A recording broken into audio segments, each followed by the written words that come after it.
Chapter 1, Introduction. Notes. Chapter 2, Early History. The Pre-Columbian Period. The Colonial Period, 1522 to 1822. Independence. The Walker Affair. The Conservative Period, 1857 to 1893. Zelaya and Zaletin. The U.S. occupation, the National Guard, and Sandino. Notes. Chapter 3, Recent History, Part 1. The Rise of Anastasio Somoza Garcia, 1933 to 1937. The Rule of Anastasio Somoza Garcia, 1937 to 1956. Luis Somoza and the Puppets, 1957 to 1967. Anastasio Somoza Debaille's first term, 1967 to 1972. The Beginning of the End, 1972 to 1977.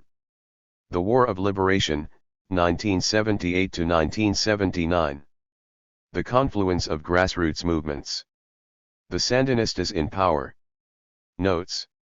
Chapter 4, Recent History, Part 2.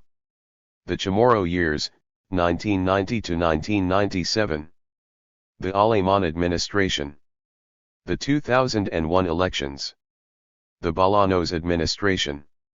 The 2006 Elections. The Ortega Administration. Notes.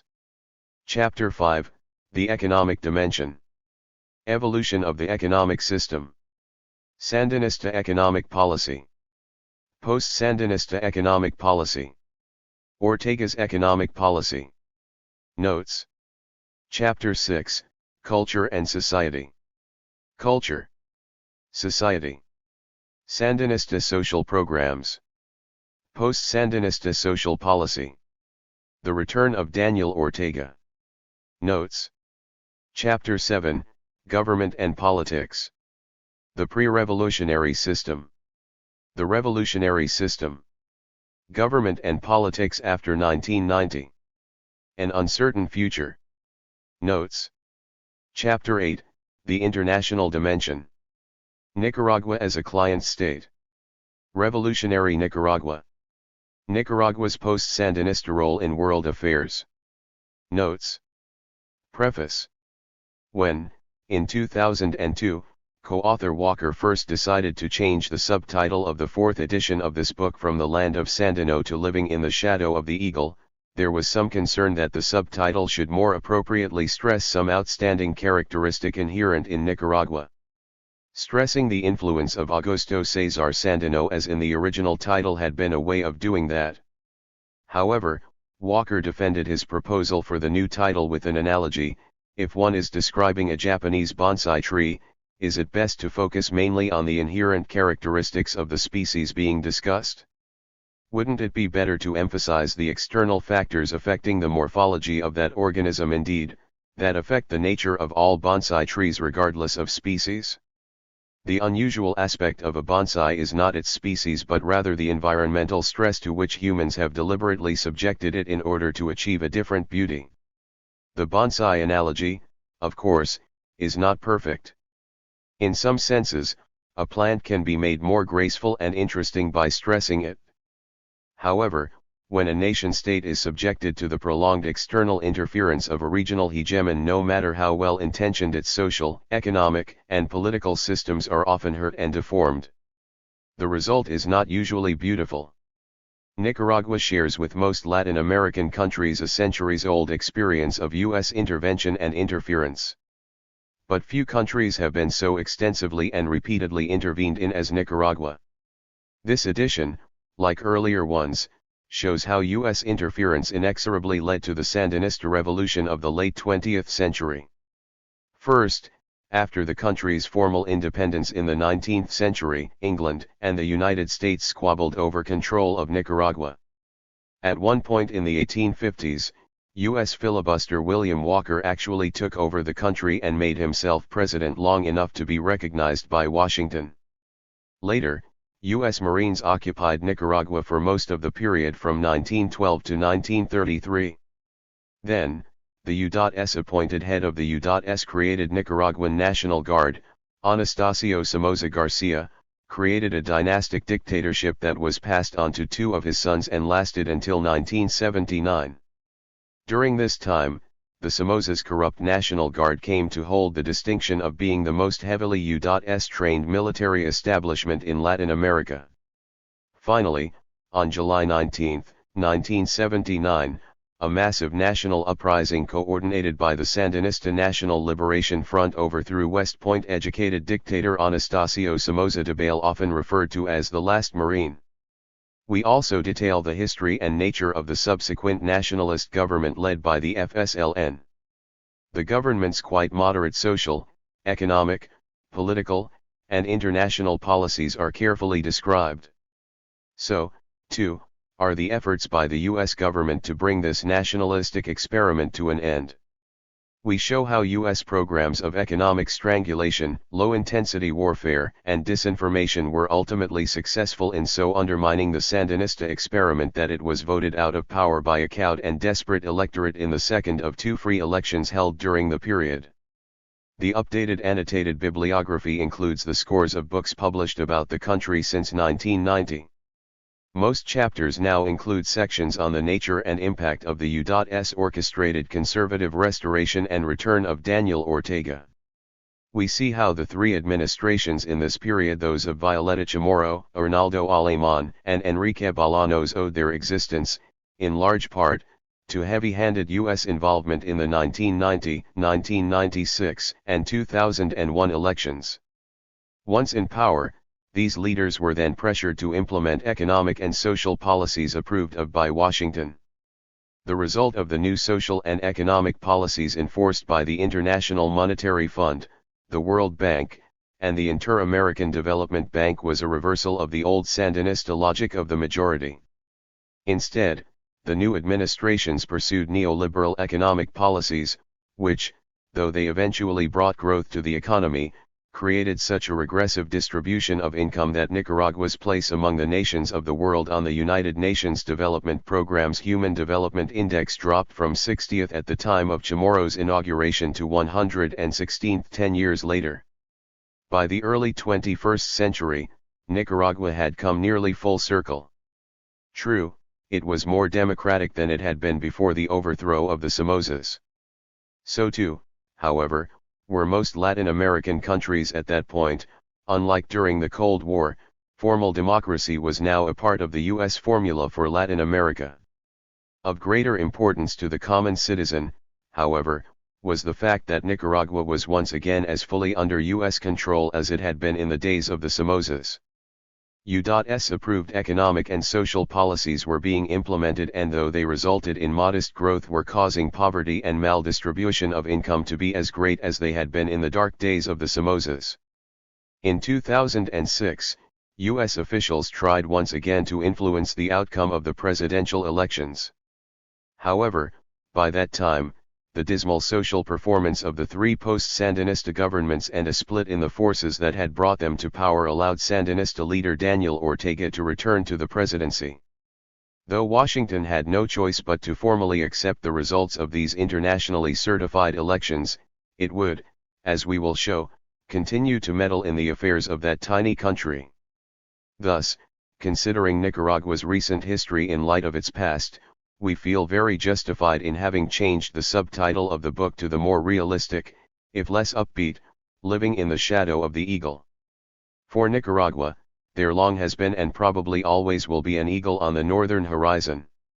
Thomas Walker is particularly indebted to the Department of Political Science, the College of Arts and Sciences, the Center for International Studies, and the Office of Research and Sponsored Programs at Ohio University for the financial support that enabled him to make trips to Nicaragua following the liberation. Walker also thanks Chris Wade for joining him as co-author, thus injecting new vigor, insight, and cheer into this project as he nears full retirement.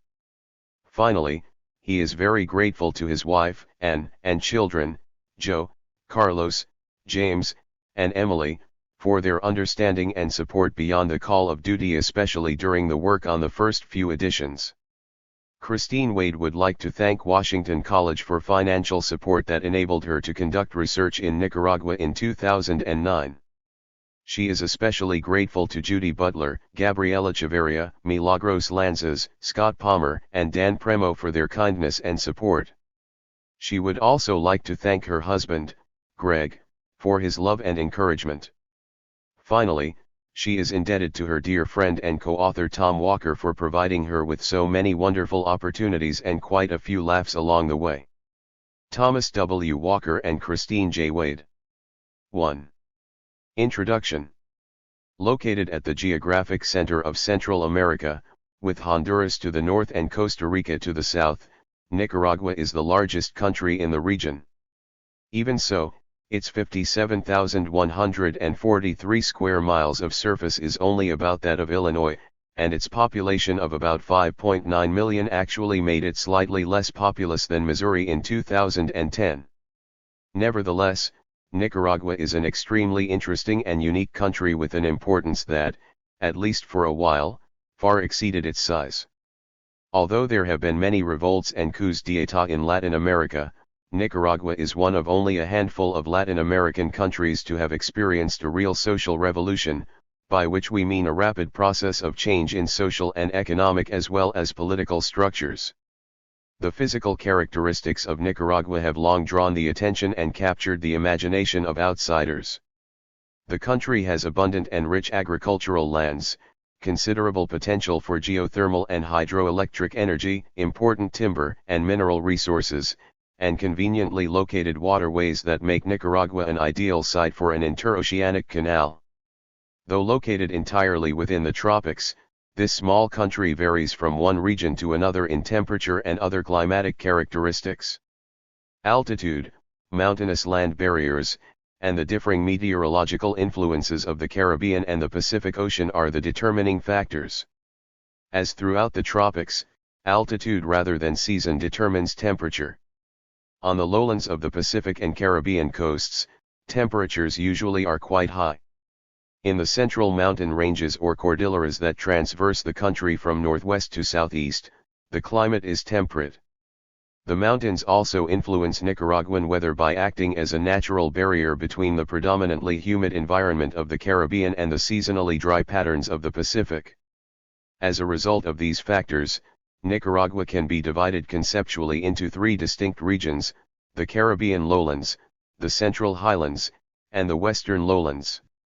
Occupying nearly half of the country, the Caribbean lowlands are composed of hot, humid tropical rainforests, swamps, and savannas. As the most appropriate type of agricultural activity in such an environment involves the primitive slash-and-burn technique, this vast region has never been able to support a large human population, at present less than 8% of the national total lives there. Due to the more moderate and seasonal nature of rainfall in the Central Highlands and Western Lowlands, these regions are more inviting for commercial agriculture and human habitation. The temperate climate and rich soils of the highlands make an ideal environment for coffee cultivation. Indeed, some of the best coffee in the world comes from the highland department of Matagalpa. The western lowlands are appropriate for such crops as cotton, rice, and sugar. A chain of volcanoes running through the western lowlands from northwest to southeast enriches the soil of the region through frequent dustings of volcanic ash. The principal cities and most of the population of Nicaragua are in the western lowlands. Another important physical factor is the position of certain large lakes and rivers.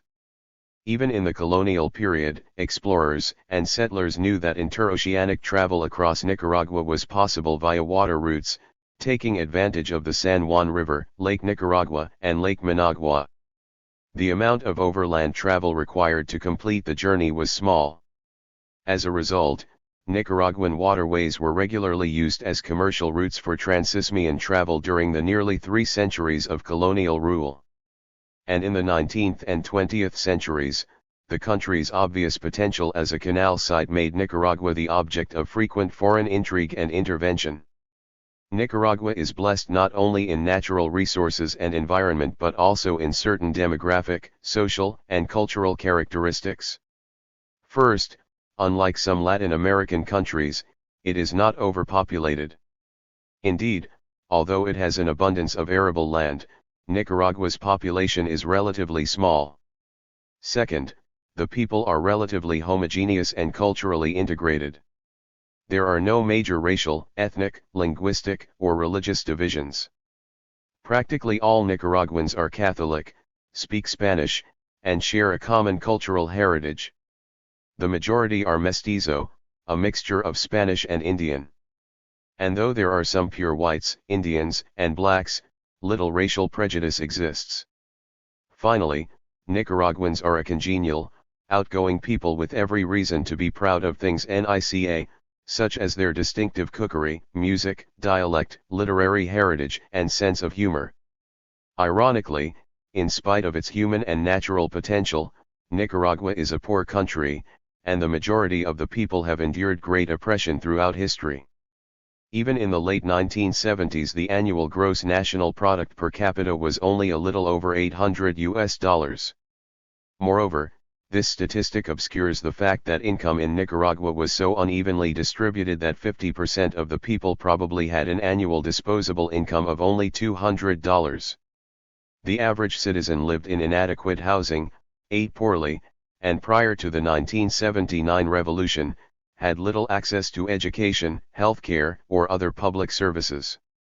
In 1979, the estimated life expectancy at birth for the average Nicaraguan was 53 years, 10 years less than the average for Central America and 18 years less than the average for the Latin American nation with the greatest longevity, Cuba. 1.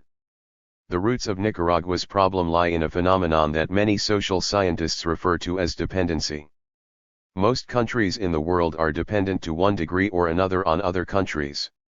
Interdependence does not necessarily imply dependency. Dependency refers to a specific situation in which the economy of a weak country is externally oriented and the government is controlled by national and/or international elites or classes that benefit from this economic relationship. Whereas the dominant elites in an industrial country usually have an interest in maintaining a healthy society and, therefore, a citizenry capable of consuming at high levels, the rulers of a dependent society have no such interest because their markets are largely external. For them, the common citizen is important not as a potential consumer but rather as a source of cheap and easily exploitable labor. In such societies, the means of production and income tend increasingly to be concentrated in a few hands. Though impressive growth in the GNP often occurs, significant benefits almost never trickle down to the people, no matter how long the process goes on and no matter how much development takes place. 2. Except briefly during the Sandinista revolution, Nicaragua has been an extreme case of this common phenomenon. From the days of the Spanish conquest in the 16th century, the Nicaraguan economy had always been externally oriented, and the people who exercised power had been the beneficiaries of this relationship. First, hundreds of thousands of Indians were exported as slaves. Later, when that resource was used up, the elites exported timber, beef, and hides. During the late 19th century, coffee became an important product on the world market. In the 20th century, especially after the Second World War, the country developed a diversified repertoire of exports ranging from cotton, coffee, and sugar to beef and gold. Throughout Nicaraguan history, a small elite controlled most of the means of production and garnered most of the benefits. The country's rulers, whether openly dictatorial or ostensibly democratic, almost always governed on behalf of the privileged few. Paralleling this history of domestic exploitation, and frequently an essential ingredient of it, was a history of foreign intervention and control. During the colonial period, the Spanish faced sporadic challenges from the British government and English pirates for control of Nicaraguan territory. In the middle of the 19th century, the country was actually ruled by a U.S. citizen for a brief period. In the 20th century, the U.S. government imposed its dominion over Nicaragua first by direct armed intervention, later through the client dictatorships of the Somoza family, and finally through subservient conservative democracies. Yet if dependency, exploitation, and mass deprivation constitute recurrent themes in Nicaraguan history, so, too, do the ideas of nationalism and popular resistance. Nicaraguan history and folklore are replete with nationalist heroes and martyrs, the Indian cacique, Dirianjan, who fought against the Spanish at the outset of the colonial period, Andrés Castro, who took a stand against the forces of the North American filibuster president, William Walker. In the mid-19th century, the liberal dictator José Santos Zelaya, who defied British and U.S. imperial designs at the turn of the century, Benjamin Zeledin and Augusto César Sandino, who fought the U.S.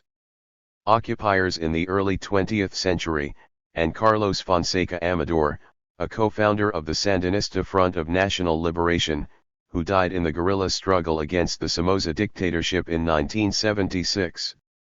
By their actions, these men preserved and reinforced in the Nicaraguan people a stubborn strain of irrepressibility and national pride. Finally, catalyzed into action early in 1978 by the brutal assassination of a prominent and beloved opposition newspaper editor, Nicaraguans of all classes rose up against the dictatorship of Anastasio Somoza Debayle and the system he represented. 18 months later, at a cost of approximately 50,000 dead, the Nicaraguan revolution had triumphed. A brutal and selfish dictator had been overthrown, and a revolutionary government representing the aspirations of countless generations of Nicaraguans had finally come to power. The Nicaraguan people were aware of the historic significance of their victory. In spite of the tremendous cost of the war, the mood in the country in July 1979 was one of near universal ecstasy. On July 20, the largest crowd ever assembled in Central America greeted the new government in the Central Plaza. A few days later, one young woman, after detailing the loss of various family members, exclaimed, "That doesn't matter. The revolution triumphed. I feel as if I had just been born. Like a little baby with a whole life ahead of me." In a sense, the people of Nicaragua had just been born. Almost immediately the new government took steps to reverse the centuries-old patterns of elite control and dominance. A substantial segment of the economy was nationalized, exports were put under strict government control, a massive literacy campaign was launched, and new ideas in health, housing, and public education were generated and put into practice. However, these changes alarmed conservative politicians and policy makers in Washington, who, 2 years later, began to sponsor a counter-revolutionary war and implement other destabilizing policies in a broad program of low-intensity conflict against Nicaragua. These efforts eventually caused so much death, destruction, and economic hardship that paradoxically, in 1990, in the second of two free national elections held by the revolutionary government, a Nicaraguan population desperately craving peace and an end to its economic woes voted into office a conservative government openly sponsored by the United States. Under heavy U.S. pressure, the new government then moved quickly to dismantle changes made during the revolution. This book deals with the history of the Nicaraguan people and their social, economic, and political reality, past and present. It also examines the programs and policies domestic and foreign of the revolutionary government. The themes of elite exploitation, foreign manipulation, national resistance, revolutionary redirection, and counter-revolutionary resurgence receive special attention. We hope this approach will help the reader not only to appreciate the origins of the revolution and the various programs that the revolutionary government implemented but also to understand the social polarization, bitterness, opportunism, and cynicism that set in during the period that followed the end of that unusual experiment. 2. Early history. The pre-Columbian period to the mid-1930s. The history of Nicaragua is among the most turbulent and interesting in all of the Americas.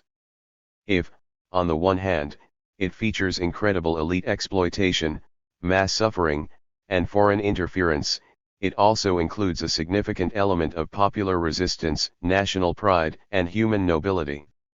The pre-Columbian period. Even before the arrival of the Spaniards in the 16th century, the territory that we now call Nicaragua apparently was not a land of human tranquility. A demographic outpost of various Meso and South American Indian groups, Nicaragua was an ethnically complex region. The most obvious dissimilarities were between the various indigenous tribes related to South American peoples who lived in the rainforests and savannas to the east of the Central Cordillera and the Mesoamerican groups that inhabited the more hospitable western regions. The former, though primarily hunters and gatherers, also engaged in slash-and-burn agriculture, as do some of their descendants today. The more culturally sophisticated inhabitants of the western regions, on the other hand, were sedentary agriculturalists who raised corn, beans, and vegetables and lived in established towns with populations sometimes numbering in the tens of thousands. The Western tribes spoke a variety of Mesoamerican languages reflecting several distinct waves of settlement from what is today Mexico and northern Central America. Though the Western Indians rarely had anything to do with their more primitive counterparts across the mountains, contact and conflict among the tribes of the West were common. Warfare, slavery, and involuntary tribute by the weak to the strong were among the basic ingredients of pre-Columbian life in the West. In a sense, then, many of the traits that characterized colonial rule existed long before the first conquistadores set foot in the land. The colonial period, 1522 to 1822. The Spanish conquest of Nicaragua was an extension of the colonization of Panama, which began in 1508. Plagued by internal conflict, disease, and Panama's inhospitable natural environment, the Spaniards were not in a position to expand their control to the immediate north for well over a decade. It was only in 1522 that Gil Gonzalez, commanding a small band of explorers under contract to the Spanish crown, finally set foot in Nicaragua. The purpose of his expedition, like that of other conquistadores, was to convert souls and to obtain gold and other riches from the native population. Considering that he managed to convert close to 30,000 Indians, carry off nearly 90,000 pesos worth of gold, and discover what appeared to be a water link between the Caribbean and the Pacific, Gonzalez's venture into Nicaragua was a clear success. It was not without its anxious moments, however. Though at first submissive, some Indians eventually decided to resist the bearded strangers. One of these was the legendary chief Diriangan, from the region around what is today the city of Granada. Several days after an initial meeting with Gonzalez, in which he promised to bring his people to the Spaniard for conversion, Diriangan returned to attack the outsiders with several thousand warriors, causing them to retreat overland to the Pacific Ocean. To make matters worse, before they reached the safety of their Pacific fleet, Gonzalez and his men were also set upon by warriors under the command of another chief, Nicaro. It was 1524 before the Spanish, under Francisco Hernández de Córdoba, returned to Nicaragua and imposed their control over the region. The early years of the colonial period had a profound and lasting impact on the nature of Nicaraguan society and politics. The most important and tragic result of the conquest was demographic: the near total destruction of the large Indian population of the region. Incredible as it seems, it appears that Spanish chroniclers and early historians may have been fairly accurate when they reported that an original native population of around 1 million was reduced to tens of thousands within a few decades of the arrival of Gil Gonzalez. 1. This incredible depopulation was the result of several factors. The outright killing of natives in battle, probably accounting for the demise of a few thousand, was the least significant factor. Death by exposure to diseases brought to the New World by the Spaniards was much more important. The fact that Indians had little natural immunity to such common ailments as measles and influenza resulted in an immediate and dramatic reduction in their numbers throughout the Americas. It is likely that hundreds of thousands of Nicaraguan Indians perished of disease within a few decades. Slavery was a third important factor that reduced Nicaragua's native population. Claims by writers of those times that 400,000 to 500,000 natives were gathered and exported into bondage during the first 2 decades of the colonial period seem to stand up to close scholarly investigation. The archives of the times show that there were enough slave ships of sufficient capacity making frequent enough trips to have accomplished this exportation. 2. The demand for slaves throughout the Spanish colonies and especially in Peru in the 1530s was very high. Though the Spanish themselves captured some slaves, many more were turned over to them by friendly Indian chiefs as a form of obligatory tribute. The life expectancy of these unfortunate souls was short. Many, sometimes 50% or more, died during the sea journey from Nicaragua to their intended destination. Most of the rest perished in slavery within a few years.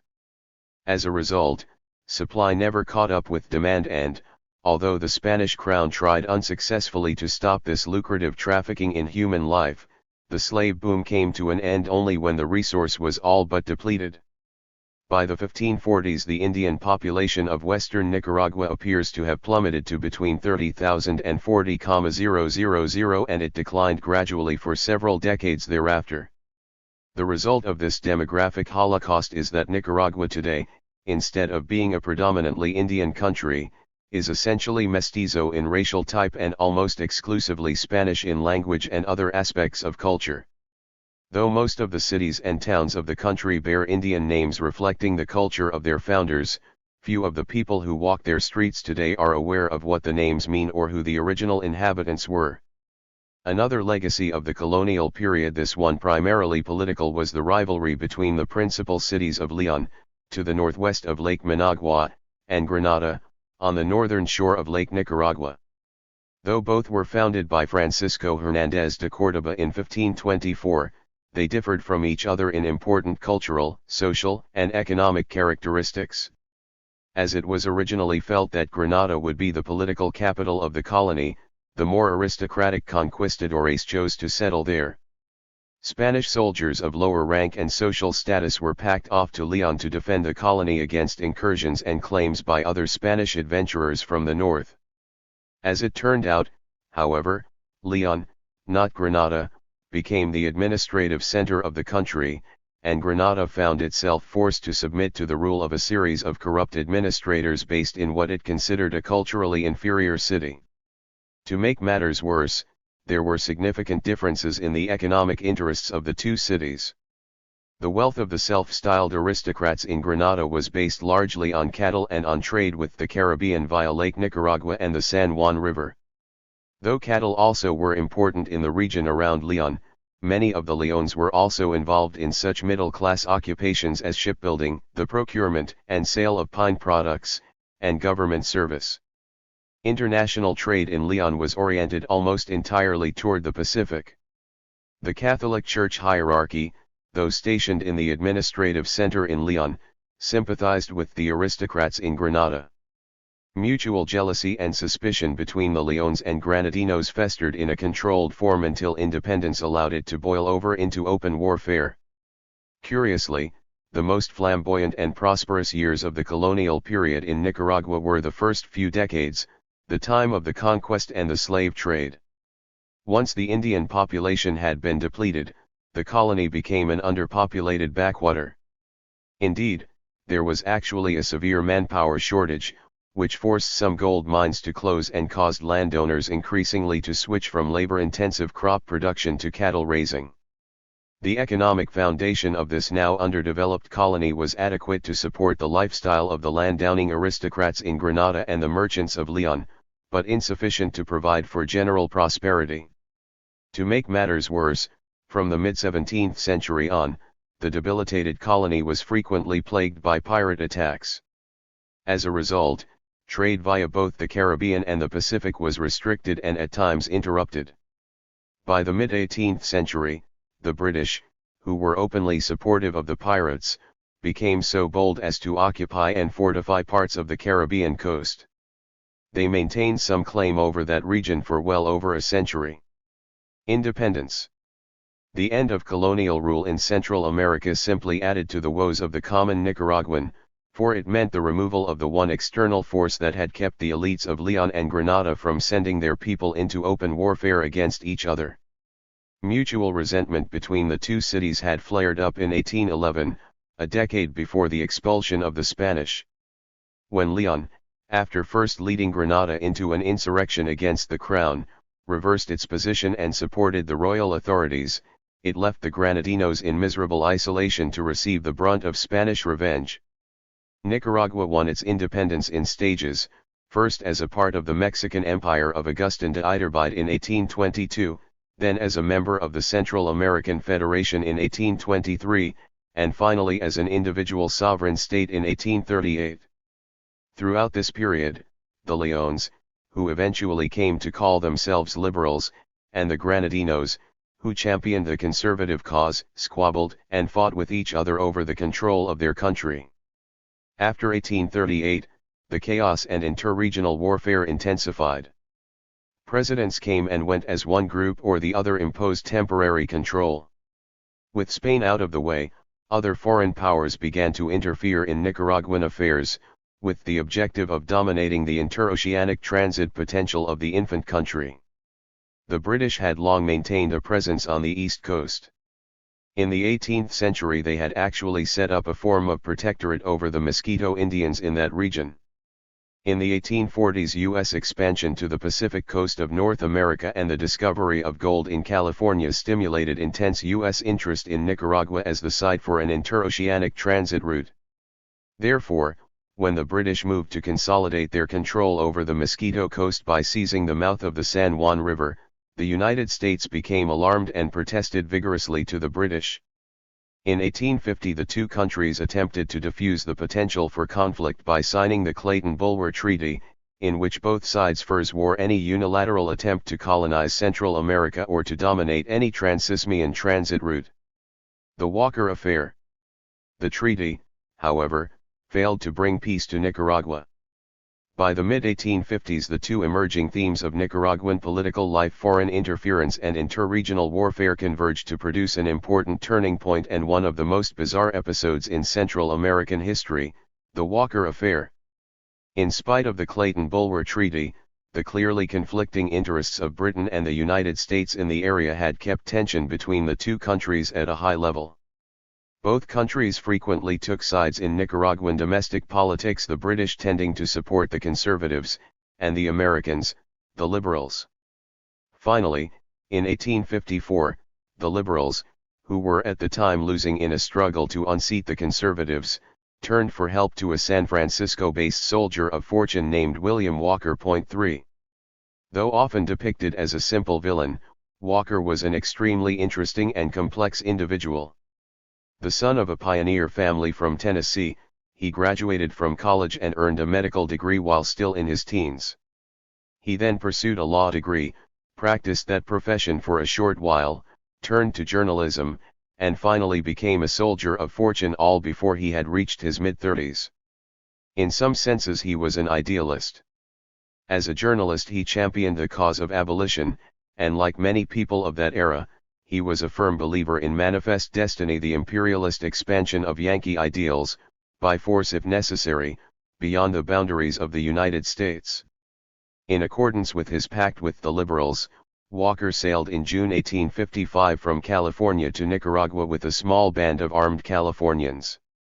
After some initial military setbacks, he and his liberal allies took Grenada in October and set up a coalition government under a conservative, Patricio Rivas. Almost from the start, the real power in the government was Walker himself, who rapidly began to implement a series of liberal developmentalist ideas that included the encouragement of foreign investment and the increased exploitation of Nicaraguan resources.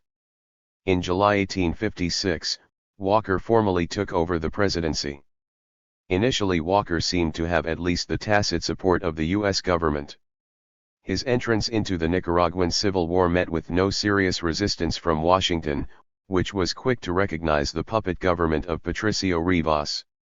However, the British and the governments of the other Central American countries were appalled by this bald-faced Yankee attempt to create a U.S. outpost on the Central American Isthmus.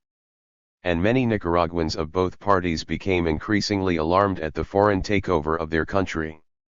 This was especially true in 1856 when Walker, the dictator president, legalized slavery and declared English to be the official language. As a result, it was not long before the onset of a war in which Nicaraguans of both parties and, at one time or another, troops from all of the Central American republics fought against the hated foreigners. In the spring of 1857, the U.S. government intervened to arrange a truce and to allow Walker to surrender and leave Nicaragua. So important is the war against Walker in Nicaraguan patriotic lore that the Independence Day that Nicas celebrate on September 14 is a commemoration of a decisive battle at San Jacinto against Walker and his U.S. troops. The conservative period, 1857 to 1893. For more than 3 decades following the defeat of Walker, the country enjoyed relative peace and stability. True, Several thousand Indians lost their lives in 1881 in the tragic War of the Comuneros, a rebellion aimed at halting the takeover of their ancestral lands by wealthy coffee growers. But the elites of Nicaragua were temporarily at peace during this period. As a result of their association with the U.S. filibuster, the liberals had been discredited. The conservatives, therefore, were able to rule, without interruption and with only sporadic and half-hearted resistance from their traditional adversaries, from 1857 to 1893. A new constitution was adopted in 1857. Thereafter, elected conservative presidents succeeded each other at regular four-year intervals, breaking the old tradition of continuismo. The country was also blessed in this period with a relative lull in foreign interference, which came as a result of the completion in 1855 of a Transisthmian railroad in Panama that temporarily took the pressure off Nicaragua as a focal point of interoceanic transit. And finally, during these decades, Managua, which had become the capital in 1852, grew and prospered as a result of a coffee boom in that area. Zelaya and Zaletin. Conservative rule, however, was not to last. In 1893 the liberals, under the leadership of José Santos Zelaya, joined dissident conservatives in ousting the conservative government of Roberto Sacasa. 3 months later, they overthrew the dissident conservative whom they had initially placed in power and replaced him with Zelaya himself. For the next 16 years Zelaya was not only the dictator of Nicaragua but also one of the most important figures in Central American regional politics. Zelaya was a controversial and unjustly maligned figure. He is commonly described in U.S. textbooks on Central and Latin American history as a corrupt, brutal, cruel, greedy, egocentric, warmongering tyrant.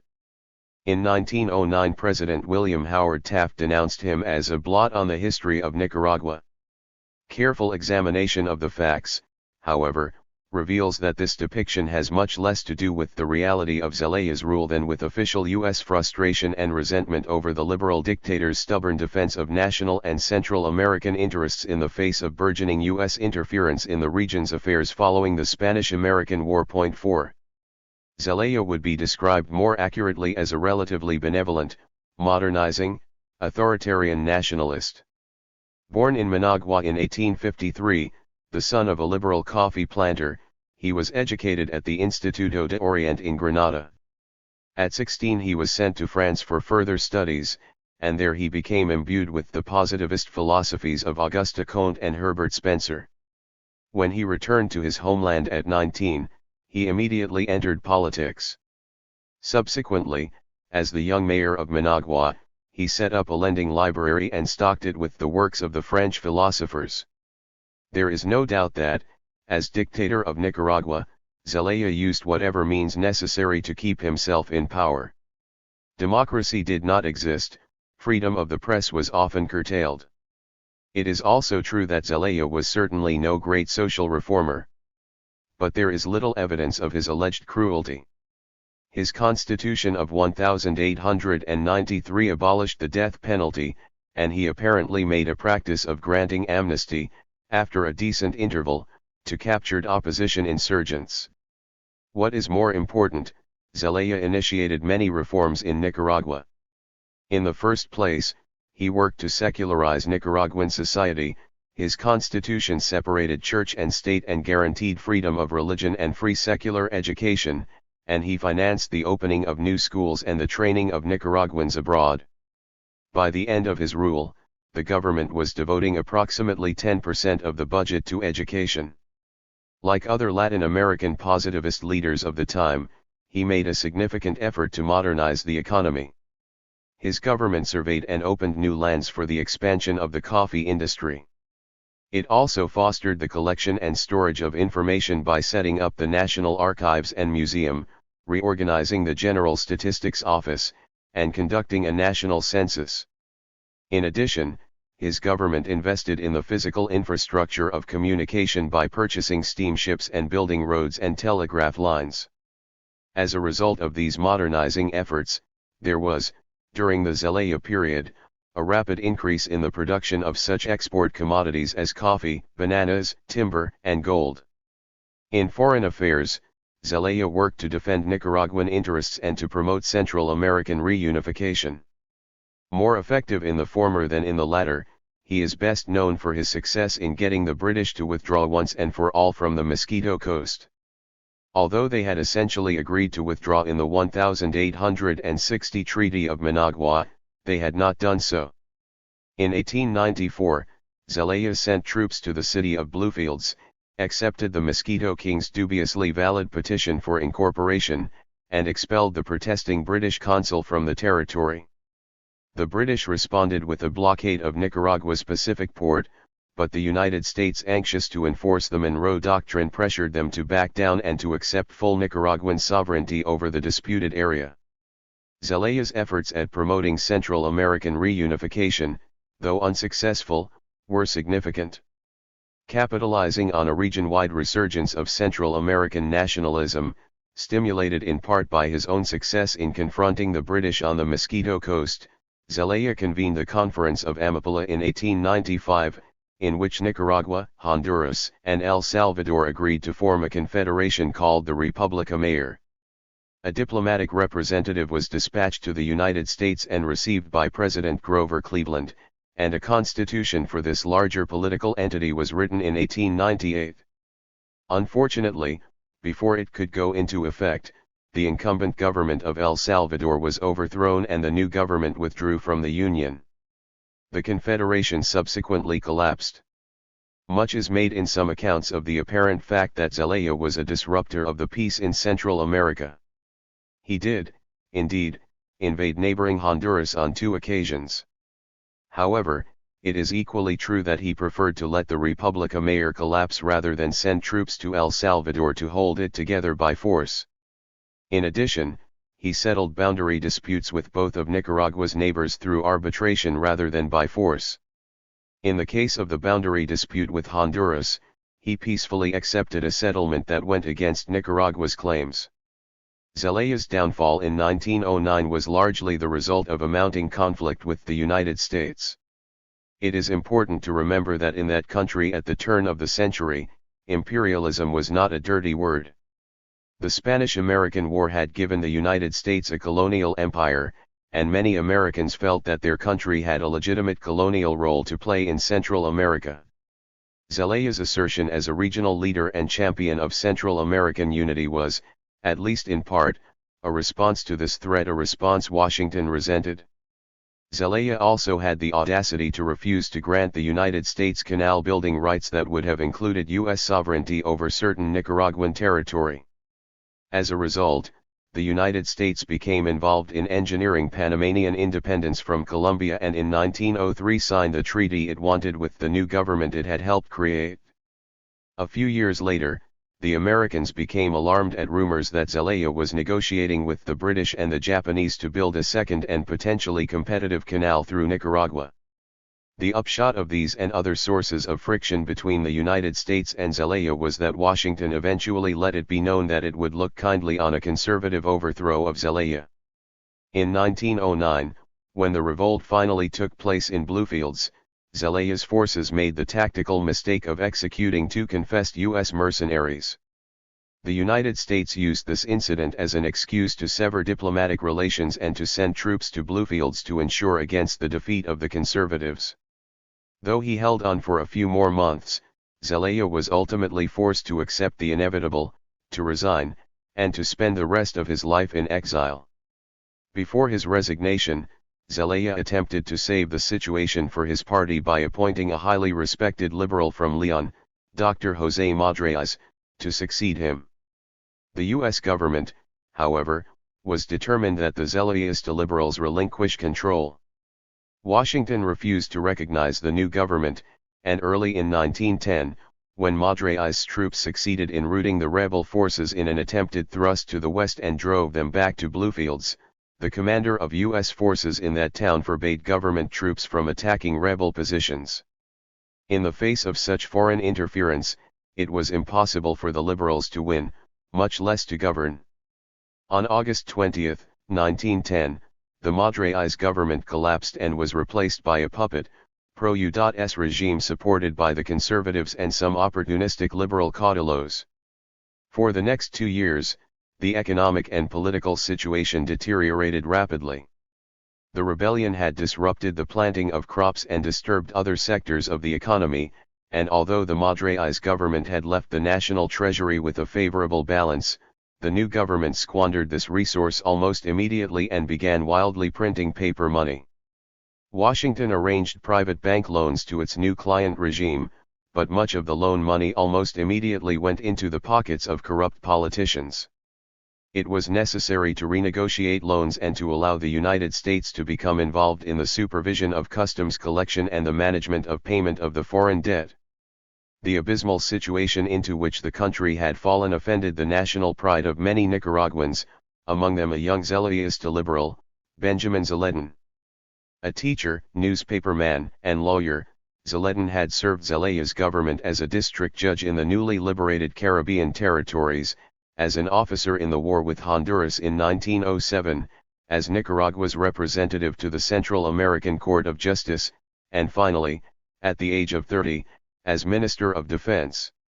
Under the Madre's government, he had continued as Minister of Defense and been elevated to the rank of General of the Armies. In July 1912, when a group of dissident conservatives rebelled against puppet President Adolfo Diaz, Zeledin and a group of liberals joined in the uprising to rid Nicaragua of the traitors to the fatherland. At first it appeared that the insurgents might win. Zeledin and his liberal followers seized Leon and several other cities and cut communications to Managua. However, in the words of one U.S. observer of the time, the U.S. could hardly permit the overthrow of the conservative authorities. All of the efforts of the State Department to place Nicaragua on her feet politically and financially would have been useless, and the interests of the New York bankers would be seriously imperiled. Therefore, under the old pretext of protecting U.S. lives and property, U.S. Marines were sent into Nicaragua. Though resistance by dissident conservatives was quickly overcome, Zeledin not only rejected U.S. demands that he, too, surrender but also warned the U.S. commander that he, his superiors, and the powerful nation to which he belonged would bear the tremendous responsibility and eternal infamy that history will attribute to you for having employed your arms against the weak who have been struggling for the reconquest of the sacred rights of fatherland. 6. Badly outnumbered by the combined U.S. and Nicaraguan government forces, Zeledin's troops were besieged and defeated, and he was captured by Nicaraguan troops. Though the United States was in a position to save Zeledin's life, Major Smedley D. Butler, in a telegram to his superiors, suggested that through some inaction on our part someone might hang him. 7. Butler's advice was apparently taken, for, on the following day, the conservative government announced that Zeledin had died in battle. Before the young patriot's body was buried, it was dragged through the little hamlet of Nicanohomo. There, by historical coincidence, a short, skinny, 17-year-old boy was among those who witnessed government troops kicking the lifeless form. This seemingly insignificant teenager who later commented that the scene had made his blood boil with rage was Augusto Cesar Sandino. The U.S. occupation, the National Guard, and Sandino. For most of the following 2 decades, Nicaragua was subjected to direct foreign military intervention. U.S. troops were stationed there from 1912 to 1925 and again from 1926 to 1933, an intervention apparently motivated by a variety of concerns. Relatively unimportant, though not negligible, was the desire to protect U.S. investments. The involvement of U.S. bankers in Nicaragua has been mentioned. There was also a sincere, if naive, belief in some circles that U.S. involvement could somehow help bring democracy to the country. The most important motivations, however, seem to have been geopolitical. U.S. decision-makers felt it imperative to maintain a stable pro-U.S. government in Nicaragua, a country that, in addition to being an ideal site for a second Trans-Isthmian waterway, was located in the center of the U.S. sphere of influence in Central America. During the first occupation, from 1912 to 1925, the United States ran Nicaraguan affairs through a series of conservative presidents: Adolfo Diaz, Emiliano Chamorro, and Diego Manuel Chamorro. The relationship was symbiotic. The United States needed the conservatives, and the conservatives who had neither the military strength nor the popular backing to maintain themselves in power needed the United States. The liberals were well aware that any attempt to regain power by means of an uprising would simply mean another unequal contest with the forces Zeletin faced in 1912, so an uneasy quiet prevailed. The most notable product of the period was the Bryan-Chamorro Treaty, signed in 1914 and ratified in 1916. By the terms of this document, the United States acquired exclusive rights, in perpetuity, to build a canal in Nicaragua, a renewable 99-year lease to the Great and Little Corn Islands in the Caribbean, and a renewable 99-year option to establish a naval base in the Gulf of Fonseca. In return, Nicaragua was to receive payment of $3 million. In reality, however, the U.S. officials who ran Nicaraguan financial affairs channeled much of that paltry sum into payments to foreign creditors. The aspects of the treaty dealing with the Corn Islands and the Gulf of Fonseca were hotly contested by El Salvador and Costa Rica, and the Central American Court of Justice decided in their favor. Though the United States had originally played a principal role in the creation of the court, it now chose to ignore its decision and, in so doing, contributed significantly to its collapse a few years later. By the mid-1920s, U.S. decision-makers had convinced themselves that the conservatives were ready to carry on without the presence of U.S. troops. They were wrong. Within a few months of the first U.S. withdrawal in August 1925, conflicts flared up among the ruling conservatives, and in 1926 the liberals seized the initiative and staged a rebellion. The inevitable outcome was that the conservatives were forced to turn again to Washington for salvation, and U.S. troops returned to Nicaragua. During the second occupation, Washington showed greater skill and imagination in manipulating Nicaraguan affairs. It arranged a truce between the liberals and the conservatives that, among other things, provided for a U.S. supervised election in 1928. Though José María Moncada, the candidate of the majority Liberal Party, won that contest, the United States was prepared to live with a liberal president because, in the words of one scholar, the North Americans controlled his regime from a number of points: the American Embassy, the Marines, the Guardia Nacional, with its United States Army officers, the High Commissioner of Customs, the Director of the Railway, and the National Bank. 8. Under the circumstances, it no longer mattered whether the chief executive was a liberal or a conservative. Increasingly secure in this fact, the Americans in 1932 oversaw yet another election won by yet another liberal, this time, Juan B. Sacasa, ironically the same person who had led the liberal uprising of 1926 that brought about the second occupation. The importance of this period lies much less in the individuals who happened to occupy the presidency than in the fact that, during these 6 years, forces were being shaped that were to have a powerful and paradoxical impact on Nicaragua for at least the next half-century.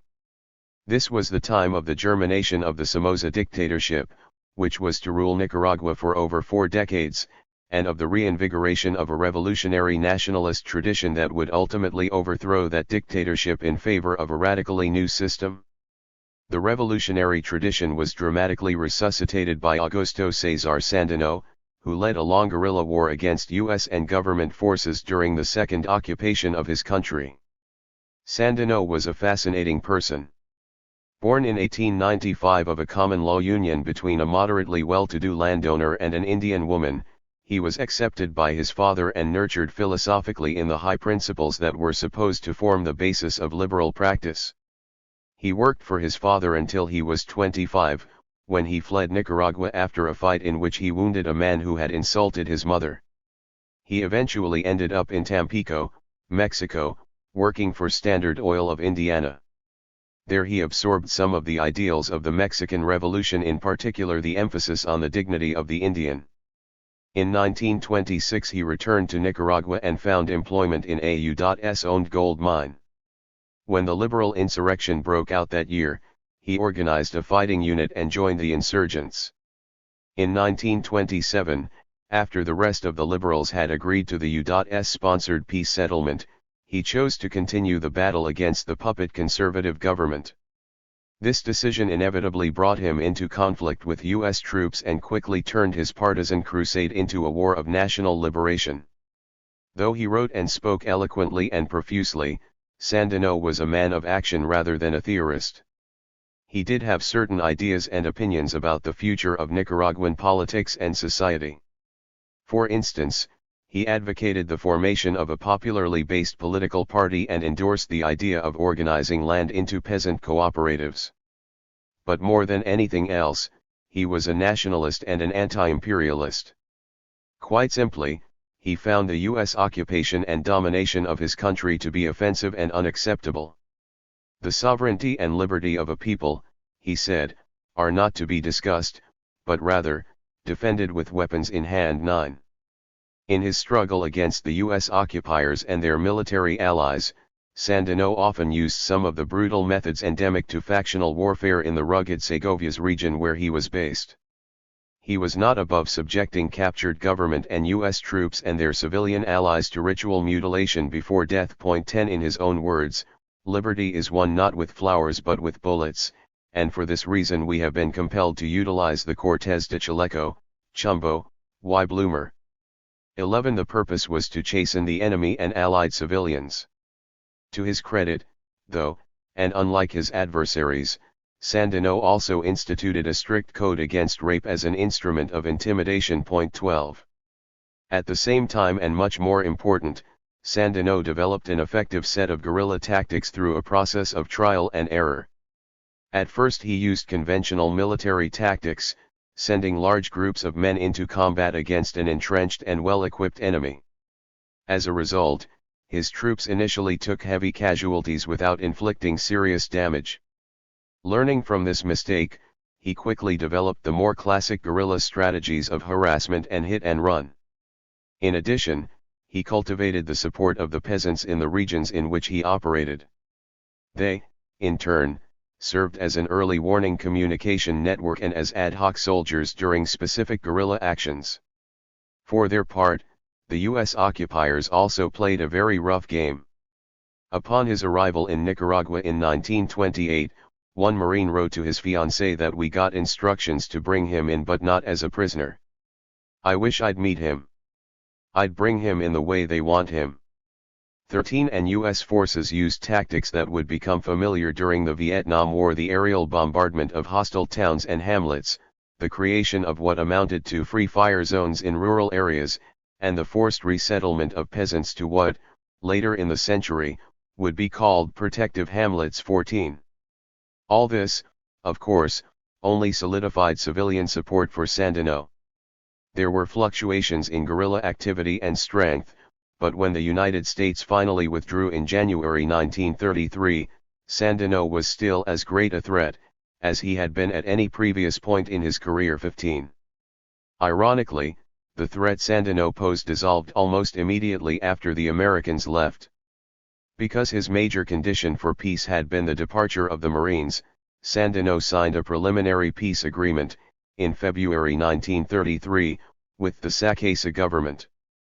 Calling for a cessation of hostilities and a partial disarmament of the guerrillas, the document also guaranteed amnesty for Sandino's men and a degree of autonomy for those Sandinistas who wished to settle in the territory along the Rio Coco.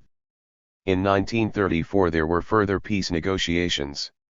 In the long run, however, Sandino was deceived, captured, and executed. But his daring stand against the foreign occupiers had been an example and had legitimized a set of tactics that were to be successfully employed by the Sandinista Front of National Liberation in overthrowing a U.S. client dictatorship almost a half-century later. The other force that came into its own during the second U.S. occupation and had a profound impact on the future of the country was the National Guard of Nicaragua. Washington had long felt that what Nicaragua really needed was an apolitical constabulary that could maintain stability and create a healthy environment for political and economic development. Although a half-hearted attempt to create such a force had been made toward the end of the first occupation, the concept was not effectively implemented until the late 1920s. By then the United States was becoming increasingly tired of directly running Nicaragua's internal affairs. And, of course, there was the desire to Nicaraguanize, if you will, the war against Sandino. Top priority, therefore, was placed on recruiting, training, arming, and equipping the Guard. In the haste of the moment, safeguards aimed at maintaining the apolitical character of the Guard were set aside. As the Marines were leaving, command of this new national army passed from the Americans to a congenial, ambitious, English-speaking Nicaraguan politician, Anastasio Somoza Garcia. Less than 4 years later, an elitist dictatorial system based on a symbiotic relationship between the now corrupted and thoroughly politicized National Guard and the Somoza family had come into being. This system was to plunder, degrade, and bring agony to the Nicaraguan people for more than 4 decades. 3. Recent History, Part 1. The Somoza Era and the Sandinista Revolution. In the Latin American context, Nicaraguan history since 1933 is unusual in at least 2 respects. First, though many other countries have suffered dictatorial rule, Nicaragua's 42.5-year subjugation to the Somozas was unique not only in its duration but also in its dynastic character. Nowhere else in Latin America has dictatorial power passed successively through the hands of 3 members of the same family. Second, Nicaragua is one of only a handful of Latin American countries to have seriously attempted social revolution. The rise of Anastasio Somoza Garcia, 1933 to 1937. The founder of the Somoza dynasty, Anastasio Somoza Garcia, was a complex and interesting individual. Born on February 1, 1898, the son of a moderately well-to-do coffee grower, Taco Somoza was just short of 35 years old when the departing Marines turned over to him the command of the National Guard. His early ascent to this pivotal position of power was no mere accident. Intelligent, outgoing, persuasive, and ambitious, he was an unusual young man.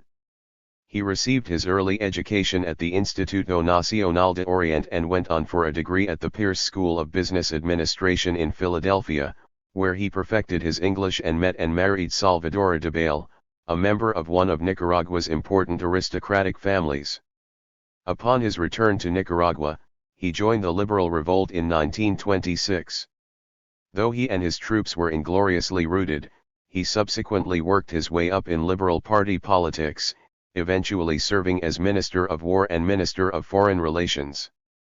A beguiling, gregarious young man with an excellent command of English, he got along well with the U.S. occupiers and was involved in the creation of the National Guard. In the years immediately following the departure of the Marines, Somoza worked efficiently to consolidate his control over the Guard. In the wake of real or apparent anti-Somoza conspiracies, he purged various officers who might have stood in his way. Also, on February 21, 1934, he gave his subordinates permission to capture and murder Augusto Cesar Sandino. In doing so, he not only eliminated a potential political rival but also endeared himself to many of the guardsmen, who harbored an intense hatred of the nationalist hero who had frustrated them for so long. Sandino's execution was followed by a mop-up operation in which hundreds of men, women, and children living in the semi-autonomous region previously set aside for the former guerrillas were slaughtered. Finally, he encouraged guardsmen at all levels to engage in various forms of corruption and exploitative activities, thus isolating them from the people and making them increasingly dependent on their leader. By 1936, Somoza was sufficiently sure of his control of the Guard and hence Nicaraguan politics to overthrow the elected president, Juan B. Sacasa, and stage an election in which he was the inevitable winner. His inauguration on January 1, 1937, confirmed a fact that had long been apparent: in the wake of the U.S. occupation, the National Guard and its chief had become the real rulers of Nicaragua. The rule of Anastasio Somoza Garcia, 1937 to 1956. Somoza Garcia was the dictator of Nicaragua for the next 19 years. Occasionally, for the sake of appearance, he ruled through puppets, but for most of the period, he chose to occupy the presidency directly. In these years he developed an effective style of rule that was to characterize the Somoza dynasty until the late 1960s. The Somoza formula was really rather simple: maintain the support of the Guard, cultivate the Americans, and co-opt important domestic power contenders. A sinister embrace, Anastasio Somoza Garcia and Augusto C. Sandino. A few days before Somoza's National Guard carried out the assassination of Sandino in 1934. The Guard's loyalty was assured by keeping direct command in the family and by continuing the practice of psychologically isolating the Guardsmen from the people by encouraging them to be corrupt and exploitative. Accordingly, gambling, prostitution, smuggling, and other forms of vice were run directly by Guardsmen. In addition, citizens soon learned that in order to engage in any of a variety of activities, legal or not, it was necessary to pay bribes or kickbacks to Guard officers or soldiers. In effect, rather than being a professional national police and military force, the Guard was a sort of mafia in uniform, which served simultaneously as the personal bodyguards of the Somoza family. Somoza also proved to be very adept in manipulating the Americans. Though Washington did occasionally react negatively to his designs to perpetuate himself indefinitely in power, the beguiling dictator was always able in the end to mollify U.S. decision-makers. In addition to personal charm, he relied heavily on political obsequiousness in maintaining U.S. support. His regime consistently backed U.S. foreign policy. Washington's enemies were automatically Somoza's enemies, be they the Axis powers in the late 1930s and early 1940s or the communists thereafter. The United States was allowed to establish military bases in Nicaragua during the Second World War and to use the country as a training area for the CIA-organized counter-revolution against Guatemalan President Jacobo Arbenz in 1954. Somoza even offered to send Guardsmen to fight in Korea. In return, Somoza was lavishly entertained at the White House and received Lend-Lease funds to modernize the National Guard. The dictator was also clever in his handling of domestic power groups. After the murder of Sandino and his followers, he adopted a more relaxed policy toward the opposition. Human rights and basic freedoms for the privileged at least were more generally respected. Whenever possible, the conservative leadership was bought off, the most notable example being the famous Pact of the Generals, in which the conservative chiefs agreed to put up a candidate to lose in the rigged election of 1951 in return for personal benefits and minority participation in the government. In addition, Somoza pursued developmentalist economic policies that emphasized growth in exports and the creation of economic infrastructure and public agencies such as the Central Bank, the Institute of National Development, and the National Housing Institute. Although the unequally distributed growth produced by this developmentalism did little for the common citizen, it did benefit Somoza significantly. In addition to providing opportunities to expand his originally meager fortune to around $50 million by 1956, it also created vehicles for employing and rewarding the faithful. The rule of Anastasio Somoza Garcia came to an abrupt and unexpected end in 1956 as the dictator was campaigning for election to a fourth term as president. On September 20, a young poet named Rigoberto López Pérez infiltrated a reception honoring the dictator and pumped 5 bullets point blank into Somoza's corpulent hulk. In a letter he had sent to his mother, with instructions that it be opened only in the event of his death, López explained, "What I have done is a duty that any Nicaraguan who truly loves his country should have done a long time ago." 1. If López, who was immediately shot by Somoza's bodyguards, thought his ajusticiamiento of the dictator would rid his country of Somoza rule, he was sadly mistaken. Although he died a few days later, Somoza already had taken steps to ensure a smooth transition of rule within his immediate family. His sons, Anastasio and Luis, had been educated in the United States, the former at West Point and the latter at Louisiana State University, the University of California, and the University of Maryland. The more politically oriented Luis, president of the Congress at the time of his father's death, was constitutionally empowered to fill the presidency in the case of an unexpected vacancy. His more militarily inclined brother, Anastasio, had been head of the National Guard since 1955.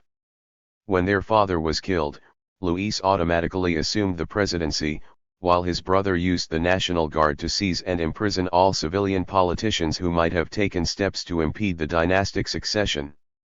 In 1957, Luis was formally elected to a term that would expire in 1963. Luis Somoza and the Puppets, 1957 to 1967. The decade 1957 to 1967 bore the mark of Luis Somoza Debayle, a man who seemed to enjoy democratic politics and appeared to be committed to the modernization and technical and economic development of his country. The older and wiser of the two Somoza sons, Luis was convinced that in order to preserve the system and protect the family's interests, the Somozas would have to lower their political and economic profile. His ideas and principles fitted neatly with the underlying philosophy and stated objectives of the U.S.-sponsored Alliance for Progress, which was being inaugurated with great fanfare in those years.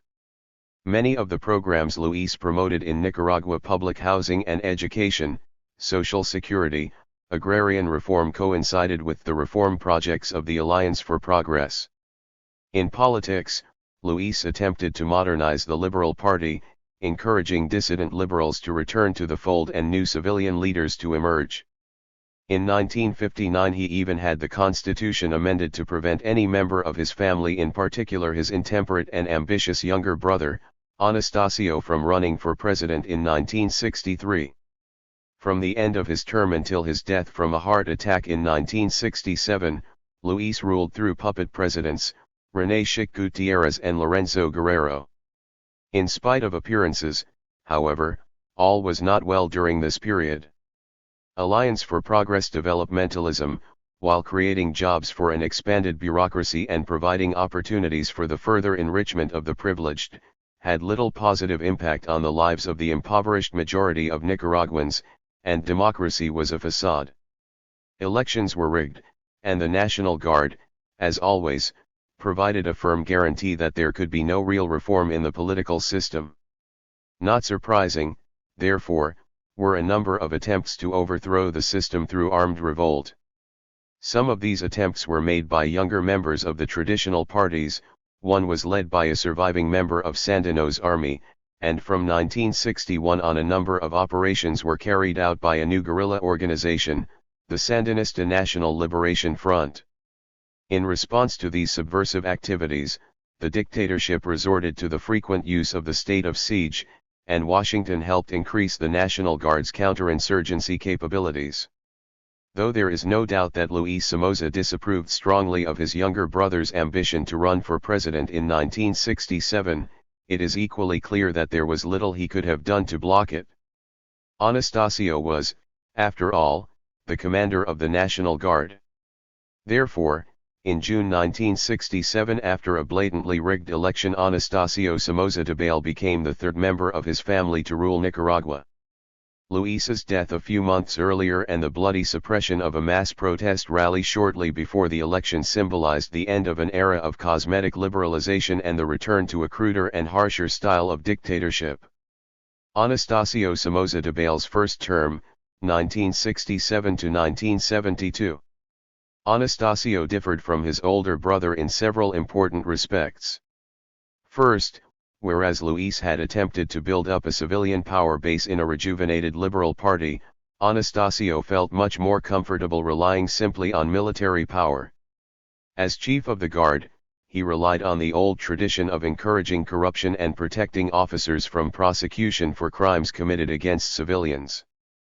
In addition, whereas Luis and the puppets had surrounded themselves with a group of highly trained developmentalist technicians, Anastasio soon began replacing these skilled administrators with essentially unqualified cronies and political allies, many of whom were guard officers Somoza wanted to pay off or co-opt. Finally, whereas Luis had felt that, for the sake of image, the family should consolidate rather than expand its already vast fortune, his younger brother exercised no such restraint in using public office for personal enrichment. The result of all this was that by 1970 Somoza's legitimacy and civilian power base were evaporating rapidly, and the government was becoming increasingly corrupt and inefficient. According to the Constitution, Anastasio was to step down from the presidency when his term expired in 1971. The dictator, however, was not bothered by such technicalities. Once in office, he quickly amended the Constitution to allow himself an additional year. Then, In 1971, with the advice and encouragement of U.S. Ambassador Turner Shelton, he arranged a pact with the leader of the Conservative Party, Fernando Aguero, whereby he would step down temporarily and hand power over to a triumvirate composed of 2 liberals and 1 conservative, who would rule while a new constitution was written and an election for president was held. The transfer of power, which took place in 1972, was more apparent than real, as Somoza retained control of the Guard. The inevitable result was that, in 1974, Somoza was elected to another term of office that was formally scheduled to last until 1981. The beginning of the end, 1972 to 1977. The half-decade following the naming of the triumvirate in 1972 was a time of mounting troubles for the Somoza regime. Most of the responsibility for the growing systemic crisis lay in the excesses and poor judgment of the dictator himself. Somoza's first major demonstration of intemperance came in the wake of the Christmas earthquake of 1972, which cost the lives of more than 10,000 people and leveled 600 blocks in the heart of Managua. Somoza might have chosen to play the role of concerned statesman and patriotic leader by dipping into the family fortune in order to help his distressed countrymen. Instead, he chose to turn the national disaster to short-term personal advantage. While allowing the National Guard to plunder and sell international relief materials and to participate in looting the devastated commercial sector, Somoza and his associates used their control of the government to channel international relief funds into their own pockets. Much of what they did was technically legal: the self-awarding of government contracts and the purchasing of land, industries, and so on that they knew would figure lucratively in the reconstruction, but little of it was ethically or morally uplifting. It was at this point that open expressions of popular discontent with the Somoza regime began to surface. Although the triumvirate was technically in power when the quake struck, Somoza lost no time using the emergency as an excuse to push that body aside and proclaim himself head of the National Emergency Committee. There were many high-sounding statements about the challenge and patriotic task of reconstruction, but it soon became apparent that his corrupt and incompetent government was actually a major obstacle to recovery. The promised reconstruction of the heart of the city never took place. Popular demand for the building of a new marketplace to replace the one that had been destroyed went unheeded. Emergency housing funds channeled to Nicaragua by the U.S. Agency for International Development went disproportionately into the construction of luxury housing for National Guard officers, while the homeless poor were asked to content themselves with hastily constructed wooden shacks. Reconstruction plans for the city's roads, drainage system, and public transportation were grossly mishandled. As a result, there was a series of strikes and demonstrations as the citizens became increasingly angry and politically mobilized. It was at this point, too, that Somoza lost much of the support that he had formerly enjoyed from Nicaragua's economic elite. Many independent businessmen resented the way he had muscled his way into the construction and banking sectors. And most were angry at being asked to pay new emergency taxes at a time when Somoza, who normally exempted himself from taxes, was using his position to engorge himself on international relief funds.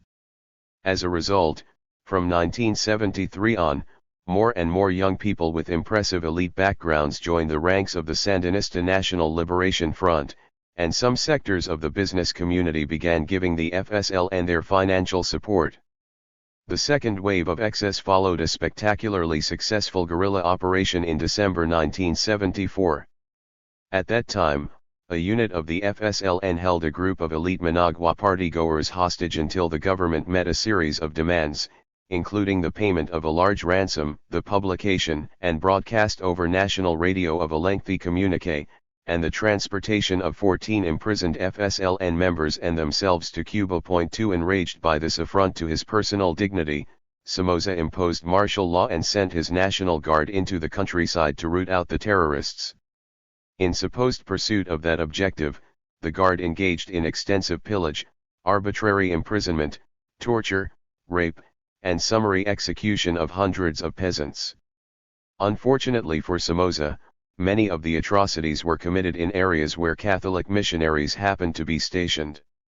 As a result, the priests and brothers could and did send detailed information about these rights violations to their superiors. The Catholic Church hierarchy, already displeased with Somoza's decision in the early 1970s to extend his term of office beyond its original legal limit, first demanded an explanation from the dictator and then denounced the guard's rights violations before the world. Somoza's flagrant disregard for human rights earned him considerable international notoriety.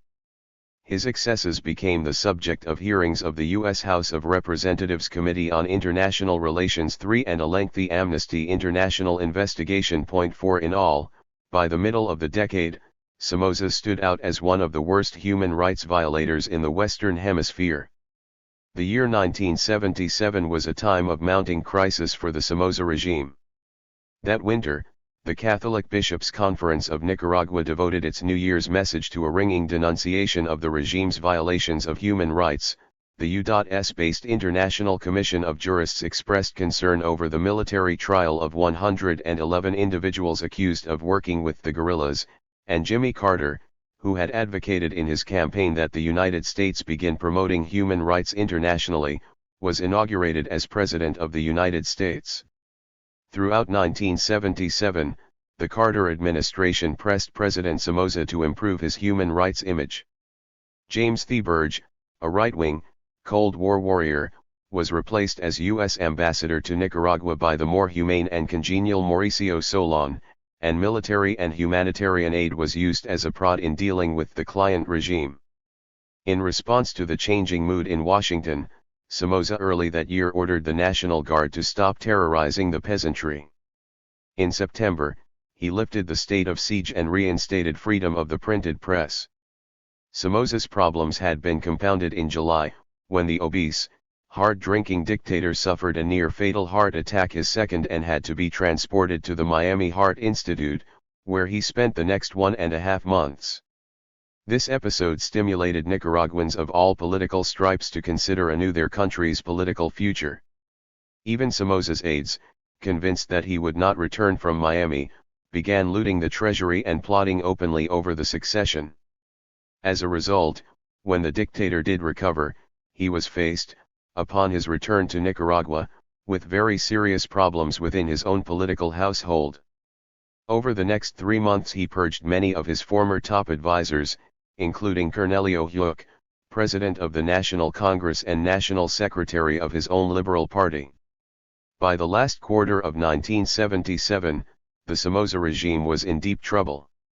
Many Nicaraguans were frustrated and disappointed that nature had not been allowed to accomplish a second ajusticiamiento the previous summer.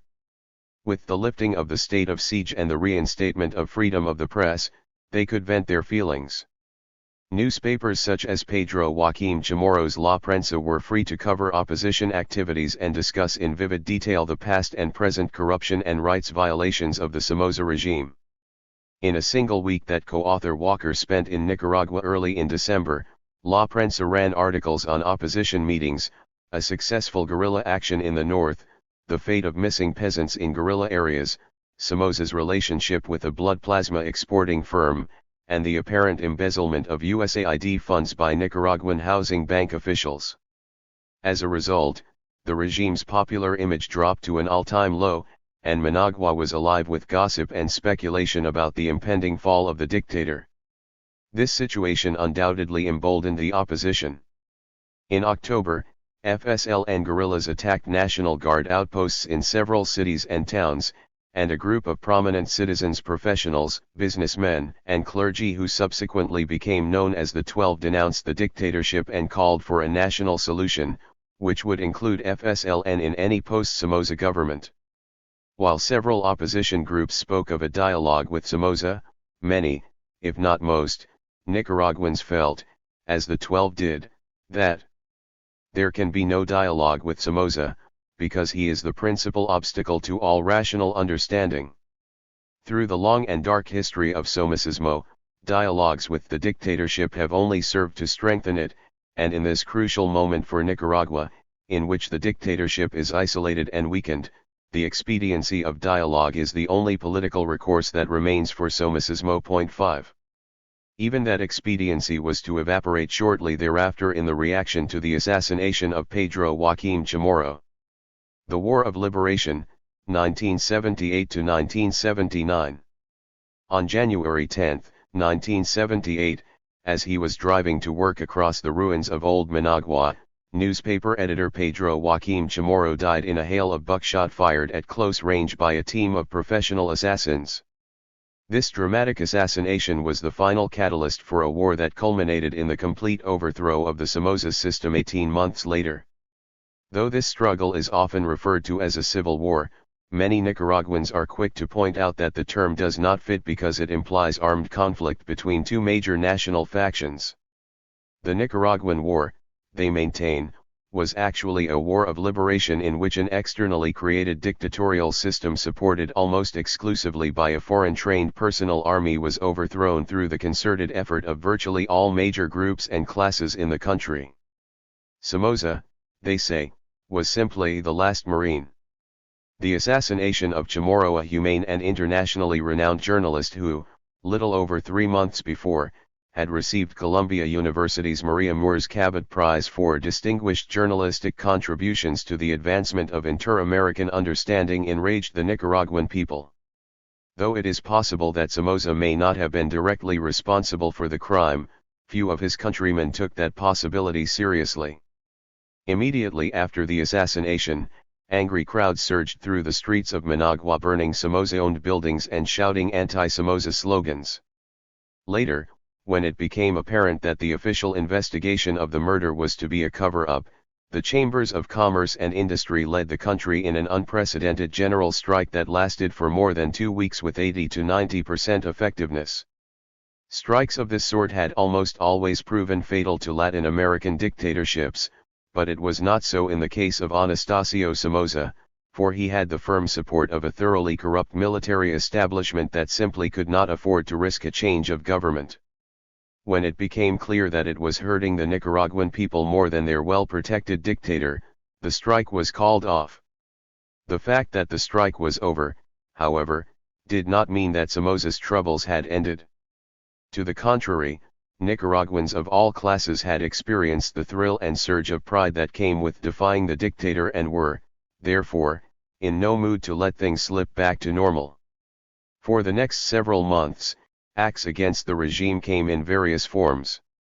There were daring and quite successful FSLN attacks on National Guard headquarters in several cities, mass demonstrations, labor and student strikes, and a new factor, civil uprisings in urban areas. The events of February in Monumbo, an Indian neighborhood in Masaya, were a preview of what was to happen in most Nicaraguan cities that September, when poorly armed civilians rose up against the dictatorship only to be brutally pounded into submission. Fighting in Monumbo broke out between the local inhabitants and the Guard on February 10, the 1-month anniversary of the Chamorro assassination, and again on February 21, the 44th anniversary of Sandino's assassination. On the second occasion, the inhabitants set up barricades, hoisted banners declaring Monumbo to be a free territory, and held the Guard back for almost a week with a pathetic assortment of weapons consisting of homemade bombs, .22 caliber rifles, pistols, machetes, axes, rocks, and clubs. Before it could declare Monumbo secure on February 28, the regime had to use a force of 600 heavily armed men backed by 2 tanks, 3 armored cars, 5.50 caliber machine guns, 2 helicopter gunships, and 2 light planes. 6 In the process, the neighborhood was devastated and many dozens, perhaps hundreds, of civilians were either killed outright or arrested and never seen again. Meanwhile, Somoza was defiantly reiterating his intention to stay in power until the expiration of his term of office in 1981. Swearing that he would never resign before that time, he sputtered angrily at one point, "They will have to kill me first. I shall never quit power like Fulgencio Batista in Cuba or Pérez Jiménez in Venezuela. I'll leave only like Rafael Leonidas Trujillo of the Dominican Republic. That is, dead." 7 In a calmer mood on another occasion he commented, "I'm a hard nut. They elected me for a term and they've got to stand me." 8. The Nicaraguan people, however, were not about to stand Somoza for another 2 years, much less wait until 1981 to participate in yet another rigged election, the solution that the United States, at that time, was promoting. Acts of passive resistance and violent opposition continued. July was a particularly active month. On July 5, the 12 returned from exile, in defiance of the dictator's wishes, and were greeted as heroes by huge crowds at the airport and throughout the country. On July 19, over 90% of the businesses in Managua and 70% of those in the country as a whole answered the broad opposition front's call for a one-day show of strength general strike. 9 And on July 21, Fernando Chamorro, an automobile sales executive, carried out a daring, one-man rocket attack on El Bunker, Somoza's fortified, subterranean office and living quarters where Somoza was holding a cabinet meeting. The situation finally came to a head in August. Early that month, the Nicaraguan people heard to their astonishment that Jimmy Carter had sent Somoza a private, but subsequently leaked, letter late in July congratulating him for his promises to improve the human rights situation in Nicaragua. Exasperated by this news and determined to recapture the initiative, the FSLN decided to set in motion plans for its most spectacular guerrilla action to date, the seizure of the National Legislative Palace in the heart of Old Managua.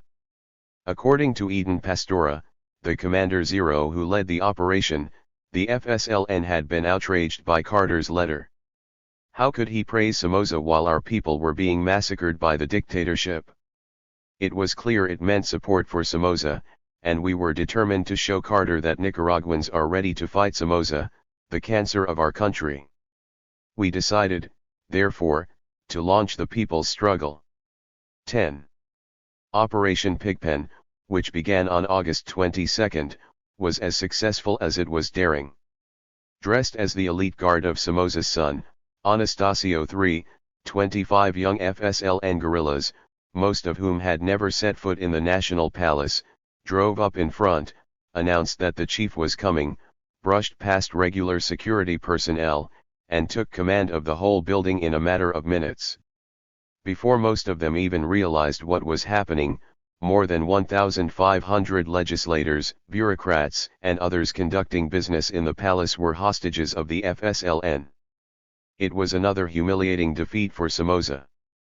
After fewer than 48 hours of bargaining, the FSLN commandos extracted a list of stinging concessions from the dictator, including $500,000 in ransom, space in the press and airtime on radio for an anti-Somoza communique, government capitulation to the demands of striking health workers, and guarantee of safe passage out of the country for 59 political prisoners and the guerrillas. The governments of Panama and Venezuela vied with each other for the honor of providing the FSLN commandos with air transportation and asylum. And thousands of Nicaraguans cheered the new national heroes on the way to the airport as they departed. The success of the FSLN Palace operation triggered massive acts of defiance by Nicaraguan society as a whole. On August 25, the broad opposition front demanded Somoza's resignation and declared another nationwide strike, which paralyzed the country for almost a month. Simultaneously, Monumbo-style civil uprisings occurred in cities throughout the country, including Masaya, Matagalpa, Managua, Chinandega, Leon, Jinotep, Diriamba, and Estili. Once again, young people armed only with an assortment of pistols, hunting rifles, shotguns, homemade bombs, and the moral support of their elders erected paving block barricades and battled elite units of Somoza's National Guard.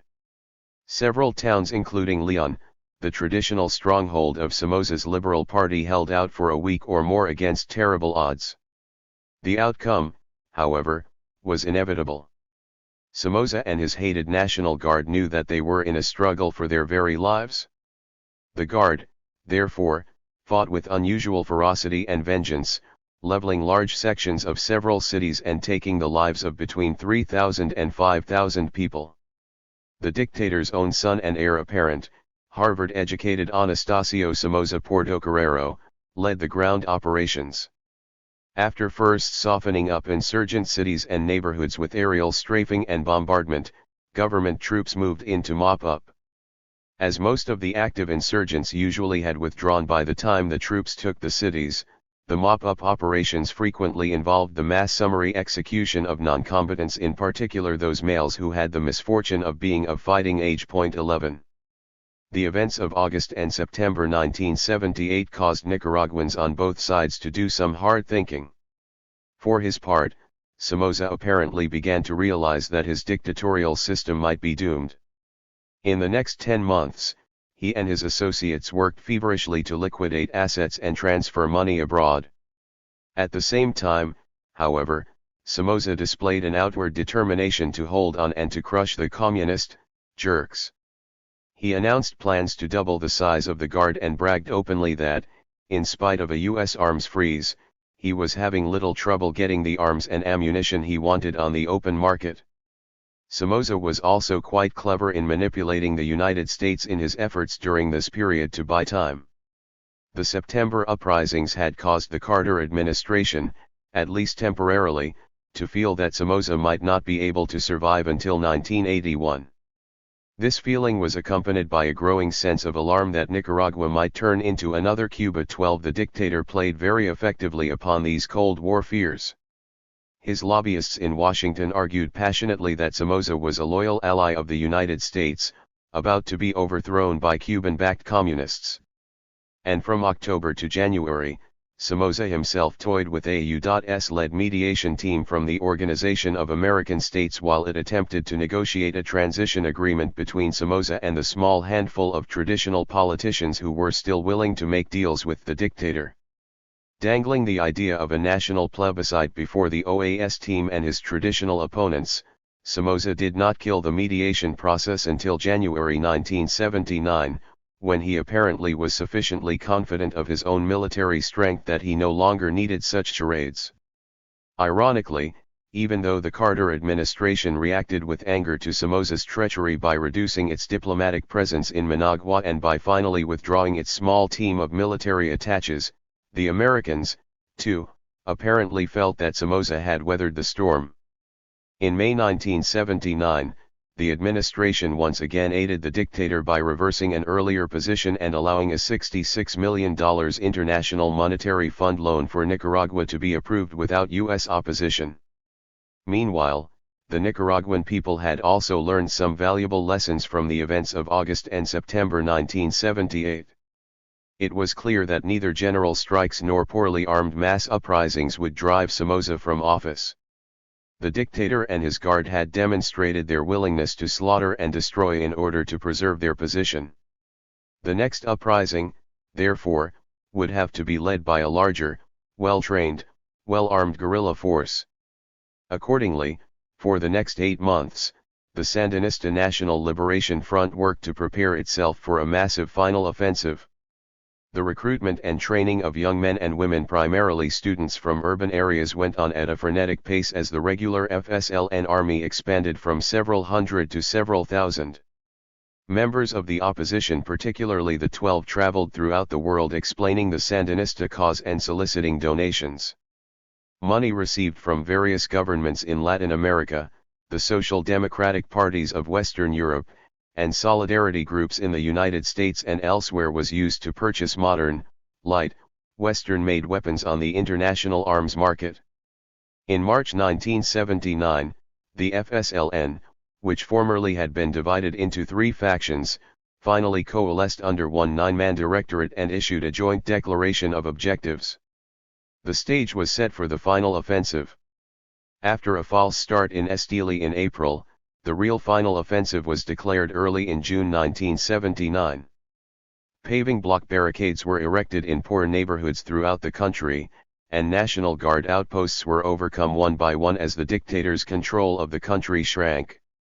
In mid-June, a broad-based government in exile was announced by the FSLN. Alarmed by the near certainty of a popular victory, the United States tried various schemes to block such an outcome, including a request to the OAS that a peacekeeping military force be sent to Managua. When this proposal for armed intervention was unanimously rejected, the Carter administration finally began to deal directly with the provisional government.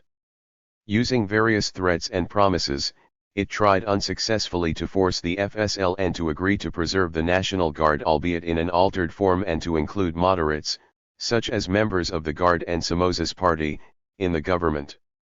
When the FSLN refused, Washington finally accepted the inevitable and arranged for the departure of Somoza to Miami on July 17.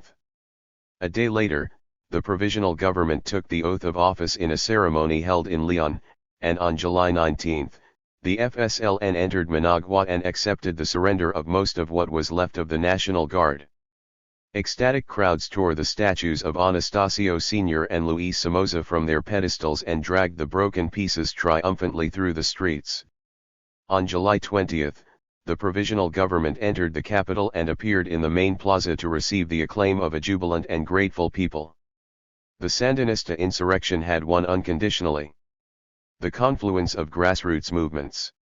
The overthrow of the Somoza dictatorship had been a product, in large part, of the confluence of two grassroots movements, both having their origins in the 1960s. One of these was Marxist, the other Catholic.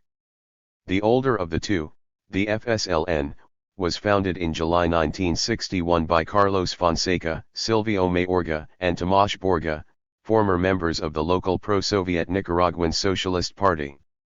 For these young Nicaraguans, this old communist party was too Stalinist in organization and too subservient to the Soviet policy of peaceful coexistence, which in Latin America often meant the docile acceptance of pro-US dictatorships.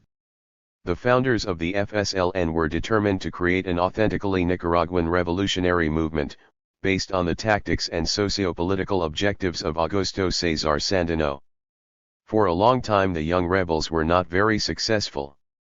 At first they attempted to replicate Sandino's tactic of creating a rural guerrilla foco from which to harass the government. In 1967, this tactic led to the disaster of Pangasinan, an area in the north in which most of the FSLN's best cadres were surrounded in their foco and killed by the National Guard.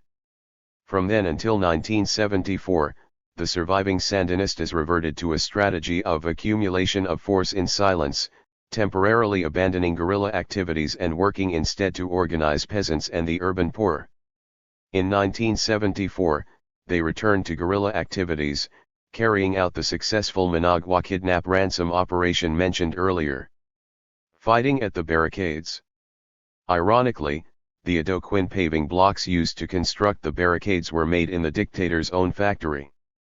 The next year, harassed by an enraged Anastasio Somoza, the FSLN split into three tendencies in a dispute over strategies. The prolonged popular war faction was most inclined to follow the SLN's original rural foco strategy. The proletarian tendency stressed the need to work with and mobilize the urban worker. Neither the GPP nor the TP felt that the time was ripe for an all-out insurrection. In contrast, the terceristas advocated immediate urban and rural insurrection and a tactical alliance with all anti-Somoza forces, including the bourgeoisie. In the long run, Operation Pigpen and the September 1978 uprisings legitimized the strategy of the terceristas. By March 1979, the three factions had formally reunited in preparation for the final offensive. The triumph July 19, 1979. Meanwhile, a very important Catholic effort at mass mobilization was also being waged in the 1970s. Its roots lay in the Second Latin American Bishops' Conference held at Medellin, Colombia, in 1968. There the bishops had produced a document condemning the structural inequities of most Latin American social, economic, and political systems and calling for the clergy to make a preferential option for the poor. Persons of the cloth were urged to organize Christian-based communities, in which Christ's liberating message would be discussed, and the poor, who would be told that they, too, were made in the image of God, would be assisted in becoming socially and politically aware and encouraged to demand social justice. To assist the clergy in spreading the social gospel and in creating the CEBs, community leaders would be trained as lay delegates of the word. Soon these directives were being implemented throughout Latin America, even in Nicaragua, where much of the clergy, until the late 1960s, had earned a reputation for being quite conservative. The activities of the lay delegates and the CEBs led to the creation and formation of other grassroots organizations which mobilized labor, peasants, students, and women. By the mid-1970s, the Somoza regime, which had come to feel threatened by these subversive activities, began to strike back, attacking CEBs and, in some cases, murdering lay delegates. This violence radicalized many young Catholics and led some of them to join, or cooperate with, the FSLN. By 1978, the Progressive Catholics and the FSLN were essentially working in tandem in expanding the grassroots organizations and preparing for the final insurrection. The triumph of July 1979, then, was the product of a joint effort. Accordingly, the revolutionary system that would replace the Somoza dictatorship would be influenced as much by its Catholic humanist roots as by the peculiarly nationalist brand of Marxism of the original founders of the FSLN. The Sandinistas in power. The new system was inevitably controversial both at home and abroad. Though ardently nationalist and, in many cases, deeply religious, most Sandinistas were also openly Marxist or Marxist-Leninist in that they found the writings of Marx and Lenin useful in understanding and explaining the history and current condition of Latin America. Consequently, they were automatically viewed with suspicion by Nicaragua's middle and upper-class minority who feared the immediate imposition of a Soviet-style state and economy and by foreign policy makers in Washington who were worried about the specter of a second Cuba. Internally, these fears led to a rapid class polarization, rumor-mongering, and a notable lack of cooperation in the reconstruction effort on the part of the private sector. Internationally, especially after the election of Ronald Reagan in the United States, these perceptions produced a multifaceted program to destroy the Sandinista revolution, including a campaign of propaganda and disinformation depicting the government of Nicaragua as a grim, totalitarian communist regime and an instrument of Soviet expansionism in the Americas. 13 Although most of these allegations were either completely groundless or very nearly so, the U.S. mass media and opposition politicians rarely challenged the carefully cultivated conventional wisdom. Reagan's tactics for dealing with the Sandinistas could be criticized but not the administration's picture of the Nicaraguan regime itself. For U.S. scholars who did research in Nicaragua during this period, the discrepancy between what was heard in the United States and what was seen in Nicaragua proved stark and frustrating. 14 Far from being a coterie of wild-eyed ideologues, the Sandinistas behaved in a pragmatic and, indeed, moderate fashion throughout the nearly 11 years they were in power. Although they were forced increasingly to rely on the socialist bloc for trade and aid, they did not impose a Soviet-style state or a communist, or even socialist, economic system. They succeeded in carrying out innovative and highly successful social programs without inordinately straining the national budget. And contrary to the conventional wisdom, their performance in the area of human rights, though not flawless, would rank Nicaragua at least in the top third of Latin American states. 15. The Sandinistas enjoyed a number of political assets at the time of their victory, but their power was not limitless. Their greatest asset was the fact that their victory had been unconditional. The old National Guard had been defeated and disbanded. The new armed forces were explicitly Sandinista, that is, revolutionary and popularly oriented. What is more, the mass organizations created in the struggle to overthrow the dictator gave the FSLN a grassroots base that dwarfed the organized support of all potential rivals. Finally, the new government enjoyed broad international support. Nevertheless, the country's new leaders were well aware that their revolutionary administration faced certain geopolitical and economic constraints. The Soviet Union had made it clear that it was not willing to underwrite a second Cuba. Hard currency would not be forthcoming from that source, nor would military support in the event of a U.S. invasion. Furthermore, unlike Cuba, Nicaragua was not an island. Its long borders were highly vulnerable to paramilitary penetration, and any attempt to impose a dogmatic Marxist-Leninist system certainly would have generated a mass exodus of population. Finally, the Catholic Church in Nicaragua was so important and Catholics had played such a crucial role in the War of Liberation that the Sandinistas were neither inclined nor well situated to attack the Catholic traditions of their country. For these reasons, it ought not to surprise us that the Sandinistas, in fact, attempted to govern in a pragmatic, non-ideological fashion. Sandinista rule was marked by a high degree of consistency and continuity throughout, owing at least in part to the fact that the overall political trajectory of the revolution was set during these years by the same 9-person Sandinista directorate. Decisions made by DN were based on consensus or near consensus. Reportedly, important decisions were never made on a 5-4 vote. This inherently conservative style of revolutionary stewardship meant that domestic and international policy, though adaptive in detail, remained consistent in overall characteristics and goals. During the entire period, the Sandinistas promoted a mixed economy with heavy participation by the private sector, political pluralism featuring interclass dialogue and efforts to institutionalize input and feedback from all sectors, ambitious social programs, based in large part on grassroots voluntarism, and the maintenance of diplomatic and economic relations with as many nations as possible regardless of ideology.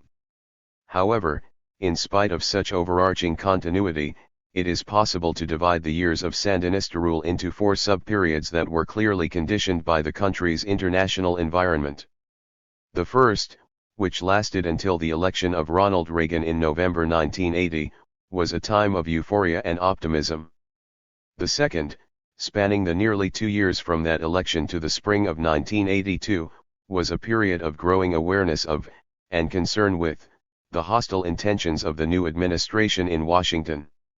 In the third, during the almost 3 years that elapsed from the spring of 1982 through the inauguration of elected President Daniel Ortega in January 1985, the revolutionary system rose to the challenge of withstanding an unprecedentedly massive surrogate invasion, direct CIA sabotage, and economic strangulation, while at the same time institutionalizing itself and even augmenting its already wide base of grassroots support.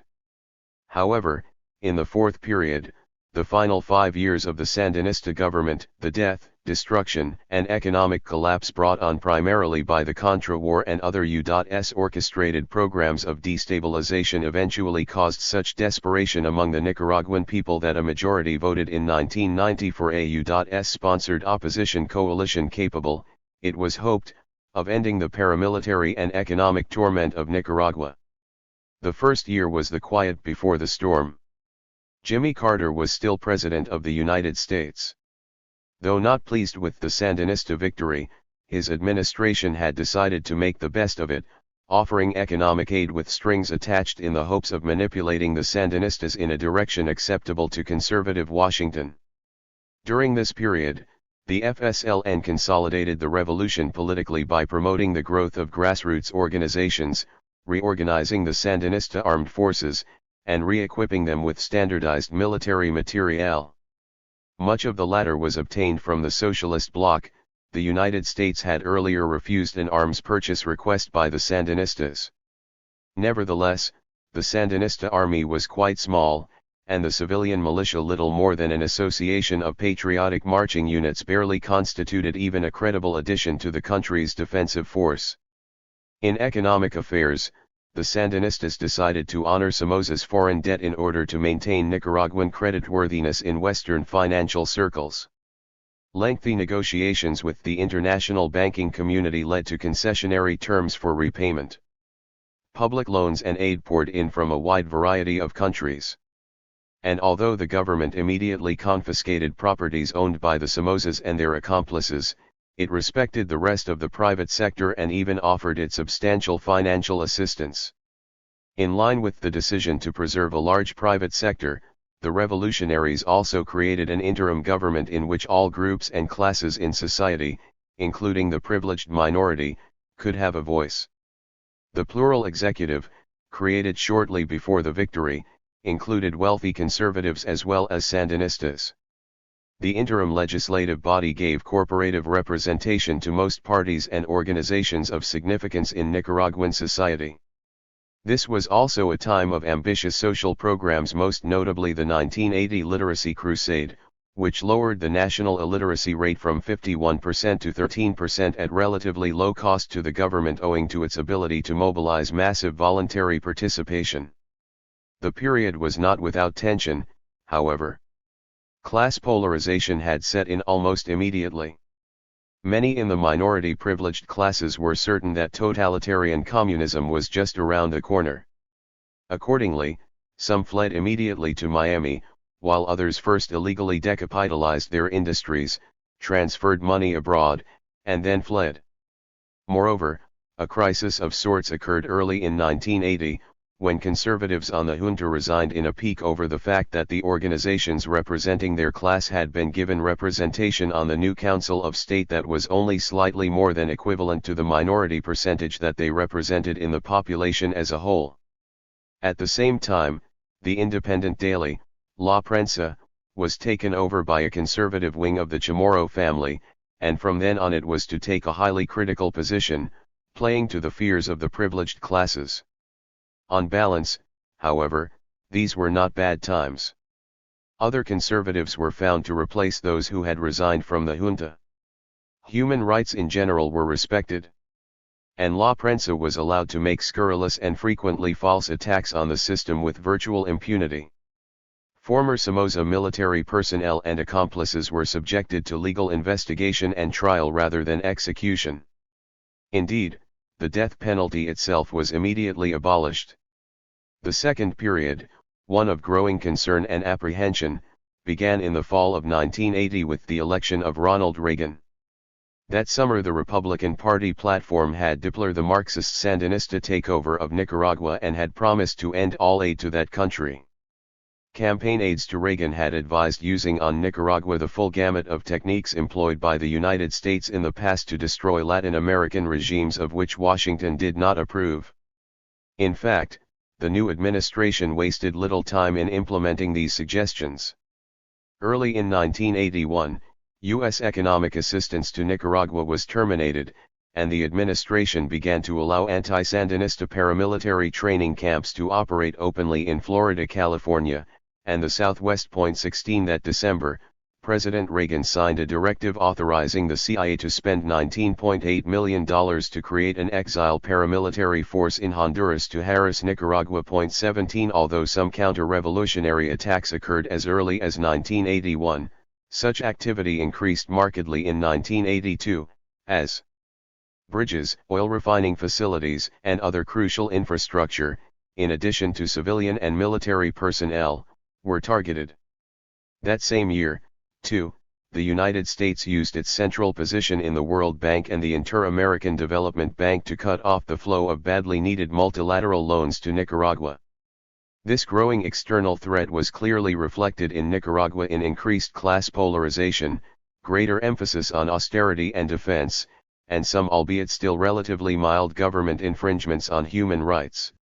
The acceleration of class polarization began almost immediately after the Reagan victory.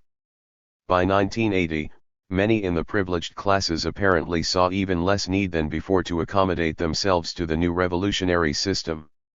Within days of Reagan's victory, representatives of the Superior Council of Private Enterprise walked out of the Council of State. On November 17, Jorge Salazar, vice president of COSEP and head of the Union of Nicaraguan Farmers, was killed in a shootout with state security forces while allegedly meeting with gun runners in preparation for armed counter-revolutionary activities. Even though the government televised highly damaging evidence against him, Salazar immediately became a martyr for the privileged classes. From then on, tension mounted steadily as the conservative Catholic Church hierarchy, the opposition microparties, COSEP, and La Prensa, all working in obvious coordination with the U.S. Embassy, showed less and less inclination to engage in constructive dialogue and an ever greater tendency to obstruct and confront. This behavior, in turn, generated resentment by the masses. In March 1981, for instance, Sandinista defense committees in effect challenged the authority of the Ministry of the Interior by blocking plans by the opposition MDN to hold a political rally that had been presented by the government as proof that pluralism was still viable in Nicaragua. 18. In addition, an increased emphasis was placed on military preparedness. The Sandinista army was almost immediately expanded to around 24,000 persons, the level at which it would stay until 1983. Recruitment and training for members of the militia were stepped up markedly, and obsolete Czech BZ-52 10-shot rifles were imported to arm them.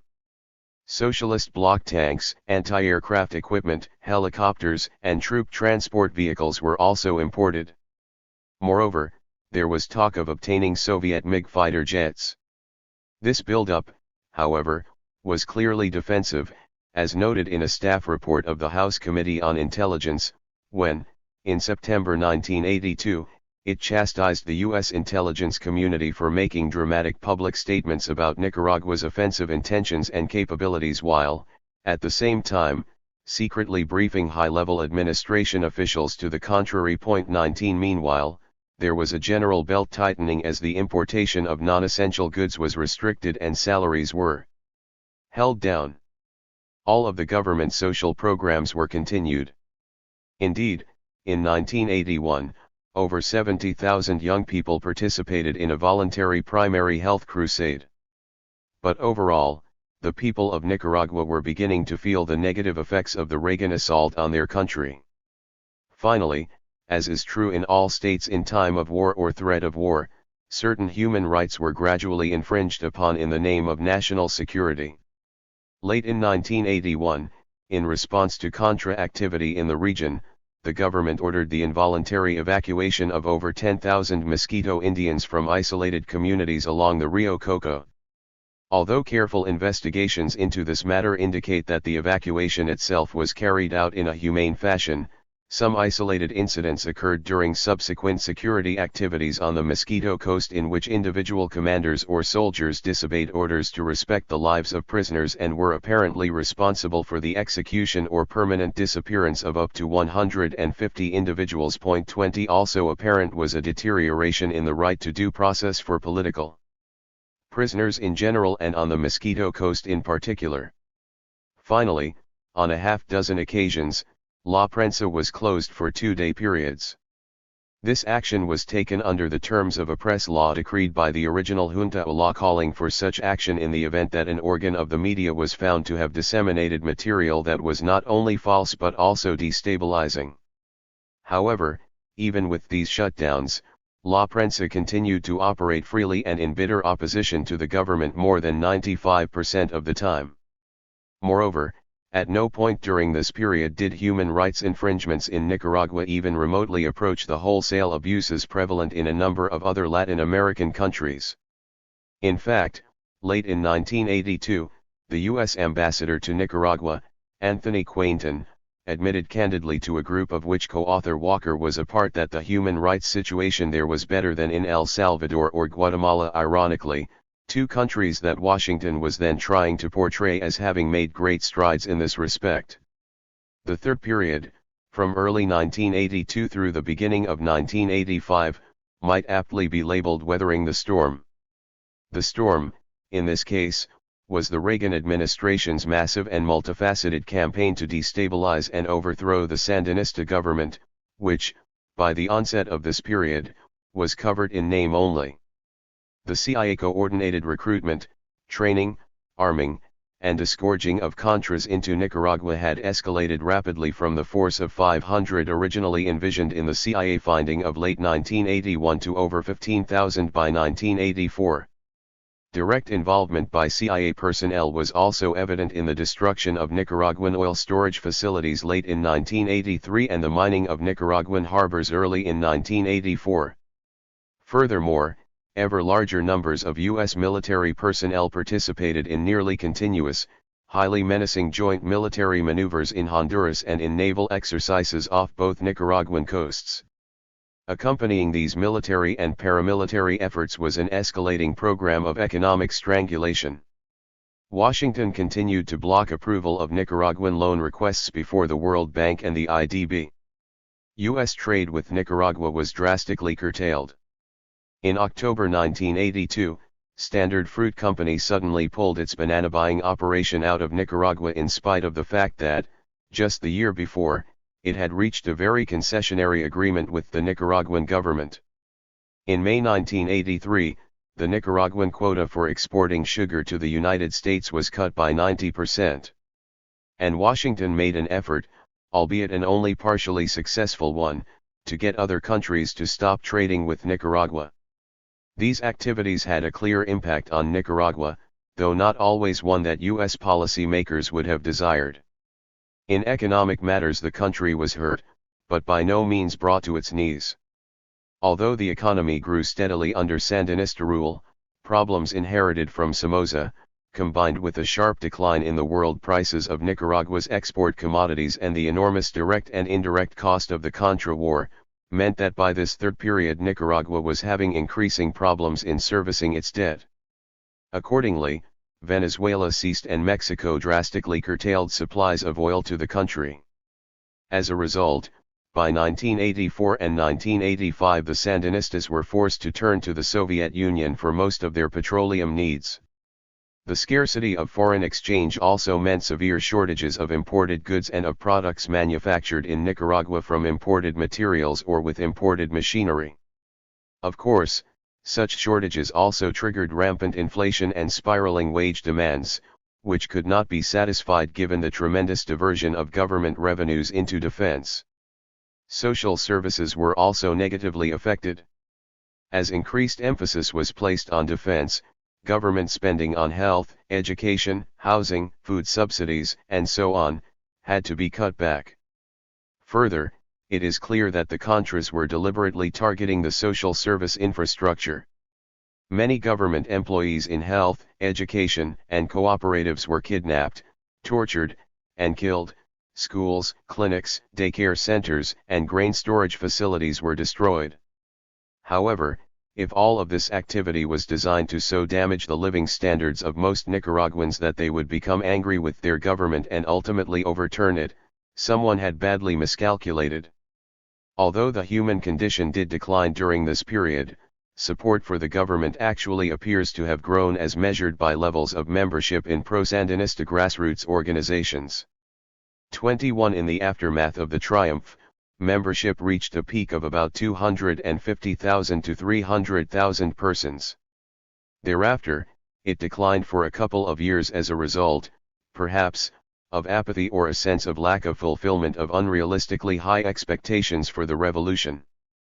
However, by late 1982, grassroots membership had begun to climb again, and by 1984, it had doubled or tripled over the previous high water mark.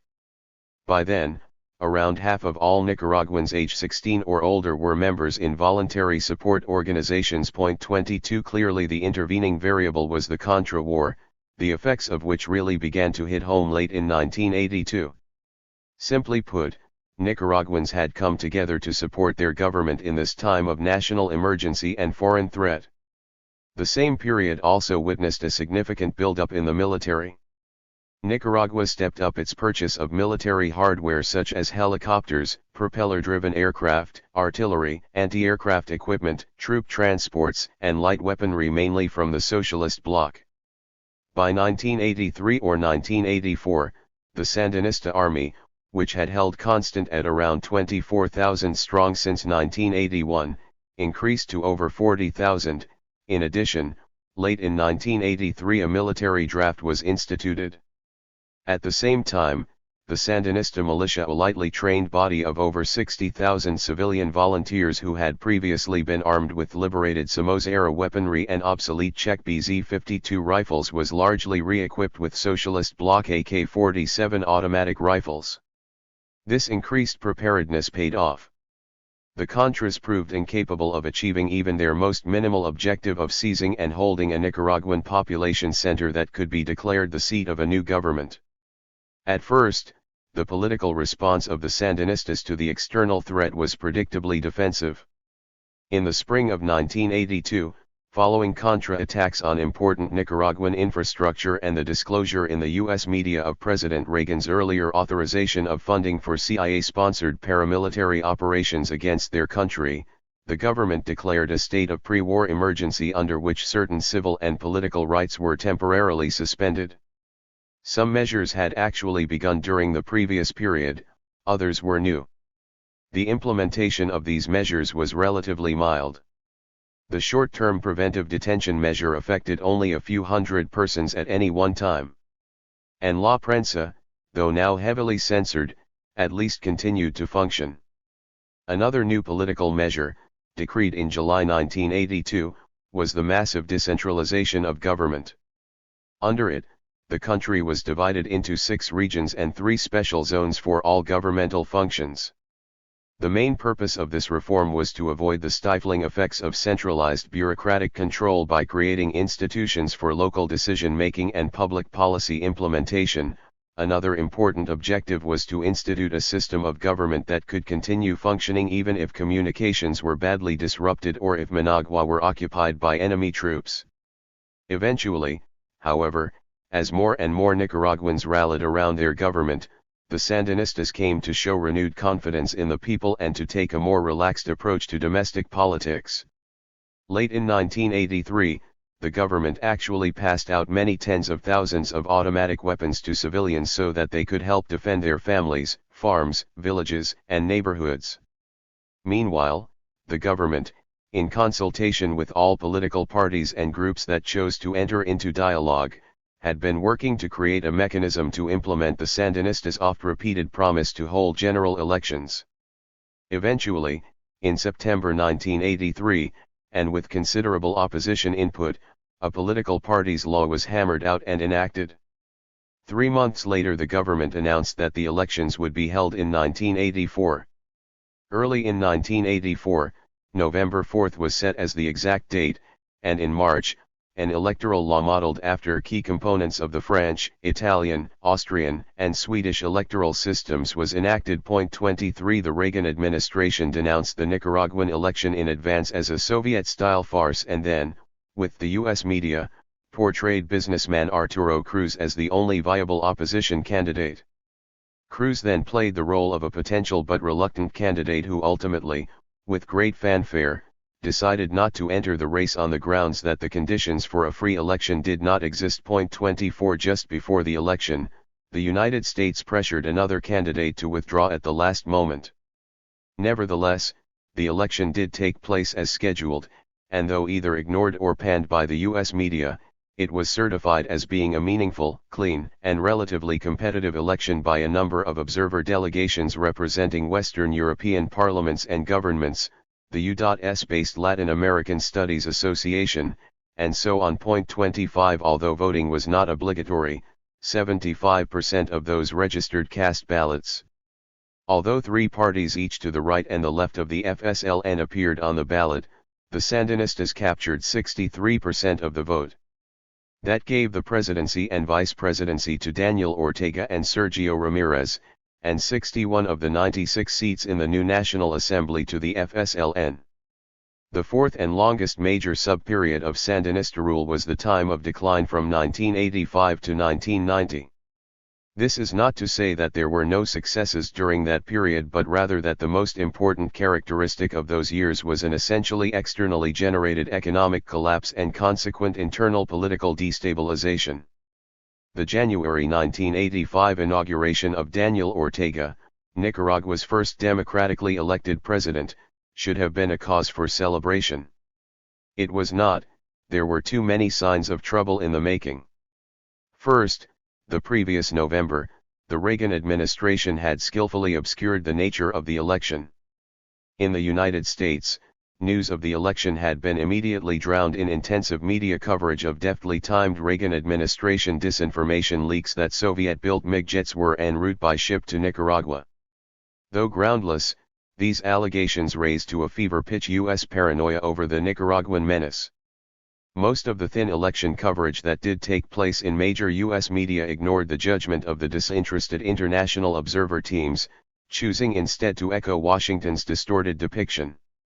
The lone major exception was the Christian Science Monitor, which timidly noted that the international observers had judged the Nicaraguan election as better than that conducted earlier that year in the U.S. client state of El Salvador. 26 But even that newspaper, perhaps not comfortable with possibly being seen as out on a limb, would soon forget its initial evaluation. The behavior of the Reagan administration early in 1985 made it clear that Washington had no intention of coexisting with Sandinista Nicaragua. Bilateral talks being conducted between U.S. and Nicaraguan diplomats during the run-up to the U.S. election of 1984 were unilaterally broken off by the United States at the beginning of the new year. In February, Reagan admitted that it was the objective of his administration to dismantle the Sandinista power structure unless the Sandinistas decided to cry Uncle 27. This admission was followed in May by a complete embargo of U.S. Nicaraguan trade. For the next half-decade, the Sandinistas tried to make the best of a bad, often impossible, situation.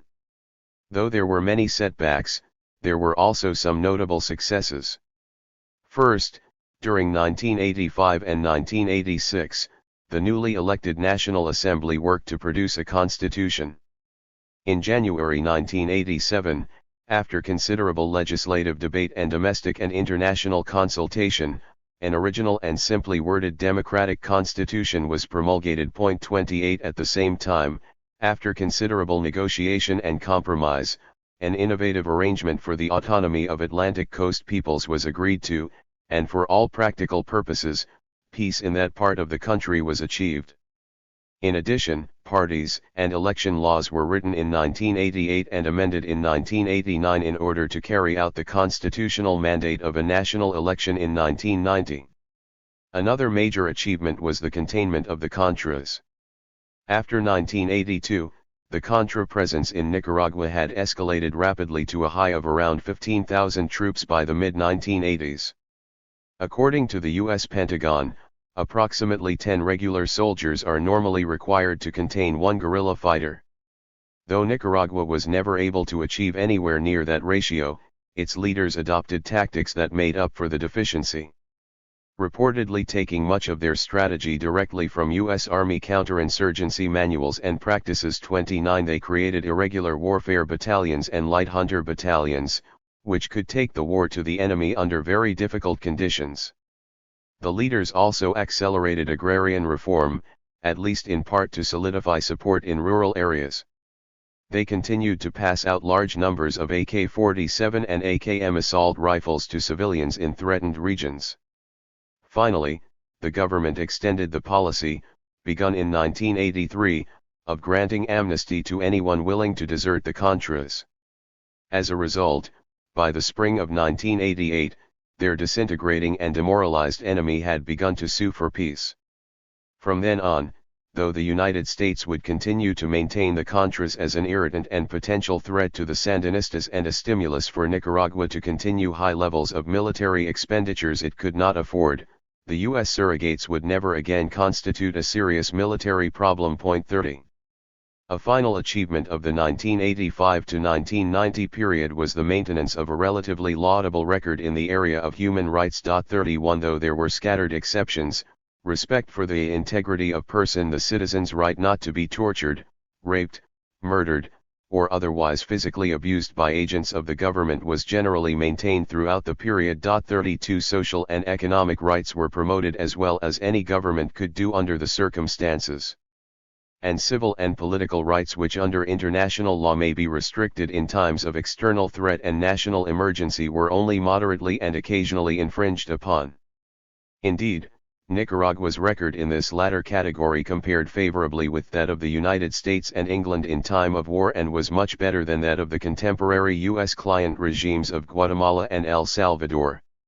However, these successes were ultimately overshadowed by the economically and politically destabilizing impact of continued U.S. economic and surrogate military aggression, causing direct and indirect damage of over $9 billion to an export-oriented economy that in the best of years exported only a little more than $700 million. The U.S. campaign against Nicaragua achieved dramatic results. 33 The economy, which had grown in the first 4 years of the revolution and had leveled off in 1984 and 1985, began to plummet thereafter. According to a UN report, the annual inflation rate had reached 33,602% by 1988-34 while real per capita income was sharply reduced. That year, and even more so in 1989, the government was forced to implement harsh austerity measures that, though they reduced inflation in 1989 to 1,690%, 35 threw thousands of government employees out of work. Significantly, all of these events were taking place just before the 1990 election.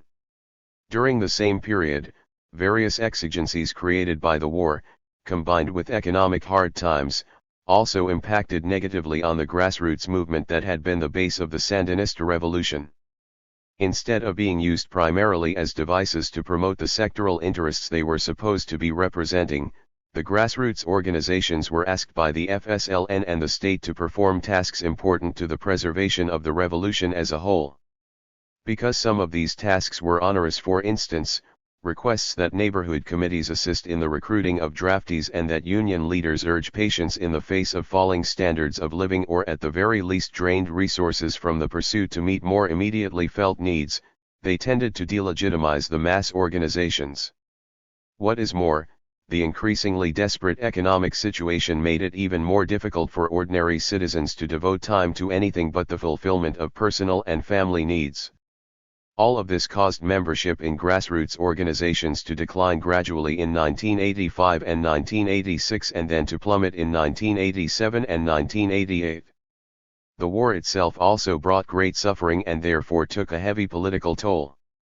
According to internal government statistics that co-author Walker obtained from the outgoing government in January 1990, the death toll for the entire Contra War was 30,865.36. This included 21,900 Contras and 8,965 individuals categorized by the government as our people, approximately 4,860 government troops and 4,105 others, mainly civilians. Calculating roughly that the population of Nicaragua, which grew from 2.5 million to 3.8 million in the period 1979-1989, averaged about 3.3 million during the war years, the over 30,000 dead represented 0.9% of the population. An equivalent loss for the United States would have been 2.25 million, or over 38 times the U.S. death toll in the entire Vietnam War. The war also produced 20,064 wounded, many of them so permanently disabled that they would be wards of the state for the rest of their lives.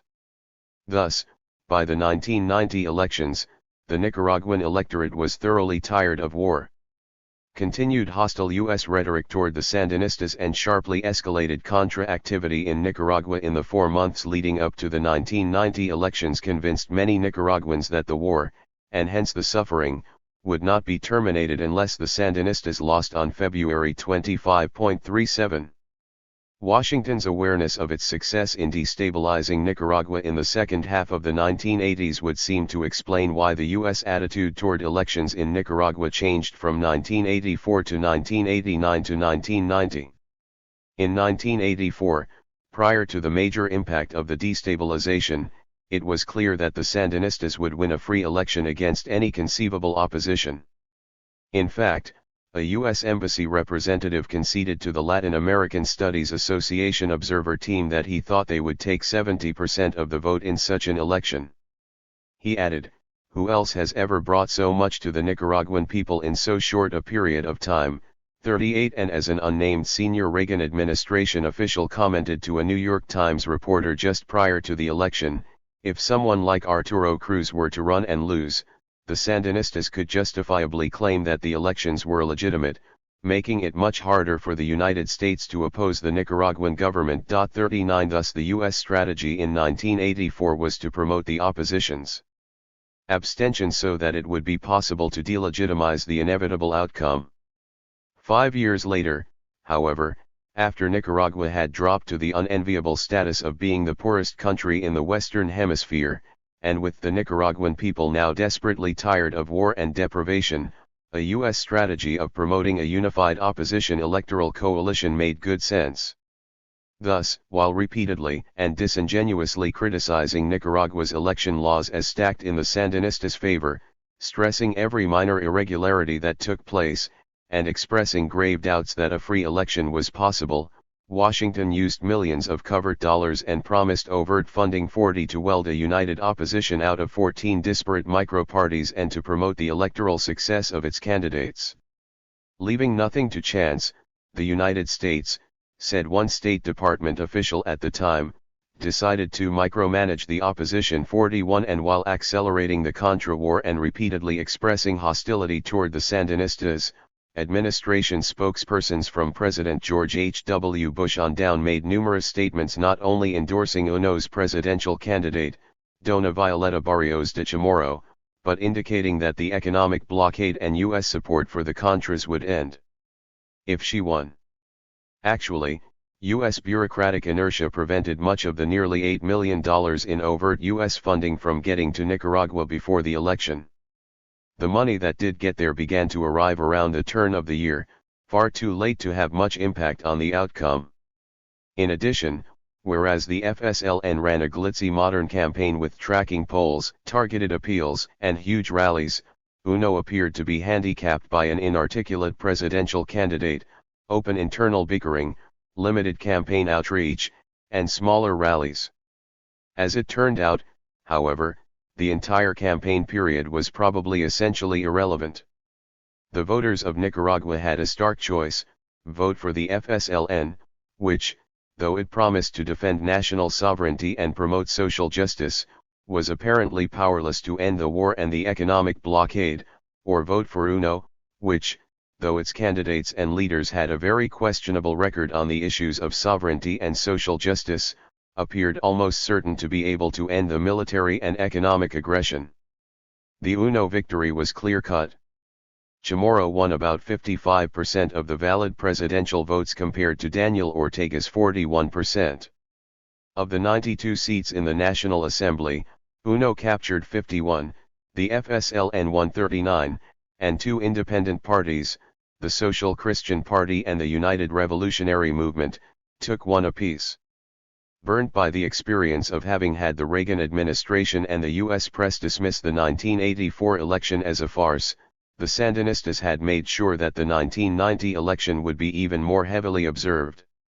As it turned out, their second election was one of the most intensely observed in history. 42 The United Nations, which had never before observed an election in the Western Hemisphere, and a Carter Center/Organization of American States team both employed a scientific technique for the stratified sampling of local vote counts that enabled them to project the outcome to within 1% of the final count less than 3 hours after the polls closed.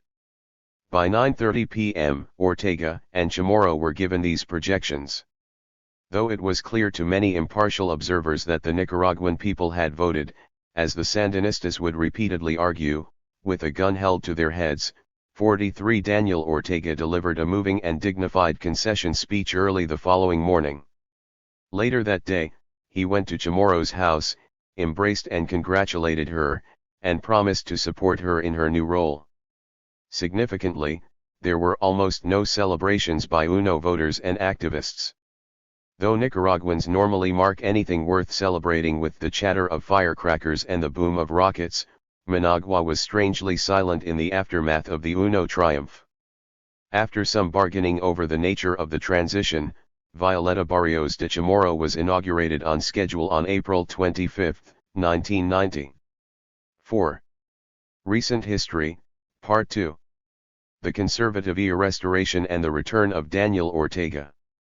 In the 2 decades following the 1990 electoral defeat of the Sandinistas, many if not most of the much-acclaimed logro of the revolution, both social and institutional, would be reversed, some slowly, some almost immediately. Strikingly insensitive to the welfare of the poor majority, the 3 conservative governments in power until 2007 worked from the start to implement policies that undermined the social gains the poor majority had enjoyed since 1979 in healthcare, education, housing, land tenure, and so on. And starting a bit later, the 2 dominant rival caudilos of the period, Arnaldo Alemán and Daniel Ortega, would make a series of self-serving pacts that would subvert and corrupt the very institutions of the rule of law and democracy so carefully created in the 1980s under governments in which Ortega, ironically, had played a central role. The Chamorro years, 1990 to 1997. The Chamorro years are difficult to evaluate. Point 1 On the one hand, the new administration was truly reactionary in social and economic matters, and the poor majority suffered noticeably. Point 2 On the other hand, Violeta Chamorro's administration succeeded in taming inflation and, after several years, achieving modest economic growth. What is most laudable, however, is that President Chamorro was a peacemaker who believed that binding up the political wounds of the Nicaraguan family was essential for both successful governance in the short run and democratic consolidation in the future. Economic and social policy. It would be unfair to say that the Chamorro administration introduced economic neoliberalism to Nicaragua. In fact, the Sandinistas had implemented harsh economic stabilization measures in the late 1980s in response to the hyperinflation caused mainly by spending on the Contra War. However, the new administration embraced neoliberalism with enthusiasm and intensified its implementation. Government properties were privatized, government expenditures were cut, budgets were balanced, and tariff barriers were lowered. Though these policies curbed inflation and eventually resulted in slight economic growth, they inevitably pummeled the poor majority. The downsizing of government, the cutbacks in social services, the privatization of state enterprises, and the credit emphasis on agro-export rather than peasant production of domestic foodstuffs combined to exacerbate the misery of ordinary Nicaraguans. Unemployment, underemployment, drug addiction, crime rates, homelessness, and domestic violence all soared. Further aggravating the grim social picture, the demobilization of the Contras and the bulk of the national armed forces threw tens of thousands of young men with little training or experience in anything except violence into the streets. Though the Chamorro administration promised ex-combatants land and resettlement benefits in the peace agreements of 1990, it ultimately fell far short of fully meeting these commitments. Sporadically throughout the 1990s, rearmed Contras, ex-Sandinista military, and mixed units of both engaged in renewed guerrilla activity or banditry in rural areas. 3 Though organized armed conflict declined after the mid-1990s, such cases continued even into the late 1990s. 4 The vanquished and the victor. On April 25, 1990, Violeta Chamorro receives the presidential sash from Daniel Ortega. Politics and government. Given that in its two recent wars, the War of Liberation and the Contra War, Nicaragua had lost almost 3% of its population, it is not surprising that the period of the Chamorro administration was marked by intense political invective and conflict that sometimes turned violent. Indeed, what is really surprising is that this period also saw considerable progress toward national reconciliation and democratic consolidation, and that there were almost no assassinations of high-level political actors. Grassroots organizations representing the poor majority of Nicaraguans played a significant role in the politics of this period. The Rural Workers Association, the National Union of Farmers and Ranchers, and mixed Contra/Compa groups of ex-combatants were involved in the negotiations regarding the privatization of state farms, successfully insisting that some of the land be deeded to former workers and ex-combatants. The National Workers' Front did the same in the privatization of urban state-owned properties. At other times, when the government was unresponsive, these and other groups staged marches, demonstrations, and strikes to force government respect for the interests of ordinary people. Meanwhile, the Chamorro administration steadfastly eschewed pressure from the United States and right-wing members of UNO to engage in a vengeful desandinization program.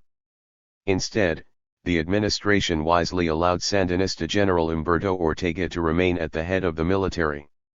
Assured in this way that there would not be an anti-Sandinista bloodbath, the FSLN accepted the demobilization of the army from more than 80,000 to less than 15,000 troops. In addition, the Chamorro government, the FSLN leadership, and a wide spectrum of politicians engaged in frequent bargaining, negotiating, and pact-making. This ultimately resulted in a majority consensus in the National Assembly, which made possible the promulgation of a new military code, increasing civilian control over the military, some revisions of the 1987 Constitution, including prohibiting re-election of the president and curbing the powers of that office, and the passage of Property Stability Law 209, which created a framework for dealing with property disputes arising out of the revolutionary period. Clean elections for the second autonomous government on the Atlantic coast in 1994 also seemed to bode well for a successful consolidation of democracy. However, all may not have been as well as it seemed. Many in the UNO coalition that had brought Violeta Chamorro to power in 1990 were alienated by her attempts at pact-making, especially her gestures of reconciliation toward the Sandinistas. Many of their leaders had won positions as mayors in Nicaragua's largest cities. Nurtured by USAID funds destined exclusively for municipalities that had voted the Sandinistas out, these individuals engaged in public works and neopopulist politics that won them wide popular support. Under their leadership, the old Liberal Party, the majority party of Nicaragua until it became corrupted by the Somozas, was resuscitated as various splinter liberal parties were fused under the banner of the Liberal Alliance. The Liberals did well in the Atlantic Coast elections of 1994, and they would win the national elections of 1996. The 1996 election. As an official observer at the 1984 and 1990 elections, co-author Walker found the character of the 1996 election, which he also observed, to be a disappointment. In the politically polarized atmosphere of Nicaragua at the time, the right wing insisted on a series of last-minute changes in the electoral law and in the personnel of the Supreme Electoral Council.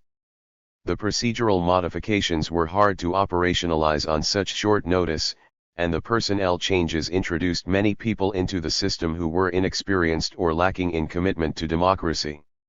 Each step of the election was flawed by anomalies from registration and campaigning to election day voting and post-election vote counting. The worst problems occurred in the counting of the vote after the polls had closed. There were so many irregularities that the Supreme Electoral Council did not announce official results for more than a month after the election. Such confusion reigned in some places that the entire tallies of hundreds of voting stations were ultimately thrown out. Perhaps significantly, the bulk of them occurred in Managua, Jinotega, and Matagalpa, the three departments whose electoral councils were under newly appointed liberal presidents. Against this background, the Liberal Alliance was triumphant. Its presidential candidate, Arnaldo Alemán, beat perennial FSLN candidate Daniel Ortega by winning 51% of the vote. Only 37.7% of the vote went to Ortega. In the National Assembly, the Liberals took 42 seats, the FSLN took 36, and 15 seats were divided among 9 minor parties. Both Ortega and the presidential candidate who placed third denounced the Liberal victory as illegitimate. 5. The Alemán administration. The 50-year-old lawyer-slash-farmer who was inaugurated as president in January 1997 had been a liberal since the days of the Somozas. Though he had developed a burning hatred for the Sandinistas, he was widely rumored to have made a financial killing during the revolution by purchasing heavily subsidized veterinary medicines in Nicaragua and smuggling them into neighboring countries for sale at much higher market prices. 6. Elected to the Managua City Council in 1990, he then engaged in complicated deal-making, some of it quite deceitful, to get himself appointed mayor by his peers. In that position he governed as a sort of neopopulist. Using USAID funds to carry out highly visible public works for which he took full credit, he employed the politically faithful, mixed with and proclaimed his concern for the poor, and identified the Sandinistas as the cause of most of the country's problems. With financial and moral support from the Cuban and Nicaraguan exile communities in Miami, he and other liberal mayors worked to create the Liberal Alliance out of various liberal micro-parties that had survived the fall of Somoza. Ironically, the liberal victory of 1996 was also facilitated by the behavior of some leaders of the FSLN in the 1990s. These people had weakened the party's image by engaging in illegal but unseemly property grab during their lame duck months early in 1990 and by clinging to the party leadership when challenged in 1994.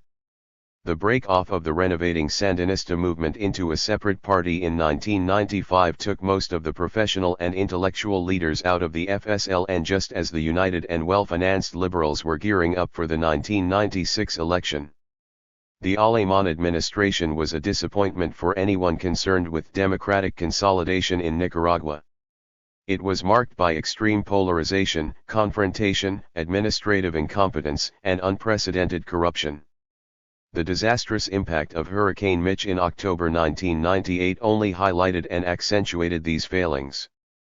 In many ways, Arnaldo Alemán was a quintessential neopopulist, a category of leader that had emerged in various parts of Latin America by the end of the 20th century. 7 Like the populists of earlier decades, the neopopulists used personal charisma and dramatic rhetoric to appeal almost as secular messiahs to large blocks of socially and economically marginalized and stressed citizens. Characteristically, they championed the weak and vulnerable, the people, as against the evil and repugnant other, often, though not always, the privileged classes. 8 However, unlike the old populists who promoted labor unions and other organs of civil society, neopopulists appealed directly to the politically unorganized sectors of society. Indeed, such leaders actually feared and disliked organized civil society, be it in the form of grassroots civic organizations or non-governmental organizations, national and international, that provided assistance to such organizations. And finally, unlike the old populists with their schemes for government intervention in the economy, the neopopulists, though usually elected on platforms criticizing neoliberal economics, often eventually adopted neoliberalism and, indeed, found that in the short run, at least, implementing structural reforms was popular with their marginalized supporters. 9.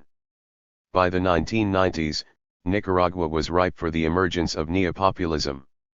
The U.S. orchestrated Contra-war and its related programs of economic strangulation had ruined the economy and created an ever-growing segment of impoverished people, unemployed workers, demobilized combatants, and informal sector vendors. Most of these people were not members of organized civil society. In addition, massive U.S. generated anti-Sandinista propaganda promoted in the 1980s through the local and international media, by the Catholic Church hierarchy, and by opposition parties, together with the inability of the Sandinistas to bring peace and solve the country's economic problems, had demonized the Sandinistas in the eyes of many. Thus, neopopulism in Nicaragua had both an accessible base of stressed and angry but unorganized people to which to appeal, and a ready-made repugnant other to serve as a target in mobilizing that anger. Furthermore, as noted earlier, the neopopulists were bolstered by USAID programs in the early 1990s and by popular reaction to Sandinista excesses, starting with the Piñata in 1990 and continuing throughout the decade as a tiny group of old revolutionaries clung stubbornly to the reins of party power. President Arnaldo Alemán. Thus, Alemán rose to power and initially attempted to rule as a neopopulist. Harboring an intense hatred of the Sandinistas and not having played a central role in the bargaining and consensus building that went into the National Assembly's rewriting of the rules of the game in the mid-1990s, Alemán and his liberal plurality in the legislature immediately called into question the legitimacy of the 1994 Military Code, the 1995 amendments to the 1987 Constitution, and the 1996 Property Stability Law 209. In addition, seeing the Sandinistas as irredeemably evil, they maneuvered to deprive them of the full number of seats on the executive body of the National Assembly to which they appeared entitled. These moves resulted in months of chaos. There were general strikes and demonstrations led by the National Union of Farmers and Ranchers and joined by urban workers to protect the properties that had changed hands in the 1980s. In addition, there were raucous and hate-filled invective, renewed armed insurgency, FSLN boycotts of the National Assembly, constitutional challenges, sporadic attempts at public dialogue, and behind-the-scenes bargaining between the leaders of the two major political forces. On the positive side, grassroots organizations representing peasants and urban workers were again active in defending their interests, especially as they related to the property issue. Eventually, pressure both international and domestic for a compromise solution became irresistible, and Alemán was forced to adopt a new strategy that would add behind-the-scenes deals with his Sandinista enemies to his neopopulist public posture. In the fall of 1997, private negotiations between legal teams representing the FSLN and the government culminated in an agreement on the thorniest issue of the 1990s, that of property. In November, after only 4 hours of debate, 73 of the 93 members of the National Assembly voted to approve the Law of Urban and Rural Reformed Property. 10. For a while it appeared that with the settlement of the property issue a new normalcy was beginning to emerge in Nicaragua. Soon, however, the leaders of the two major parties each suffered personal scandals. Aleman was engulfed in escalating charges of corruption. First came the narco-jet scandal, in which traces of cocaine were found in a rented jet that had been serving as the presidential plane since December 1997. Then, in February 1999, Controller General Agustin Yarkin announced the results of an investigation of the president's personal assets, which showed that Aleman's personal fortune had grown by 900% from 1990 to 1996. Though Aleman eventually resorted to jailing Yarkin for a number of months, the scandal would not go away. Ortega, too, was besieged by scandal. In 1998, he suddenly found himself accused by his 30-year-old stepdaughter of having sexually abused her over a period of nearly 20 years. Although both Ortega and Aleman would survive the scandals and retain control of their respective political movements, their behavior hurt their parties and dramatically eroded their popularity. In April 1999, nearly half of those questioned in an Envio survey saw the Aleman administration as the most corrupt government in Nicaragua's history. 11 and a SID Gallup poll of public opinion found that fully 77% of Nicaraguans had doubts about their president's honesty. 12 In the latter poll, public support for the two major parties FSLN and Liberal had dropped to 20% each. 13. On top of this, support for Aleman and the Liberals was also diminished by their poor handling of the disaster visited on Nicaragua by Hurricane Mitch in October 1998. More than 2,400 people were killed, and nearly one-fifth of Nicaragua's population was left homeless. Economic damage totaled more than $1.50 billion. 14 Working with a civil service stripped to the bone by a decade of neoliberal downsizing and further debilitated by corruption, cronyism, and incompetence, the Aleman administration was painfully slow in helping those hurt by the disaster. Furthermore, as a neopopulist, Aleman channeled Nicaraguan public relief aid through local governments where liberals were in power or through liberal party organizations where they were not. He even attempted at first to deflect the flow of international assistance away from non-governmental organizations, which he could not control. 15. The increasingly weak positions of both Aleman and Ortega would lead in turn to a strange series of pacts between the two archenemies. 16 Whereas the agreement on the 1997 property law could be seen as serving a national good, it would be hard to defend subsequent deals between the two caudillos in such terms. While publicly attacking each other in the most visceral terms, Aleman and Ortega now made deals that simply served their own or their party's narrow interests. Late in 1999, the two crafted a pact that the FSLN/PLC majority in the Assembly quickly converted into law the following year. Among other things, it packed the Supreme Court, the Office of the Controller General, and the Supreme Electoral Council with FSLN and PLC partisans. As a result, Aleman was relieved of scrutiny by the Controller General, and both caudillos were free for the time being, at least of the threat of successful prosecution under the judicial system.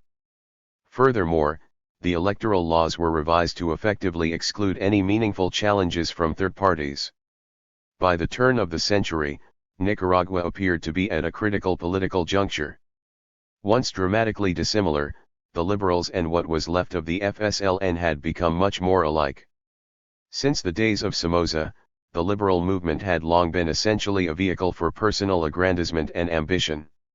Now in the late 1990s, a tiny remnant of the original FSLN controlled a party that had seen the defection of most of its middle and upper-level cadre and a near-complete dissolution of its once strong relationship with the various organs of civil society created in the 1970s and 1980s. The 2001 elections. It was against this background that national elections were held in 2001.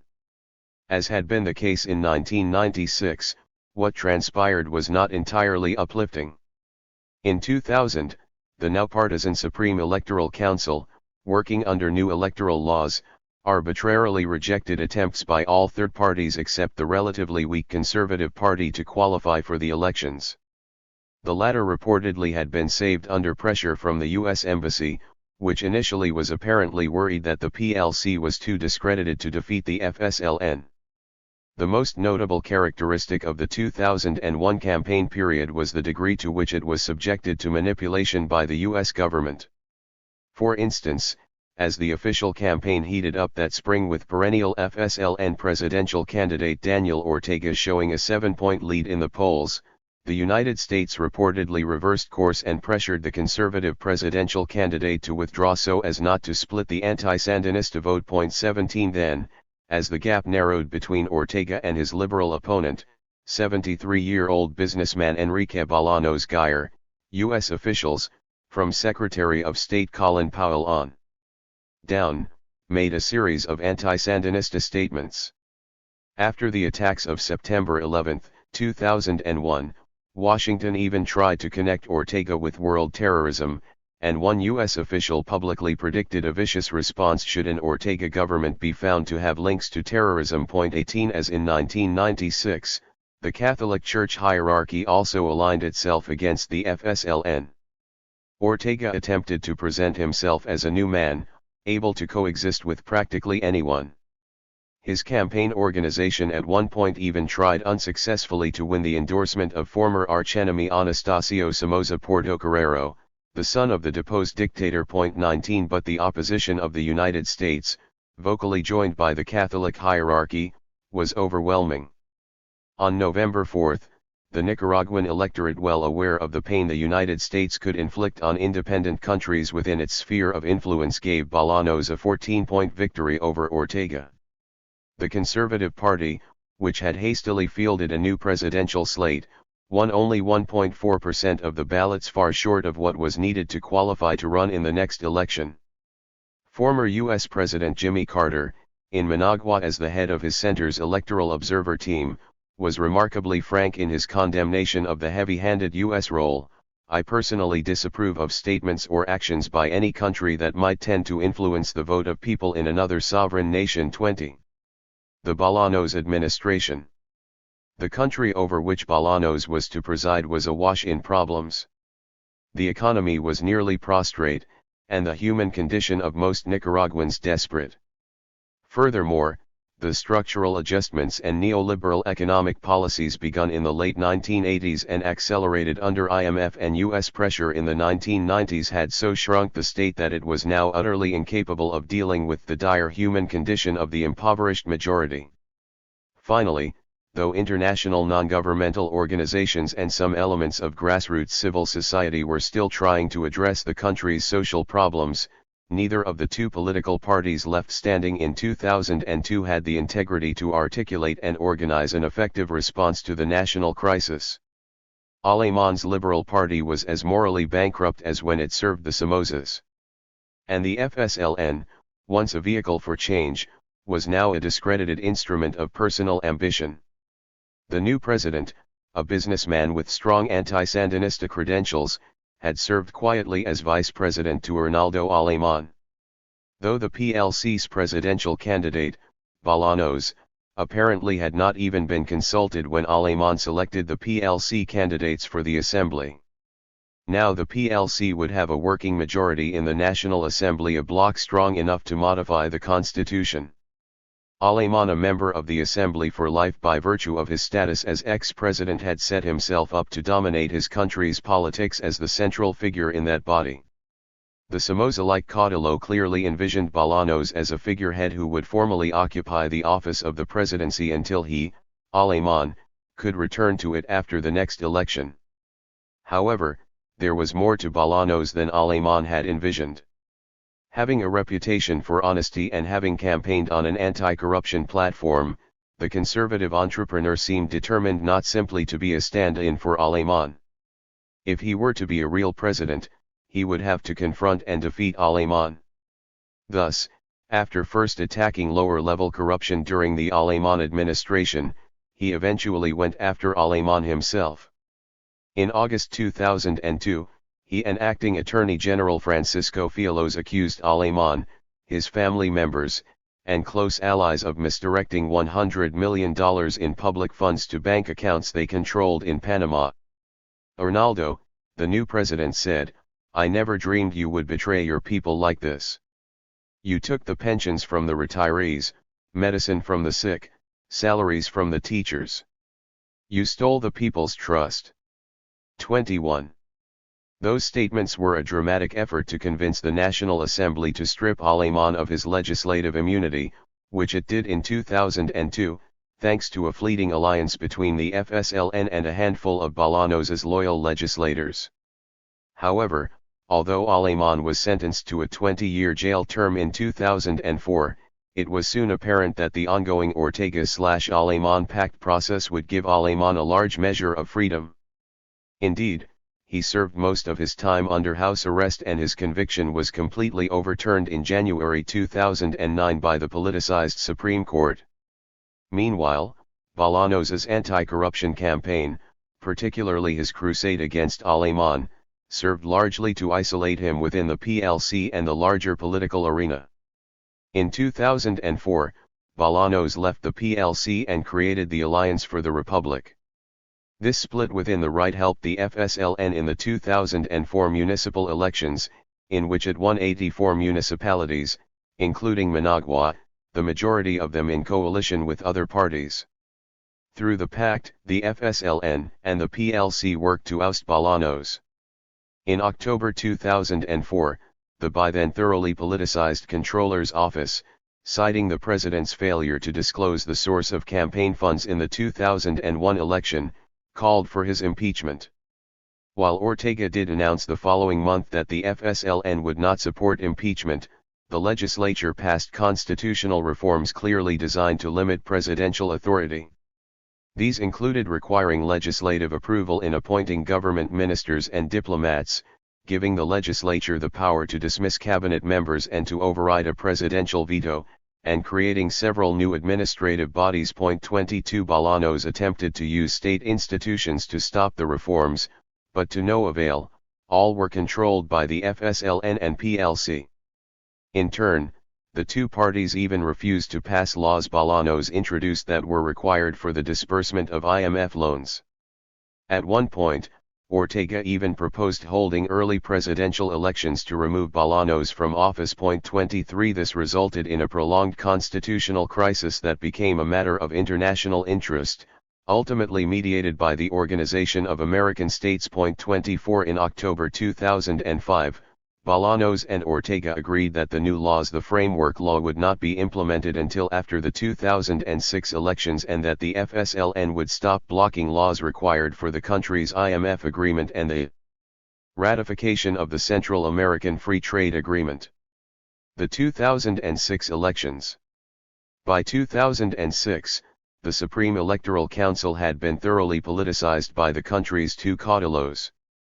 And, since Aleman's conviction on corruption charges had given Ortega the upper hand in ongoing iterations of the pact, Ortega's interests would be reflected in the nature and behavior of that key entity. First, Roberto Rivas, widely seen as a favorite of Cardinal Miguel Obando y Bravo, or, as La Prensa put it, his protected 125, was made president of the CSE. This and an Ortega decision to support the outlawing of therapeutic abortion, even when necessary to save the mother's life, was apparently sufficient to cause former anti-Sandinista Obando to support Ortega in the elections. Second, and even more important, the electoral laws were changed to allow a presidential candidate to win with less than a majority if he or she were to obtain 40% of the vote or 35% with a 5-point margin over the nearest rival. This adjustment in the rules favored Ortega, whose vote total had hovered around 40% in the previous three elections. Ortega was also favored by a split in his conservative opposition. Aleman's old constitutional liberal party ran José Rizzo, a coffee grower and former vice president under Bolaños. However, the corruption of the PLC had caused a large segment of that party to break off and form a new party, the Nicaraguan Liberal Alliance, under the leadership of banker Eduardo Montealegre. The ALN and the Conservative Party united in 2006 to back Montealegre's presidential candidacy. Two groups that had split from the FSLN also fielded candidates Edmundo Yarkin for the MRS and Eden Pastora for a new micro-party, the Alternative for Change, but they were not a serious challenge to Ortega. 26. The election itself was relatively clean. It was observed by international teams from the Organization of American States and the Carter Center as well as two major domestic groups. 27 This level of observation meant that all involved knew from the start that patterns of fraud would not go undetected and would be denounced if they took place. In addition, the major domestic observer group, Etica y Transparencia, fielded such a large team that ET workers were in almost every voting place in the country to observe and report the vote count after the polls closed. Within hours of the closing, ET had an extremely accurate quick count of the results, thus ensuring that any later manipulation of the tallies would be detected. Jubilant Ortega supporters celebrate following ET's announcement of the results of their quick count only hours after the polls closed in the 2006 national elections. All observers agreed that Daniel Ortega had won the presidency with 38% of the vote, followed by Montealegre, Rizzo, Yarkin, and Pastora. Fraud favoring the FSLN was detected by ET in only 4 municipalities of one coastal department, the RAAN. 28 and, though the Carter Center made a series of suggestions for improving the system, its overall assessment of the 2006 election was positive. 29. Probably the least clean aspect of the 2006 election was the role the U.S. government played in its effort to manipulate the outcome. As in the previous 3 presidential contests, U.S. personnel spoke out and worked behind the scenes in an effort to orchestrate the victory of one candidate, in this case the ALN's Eduardo Montealegre. 30 Ironically, however, their efforts actually helped split the anti-Sandinista forces, thus helping to ensure the Ortega victory, which could not have taken place without that split. The Ortega administration. While a change from the prior conservative administrations, the Ortega administration was also a departure from the democratic values of the Sandinistas of the 1980s. Though he introduced important social policies, Ortega's administration also intensified the corruption of the rule of law begun during the pact-making of the previous decade. Ortega now had tight control of what was left of the FSLN and, within the pact, he held a clear advantage over Aleman, whose corruption in the 1990s had been so extensive that additional charges could always be raised by the Ortega-controlled judiciary if they were ever necessary.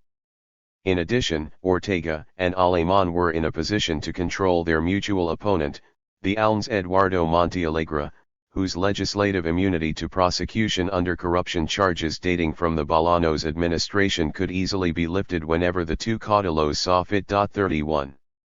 The Ortega administration also exhibited little tolerance for dissent. Journalists, former FSLN members, and civil society organizations complained of intimidation and violence by Ortega's sympathizers. Among the most prominent targets of government harassment were former FSLN members Carlos Fernando Chamorro and Escobedo Cardinal, both of whom were the subject of legal investigations and public smear campaigns, and a handful of women leaders who continually spoke out against the criminalizing of therapeutic abortion. 32 Turbas, pro-Ortega youth gangs, were increasingly used as a tool to intimidate the opposition. Moreover, the administration sought to extend control over civil society through the establishment of citizens' power councils and heavy-handed intervention in municipal governments. 2008 municipal elections. The municipal elections of 2008 held in 146 of 152 municipalities appear to have been yet another example of the corrupting nature of the pact. 33 Though it had immediately certified Ortega's victory in the 2006 elections, the huge and prestigious domestic observer group ET was barred by the politicized CSE from observing in 2008 on the grounds that it had assumed political positions. 34 In addition, all credible international observation was also barred. Prior to the elections, the CSE limited the electoral field by ruling that the MRS and Conservative Party were not eligible to participate because they could not present a full slate of candidates.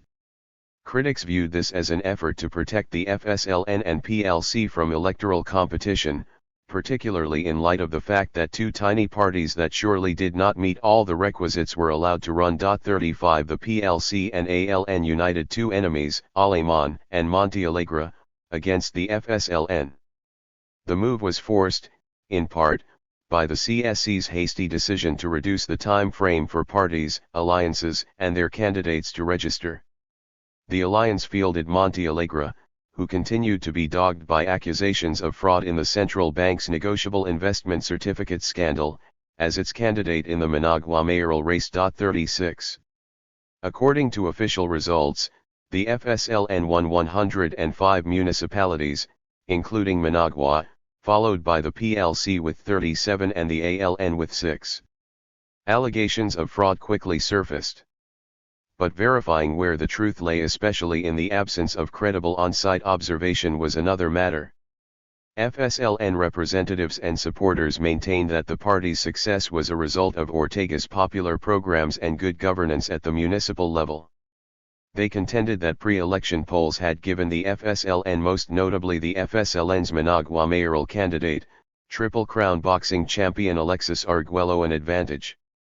In truth, there was no dispute that the FSLN won 60 municipalities and that results in 95 municipalities were uncontested. 37 The majority of the 40 contested municipalities were those that Montealegre's faction would have received, per the alliance with the PLC.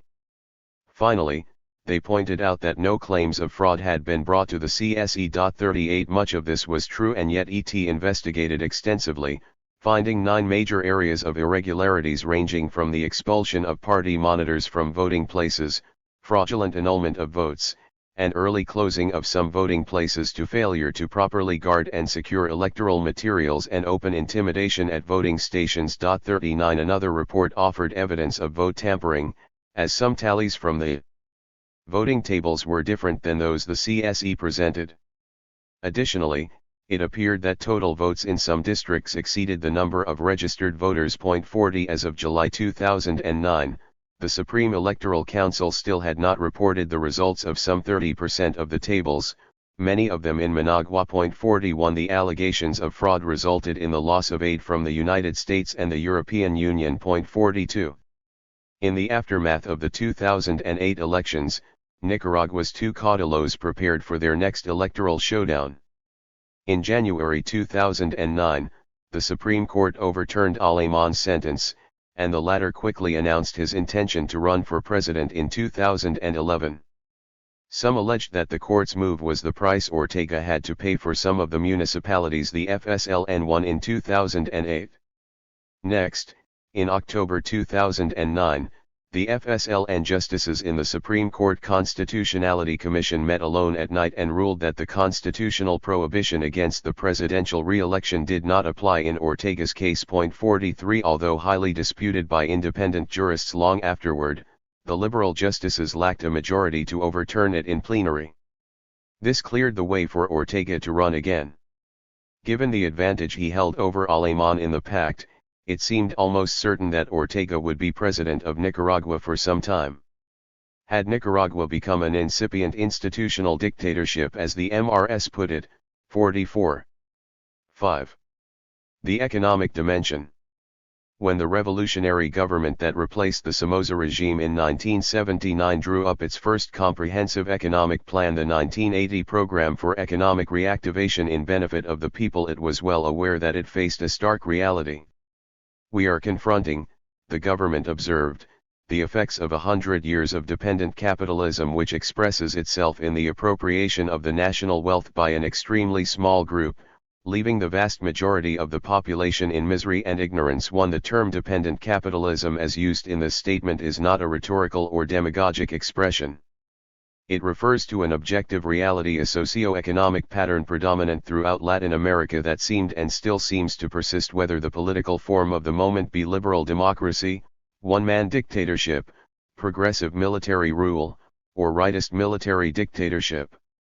There is a profound difference between what is loosely called free enterprise or capitalism in the United States and its counterpart in Latin America.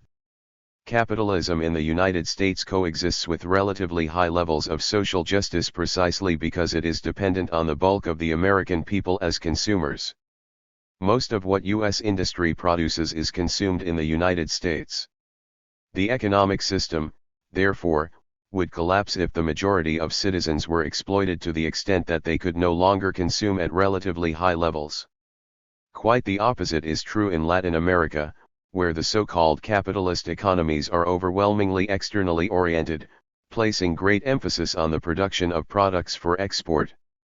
Under these dependent capitalist systems, the common citizen is important as a cheap and easily exploitable source of labor rather than as a consumer.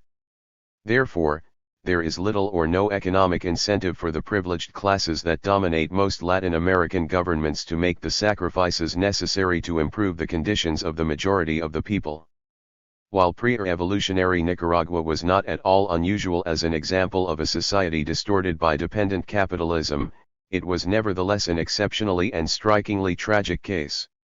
Unlike certain other countries such as Bolivia, where at the time natural resources were thought to be in relatively short supply, Nicaragua is, and always has been, a land of impressive economic potential. The population/land ratio is very favorable.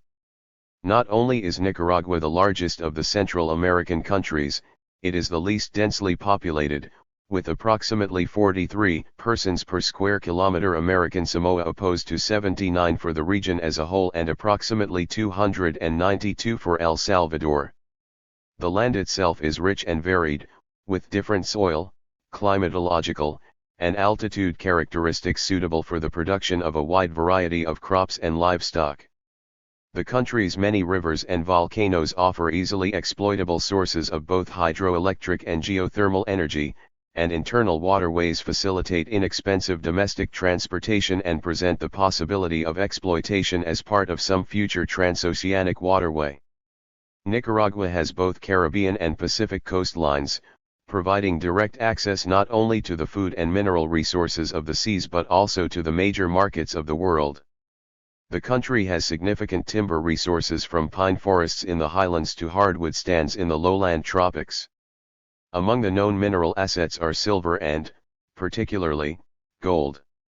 Finally, the Nicaraguan people, with their relatively homogeneous culture and language and their indomitable spirit and joie de vivre, are themselves a very important national asset. The tragedy, indeed the gross injustice of pre-revolutionary Nicaragua was that in spite of all this potential and some apparent signs of development, such as frequent spurts in gross national product, the vast majority of the Nicaraguan people, even in the late 1970s, led a stark existence while a small, privileged minority monopolized and misused the national resources to their own nearly exclusive benefit. This fact is illustrated by income distribution figures for the late 1970s that show that 20% of the population received 60% of the national income while 80% were expected to make do with the other 40%. The poorest 50% had access to only 15% of the national income, for an average of a little more than a couple $100 per person per year. 2. Evolution of the economic system. The best way to understand the inequities of the Nicaraguan economic system is to examine its historical roots. Nicaraguan economic history prior to the Sandinista revolution is divisible into four distinct time spans: the colonial period, from the 1520s to the 1820s, the first half-century of independence, from the 1820s through the 1870s, the period of primitive dependent capitalism, from the late 1870s through the 1940s, and the rise of modern dependent capitalism, from the 1950s through the 1970s. The colonial economy.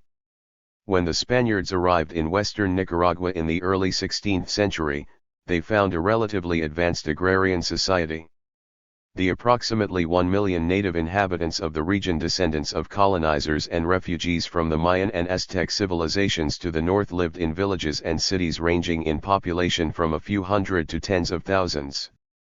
This was a feudal society, with chiefs, sub-chiefs, and commoners, in which tribute flowed from the lowly to the lofty. However, land was held collectively and each inhabitant of the villages and cities had access to a designated plot nearby. The rich soils of the region yielded agricultural products in abundance ranging from corn, cassava, and chili to beans, tobacco, and a variety of vegetables. Each population center had one or more local markets at which agricultural products were sold. Though periodic crop failure and intertribal warfare undoubtedly inflicted occasional acute hardship, the economy in general was relatively self-sufficient and self-contained. The market system, intra-regional trade, and general access to rich agricultural lands provided the material wherewithal to satisfy basic human needs. The Spanish conquest, as we noted earlier, had an immediate and devastating impact on this economic system. Superimposing themselves on the existing feudal structure, the conquistadores demanded tribute in gold and, when that was depleted, Indian slaves. Within a few decades, the near total destruction of the native population through death by contact with European diseases and the export of slaves created a severe manpower shortage that all but destroyed the labor-intensive agricultural base of the region's economy.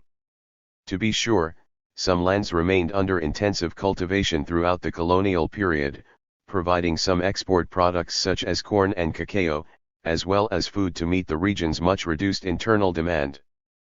But for the most part, the rich lands of Nicaragua reverted to jungle or were exploited for the raising of cattle to produce hides, tallow, and salted meat for sale to other colonies. In a few decades, therefore, the economy essentially had become externally oriented.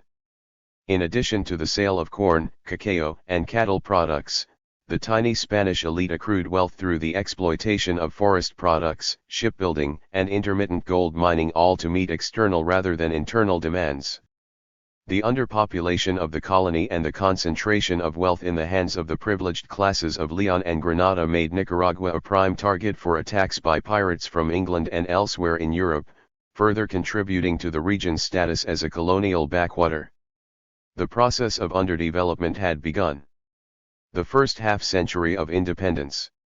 The partial interruption of foreign dominance resulting from the disintegration and eventual collapse of Spanish colonial rule in the early 19th century was reflected in important changes in the Nicaraguan economic system. It is true that British traders were quick to provide the landed elite with an outlet for their traditional export products, but the relative political anarchy and international isolation of the first half-century of independence also encouraged the growth of a number of other types of economic activity. There was a rapid growth in the number of self-sufficient peasant farms or huertas. A fragile, indigenous marketing system was re-established. And in the villages and cities, various types of cottage industries began to develop. For most of the Nicaraguan people, this economic system, though certainly not highly developed, was fairly benign. Although he may have been exaggerating slightly, one observer writing in the early 1870s noted that peonage such as is seen in Mexico and various parts of Spanish America does not exist in Nicaragua. Any citizen whatever can set himself up on a piece of open land, to cultivate plantain and corn. 3. Primitive dependent capitalism. The relative isolation of Nicaragua and the gradual development of an internally oriented economy were abruptly interrupted by the coffee boom that hit Central America in the late 1800s.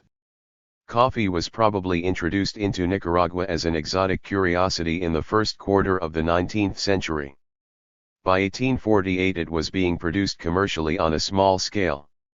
In the early 1850s it was a favorite beverage of the 20,000 or so foreign passengers each month who utilized Cornelius Vanderbilt's accessory transit company route across Nicaragua on their way to California. 4 But it was not until the 1870s that coffee really came into its own.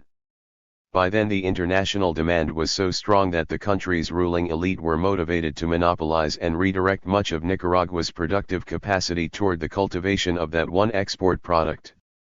Two factors of crucial importance to coffee production are fertile land in the right climatological setting and a large, essentially unskilled workforce that can be called upon to offer its services for a few months during the harvest season. In Nicaragua in the early 1870s both were in short supply.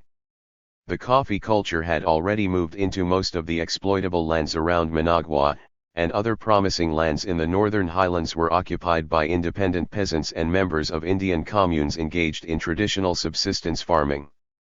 And as the rural masses had access to their own land, there was no pool of vulnerable and easily exploitable peons. The traditional elite solved both of these problems with ingenuity and speed. In the late 1870s and 1880s they took the land they coveted and created the workforce they needed through a combination of chicanery, violence, and self-serving legislation. Individual squatter farmers and Indians working the land through communal arrangements were extremely vulnerable to legal manipulation because, in most cases, these people held rights to the land by tradition rather than by legal title. For several decades the agrarian elite had attempted, through legislation, to abolish communal and squatter land holdings.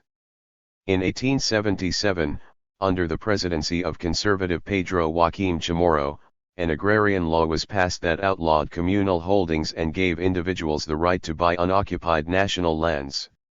The resulting massive dislocation of Indian communal farmers and individual peasants led inevitably to the War of the Comuneros of 1881 in the Pacific and north-central regions of Nicaragua. After a series of cruel battles in which as many as 5,000 Indians may have been killed, the new order was imposed on the region. Coffee was free to expand into new land.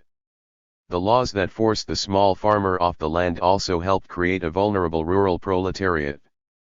To reinforce this phenomenon, the elite-controlled governments also passed laws against vagrancy and the cultivation of plantain, the banana-like staple food of the peasants. 6 Obliged to buy staples at high prices in the commissaries of the plantations where many now worked, former peasants were forced to rely on credit from these company stores.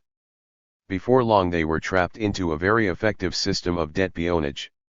In less than a decade, the self-sufficient peasantry of a large section of the country had been converted into a dependent and oppressed rural proletariat. Most rural Nicaraguans began to lead a life of insecurity, fluctuating between the good times of the coffee harvest, from November through February, and the hardship and unemployment of the tiempo muerto between harvests. The growth of the coffee culture also marked the birth of dependent capitalism in Nicaragua. Before this period the economy was based on traditional cattle ranching and subsistence peasant and communal farming. Neither involved a significant use of capital. Coffee, however, was different. First, years before the first harvest, the planter had to make a significant investment in preparing the land and planting and nurturing the seedlings. When the trees began to bear fruit, it was necessary to spend considerable sums of money on manpower and machinery. A large workforce was needed for the hand-picking of the coffee berries, and more people and machinery were employed in weighing, pulping, drying, sorting, sacking, and transporting the product. It is not surprising, then, that although some small farmers converted to coffee bean production, most of those who went into this new enterprise were large landholders, prosperous commercial speculators, and, in some cases, foreigners. The conservative oligarchy used its control of the legislative process to pass the subsidy laws of 1879 and 1889, which gave planters of all nationalities cultivating more than 5,000 trees a subsidy of 5 cents per tree. 7 Among other things, these laws encouraged foreign colonists to seek their fortunes on the fertile slopes of the Central Highlands. With them came an infusion of new capital. Once established as the cornerstone of the Nicaraguan economy, coffee held that position until the 1950s. This is not to say that other forms of agriculture were completely wiped out. Some far-sighted peasants chose to flee the new coffee zones entirely, moving on to subsistence farming on land in other regions that were not yet coveted by the landed elite. In addition, the traditional pre-capitalist cattle hacienda of the lowlands, though now less important, was by no means completely eclipsed. But overall, coffee was clearly the mainstay of the country's economy. With the growth of the coffee industry, Nicaragua developed what is often loosely referred to as a banana republic economy, one based heavily on a single primary export product. Typically, the benefits of the system flowed heavily to a small domestic elite and its foreign trading partners. Taxes on coffee profits, which might have helped redistribute income to the impoverished majority, were virtually non-existent. The common citizen was an abused instrument of production rather than a beneficiary of the system. The Nicaraguan economy also became subject to periodic booms and busts produced by the fluctuating world price of its single product. In good times the economy grew and coffee planters imported luxury goods and machinery, invested money abroad, and educated their children in the United States and Europe. The first of the Somoza dictators received his U.S. education as a result of such a boom. In bad times, such as those following the onset of the 1929 Depression, coffee prices plummeted and the economy stagnated. Planters hunkered down, lived off savings and investments, and imported fewer luxury items and less machinery. Typical also of the Banana Republic syndrome was the fact that throughout most of the period, little effort was made by the governments of Nicaragua to see that the economy served the purpose of genuine national development. The notable exception to this rule was the regime of liberal strongman José Santos Zelaya from 1893 to 1909. Zelaya had no real quarrel with laissez-faire economics or with coffee. Indeed, he helped the coffee industry by opening up new lands and improving Nicaragua's transportation network. Nevertheless, he also emphasized education, brought fiscal responsibility to the government, created the rudiments of a modern administrative structure, and insisted on national economic self-determination. His refusal to concede to the United States canal rights that would have diminished the economic and political sovereignty of his country and his subsequent negotiation with other powers for a more equitable canal treaty contributed to the U.S. decision to encourage, and then reinforce militarily, the conservative rebellion of 1909. After Zelaya, the conservatives, and later the much chastened liberals, provided governments whose economic policies fit the Banana Republic model closely. Within a few years of their ascent to power, the conservatives gave their U.S. protectors essentially the same canal treaty Zelaya had rejected. The United States had no intention of building a Nicaraguan canal. It simply wanted to buy up the rights to preclude the possibility that any other country would do so. From then until the 1950s, virtually no effort was made to alter Nicaragua's established role as a provider of a single primary product. Modern dependent capitalism. The quarter-century preceding the War of Liberation was a time of economic modernization and dependent development. New products were added to Nicaragua's portfolio of exports, technology and technocrats became faddish, the government bureaucracy grew rapidly by expanding at least on paper into various social service areas, and the gross national product grew in respectable spurts. But the benefits of the changes and growth did not trickle down to most Nicaraguans. Their perilous standard of living remained essentially constant as the gap between them and the tiny middle and upper classes widened relentlessly. One of the most obvious changes to occur during this period was the diversification of Nicaragua's exports. In addition to coffee and beef products, Nicaragua now exported significant quantities of cotton, sugar, bananas, wood, and seafood. The most important new product was cotton. The sharp increase in the world price of this raw material in the early 1950s, flowing out of heightened demand during the Korean War, motivated Nicaraguan planters and speculators to invest in cotton production in the Pacific lowlands. Nicaragua, which had exported only 379 metric tons of cotton in 1949, increased that figure to 43,971 metric tons in 1955. Eventually as much as 80% of the cultivated land on the Pacific coast was converted to cotton. 8 Some cattle ranches became cotton plantations, but, as in the case of the coffee boom 7 decades earlier, much of the land that went into the production of this new export product was appropriated in one way or another from peasant producers of grains and domestic staples. Once again, independent farmers were transformed into a rootless rural proletariat in the name of progress and development for the privileged few. Cotton, like coffee, was subject to cycles of boom and bust. The first period of bust began in 1956, 3 years after the end of the Korean War. Cotton was an even more capital-intensive enterprise than coffee. It required great investments in machinery, fertilizer, insecticides, and labor. In Nicaragua's case, cotton came to account for almost all of the tractors and harvesters, most of the irrigation systems, and more than 3/4 of the commercial fertilizer used in the country. 9 Small-scale production of cotton was simply out of the question.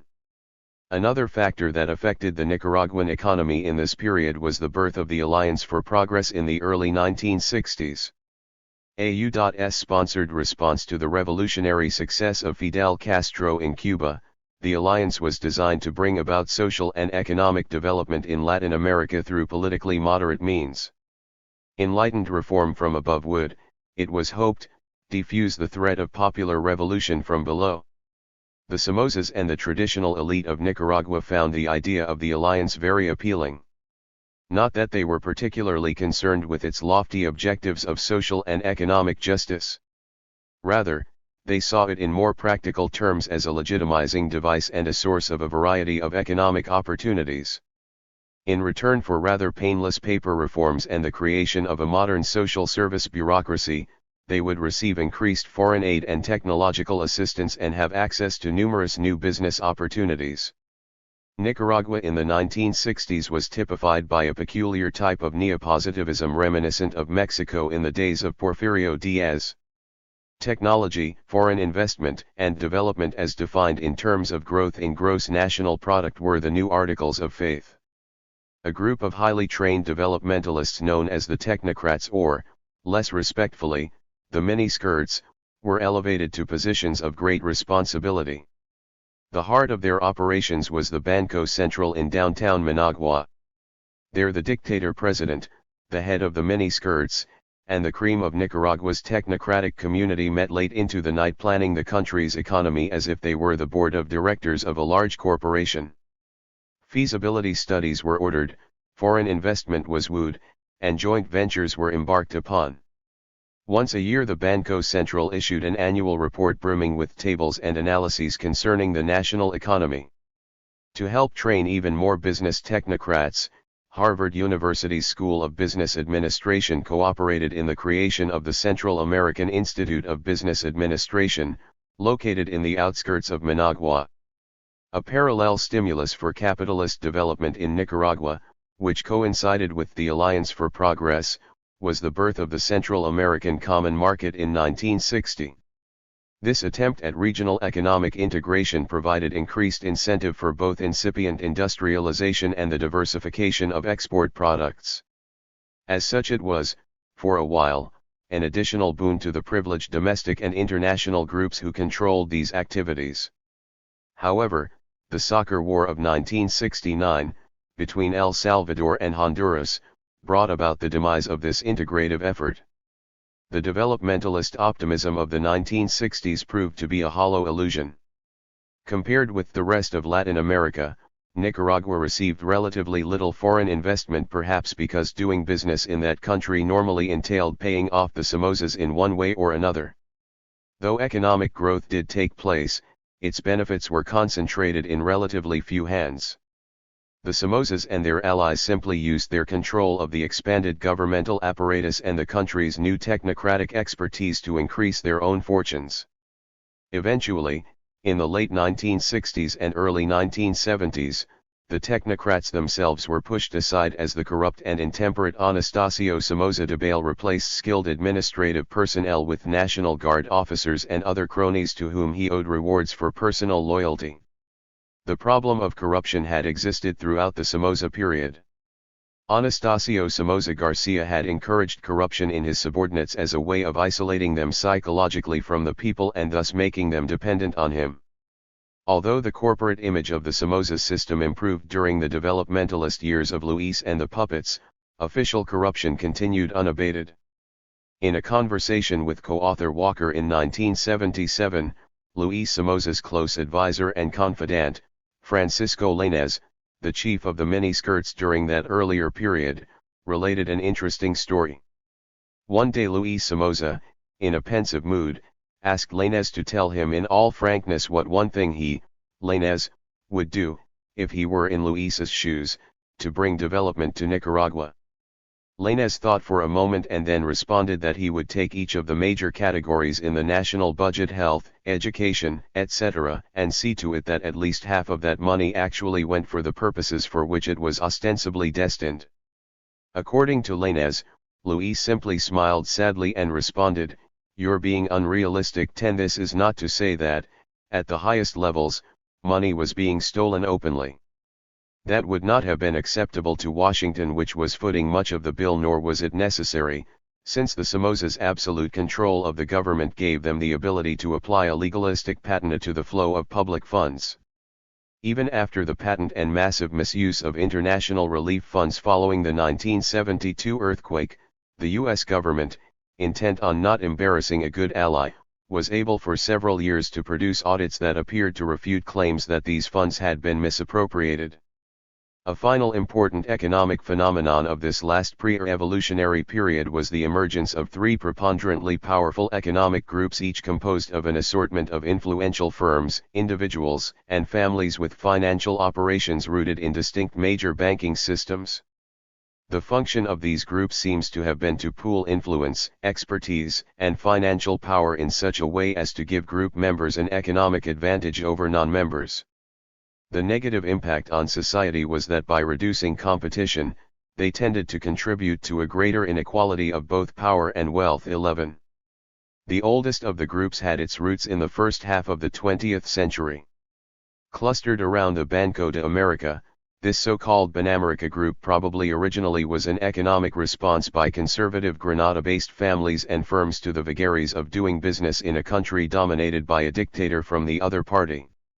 Whatever its early roots, the Banamerica Group burgeoned into a powerful association of interests and firms including sugar, rum, cattle, coffee, export-import businesses, department stores, and supermarkets.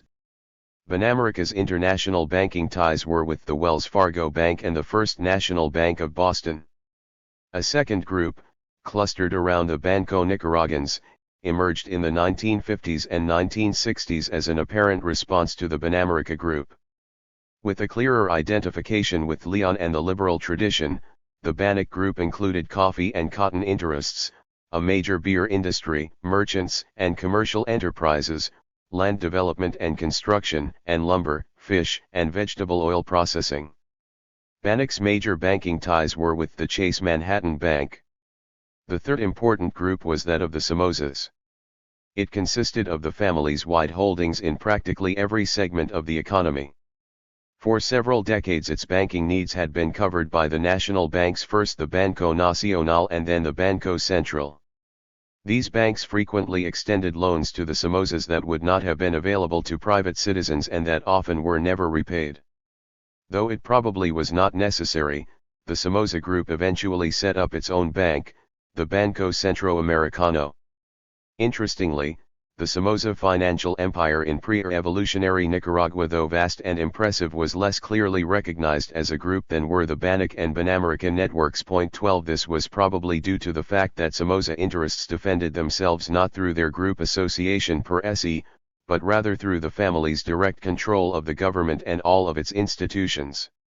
The founder of the dynasty, Anastasio Somoza Garcia, acquired many of his agrarian properties at the outset of the Second World War by simply taking over the numerous coffee plantations and cattle ranches that the government confiscated from German landholders. In addition, he used his unchallengeable coercive power to acquire other prime properties by simply making mafia-style offers that couldn't be refused to the hapless owners.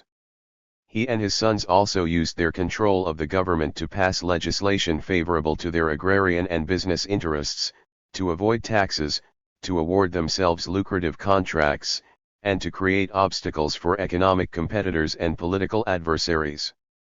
Though the Somoza financial empire had the reputation of being poorly and inefficiently run, this was more than compensated for by the tremendous advantage it enjoyed through direct control of government.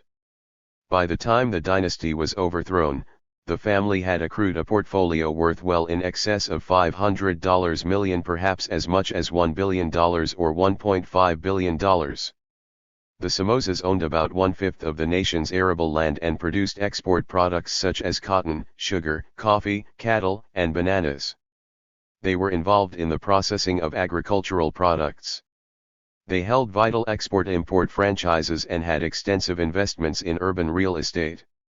They owned or had controlling interests in 2 seaports, a maritime line, the national airline, the concrete industry, a paving block company, construction firms, a metal extruding plant, and various other businesses including Plasmapheresis de Nicaragua, which exported plasma extracted from whole blood purchased from impoverished Nicaraguans.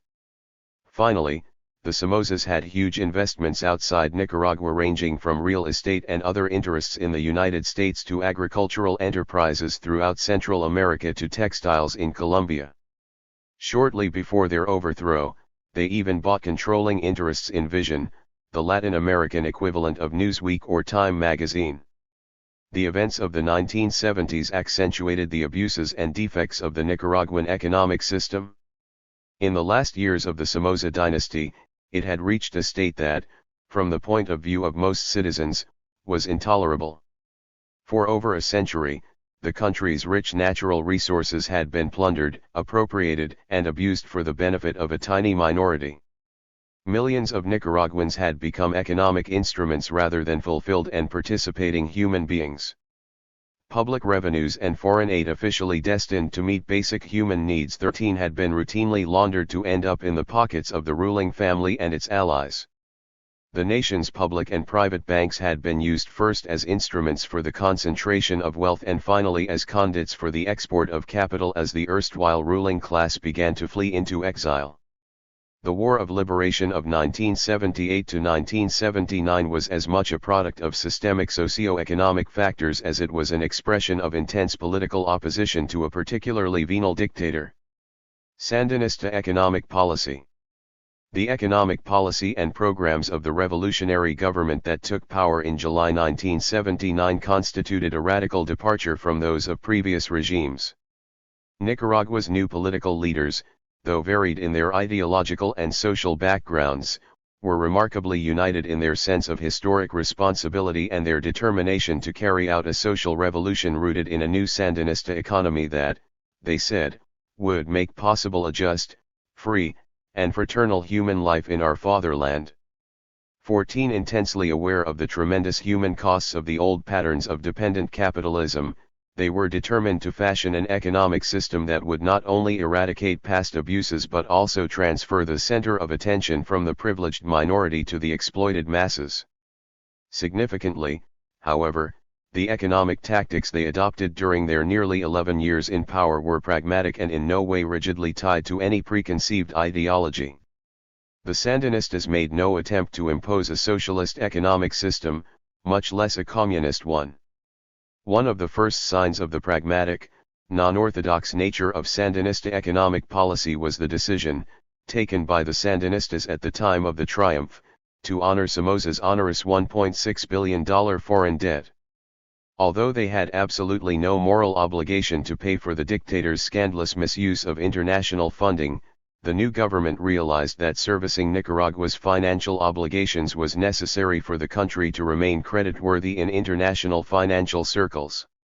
Therefore, unable to pay according to the schedule worked out with Somoza, they immediately entered into a long process of negotiation with a group of private banks to which Somoza owed $580 million and ultimately won a more realistic repayment plan. Then, between 1980 and 1982, Nicaragua made every interest payment. A record almost unparalleled anywhere in Latin America in those crisis-ridden years. 14,15 Only in 1983, when it simply became impossible to continue all payments as scheduled, did Nicaragua begin to prioritize the servicing of some debts while renegotiating others.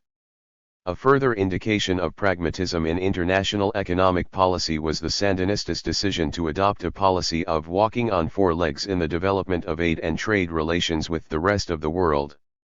The objective was to actively pursue economic relations with four groups of countries: the Socialist Bloc, the United States, other developed countries, and the Third World. Accordingly, one finds that from 1978 to 1982, Nicaraguan exports to and imports from the Socialist Bloc rose from 0 and 1%, respectively, to 7 and 11% of the Nicaraguan relationship with the world. By mid-1985, the overall value of trade with the Socialist Bloc stood at 20%. For the United States, equivalent figures were 23 and 31%, 24 and 19%, and an overall 17.5% just before the 1985 trade embargo. For the rest of the developed world the tally was 38 and 25%, 43 and 22%, and an overall 36% in mid-1985. 16 Finally, for the Third World, equivalent statistics were 39 and 43%, 26 and 47%, and an overall 26.5% in mid-1985. In other words, throughout the nearly 6 years prior to the 1985 U.S. embargo, Nicaragua maintained a diversified trade policy. Even at the end of this period, only about 1/5 of its world trade was with the socialist bloc. It was only after the embargo that relationships with the socialist bloc began to expand significantly. Diversity was also the rule in the areas of aid and credit. Throughout its years in power, the Sandinista government sought and received assistance from a wide variety of countries. The major disappointment, of course, was the United States, which, immediately after Ronald Reagan's inauguration in 1981, cut off all economic assistance to Managua. However, very few other countries followed the U.S. lead. Throughout the ensuing years, Nicaragua received assistance from such politically disparate states as Argentina, Austria, Brazil, Canada, Denmark, Libya, Mexico, Peru, Sweden, and various countries in the socialist bloc. Indeed, when the Reagan administration declared its full trade embargo in 1985, a variety of countries immediately expressed their disapproval by offering additional assistance or credit. Significantly, such assistance was about evenly balanced between the socialist bloc and Yugoslavia and Western Europe. The Sandinistas also demonstrated pragmatism in the domestic sphere with their decision not to socialize the Nicaraguan economy completely. Such a move would have been counterproductive, as the public sector already faced a severe shortage of trained manpower due to the inevitable flight into exile of many members of the middle class and the already greatly expanded role of the state. Furthermore, the Cuban experience of over-socialization served as a useful negative example. It is true that all of the properties of the Somozas and their accomplices were immediately confiscated, making the people the collective owners of 20% of the arable land, numerous industrial and commercial enterprises, and thousands of private homes and mansions. In addition, the government nationalized the banking and insurance systems, the latter because it was unable to cope with the needs of a war-ravished country, and the former so as to block the continued flight of capital abroad and instead to direct loans to those segments of the economy in which they could have the greatest impact. Moreover, in the ensuing years some other properties were nationalized for reasons of overriding national interest or because the owners underutilized, decapitalized, or otherwise abused their rights. However, during the entire period of Sandinista rule, the private sector accounted for between 50 and 60% of the gross domestic product. In fact, echoing an argument that co-author Walker heard other Sandinistas make, Daniel Ortega claimed that the Sandinista revolution invented perestroika. In a March 1990 interview with Paris Match, he recalled a conversation with Gorbachev at the end of April 1985. At that time, he wasn't yet talking about perestroika.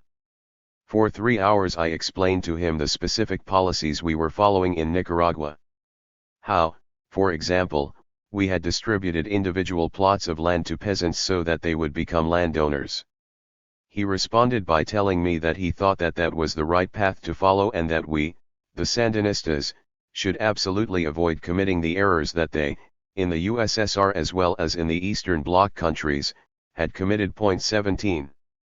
The government demonstrated its determination to preserve the private sector by taking several important measures. Especially in the first few years, it made considerable sums of money available in the form of loans to capitalists willing to reactivate their enterprises. It also provided key private producers access to foreign currency at low rates of exchange. It quickly established the Ley de Amparo, which provided Nicaraguan citizens the right to seek redress for and question the legality of the everyday activities of the government. And beginning in 1983, it issued guarantees of inexpropriability for rural properties being efficiently utilized. It is true that figures showing production by the private sector of a relatively constant 50 to 60% of GDP mask certain important changes that were taking place within that sector. A few urban enterprises such as the luxurious Club Terraza in Managua, which the government confiscated and put under worker ownership and management, and certain large, private rural properties that were seized and subsequently turned into peasant cooperatives or parceled out to individual small farmers were still part of the private sector, even though the nature of ownership had changed significantly. Yet, overall, traditional private property was normally respected as long as the owner obeyed the law and remained productive. Behind such flexibility and pragmatism, however, was the Sandinistas' determination to control Nicaragua's mixed economy in such a way as to serve the interests of all Nicaraguans. Pursuing what they described as the logic of the majority, the Sandinistas immediately set up a state monopoly over the sale of export products in order to channel a substantial part of the earnings from exports into badly needed social and economic infrastructure. They also tightly controlled imports to conserve scarce foreign exchange for high-priority social and economic inputs. In addition, they issued and enforced laws for the protection of urban and rural workers and peasants renting parcels from large landholders. Finally, they used the state's influence and financial leverage to promote the production of greater quantities of basic food products. The economic problems facing the Sandinista government during the first half-decade were awesome. The Somozas and their accomplices had left Nicaragua with a $1.6 billion foreign debt and another $500 million in war damage. Adding insult to injury, they had also pilfered the banking system of all but about $3 million. The world market value of almost all of Nicaragua's export products declined sharply from 1980 onward. In 1982, the country suffered its most costly natural disaster in its recorded history, extensive flooding followed by drought. And finally, starting in the early days of the Reagan administration, the new government faced an elaborate U.S. orchestrated program of economic destabilization, which featured the severance of economic aid, the curtailment and, in 1985, the complete embargo of all U.S. Nicaraguan trade, attempts to create an international economic boycott, the blocking of loans from international lending organizations such as the World Bank and the Inter-American Development Bank, the use of contras to inflict infrastructural and crop damage and to necessitate the divergence of scarce funds into defense, and the direct use of the CIA to destroy oil storage facilities at Corinto and to mine Nicaragua's harbors. 18. It should not be surprising, therefore, that the Nicaraguan economy was in markedly worse shape in the mid-1980s than it had been at its pre-revolutionary high water mark in 1977, or that it declined precipitously in the second half of the 1980s. But when the Kissinger Commission argued in January 1984 that Sandinista economic performance had been poor and that this alleged bad performance had been due in part to mismanagement invariably associated with regimes espousing Marxist-Leninist ideology, it was engaging in clever sophistry. The Sandinistas had clearly not used Marxist-Leninist ideology as a major model in their economic planning. What is more, Kissinger's use of 1977 as a base year was deliberately deceptive. Although Nicaragua's per capita GDP had declined around 38% from 1977 through 1983, it had actually risen by 7% overall in the years 1980, 1981, 1982, and 1983. Kissinger had been able to show a decline only by including 2 years of economically devastating civil conflict during which the Sandinistas were not even in power. Furthermore, even though a 7% per capita GDP growth over a period of 4 years would not ordinarily be impressive, it was not bad when compared with the negative 14.7% registered for Central America as a whole during the same years. 20 Indeed, Nicaragua had not merely the best growth rate in Central America but one of the best in all of Latin America, and this in spite of the formidable array of economic problems mentioned earlier. The relatively strong economic performance of the first several years appears to have been the product of various factors. In the first place, with its low population density, rich lands, and industrious people, Nicaragua had always been a country of considerable economic potential. Previously bottled up by the corrupt, inefficient, and elitist Somoza system, this potential could now be more fully realized. It is not surprising that total production of most agricultural products, both domestic and export, rose to or exceeded pre-war levels within a few years after the ouster of the dictator. The new government was even successful in stimulating the production of non-traditional export products such as castor seed, garlic, ginger, onions, mangoes, melons, peanuts, and sesame seed, which by 1983 accounted for 10% of the total value of exports. 21. Ruined grain storage facility.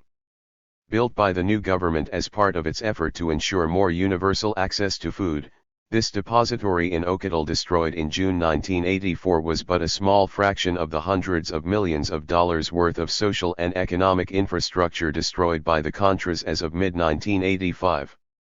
The second possible reason for such growth may be the practical, non-ideological behavior of the Sandinistas themselves. Instead of engaging in guerrilla economics, they had preserved a mixed economy and had carefully weighed alternatives in making economic decisions. These measures not only bore fruit in the domestic economy but also gave the Sandinistas a moderate image abroad, thus enabling them to build trade and aid relationships with a wide variety of countries. Whatever the successes of the first 4 years, they were not to last.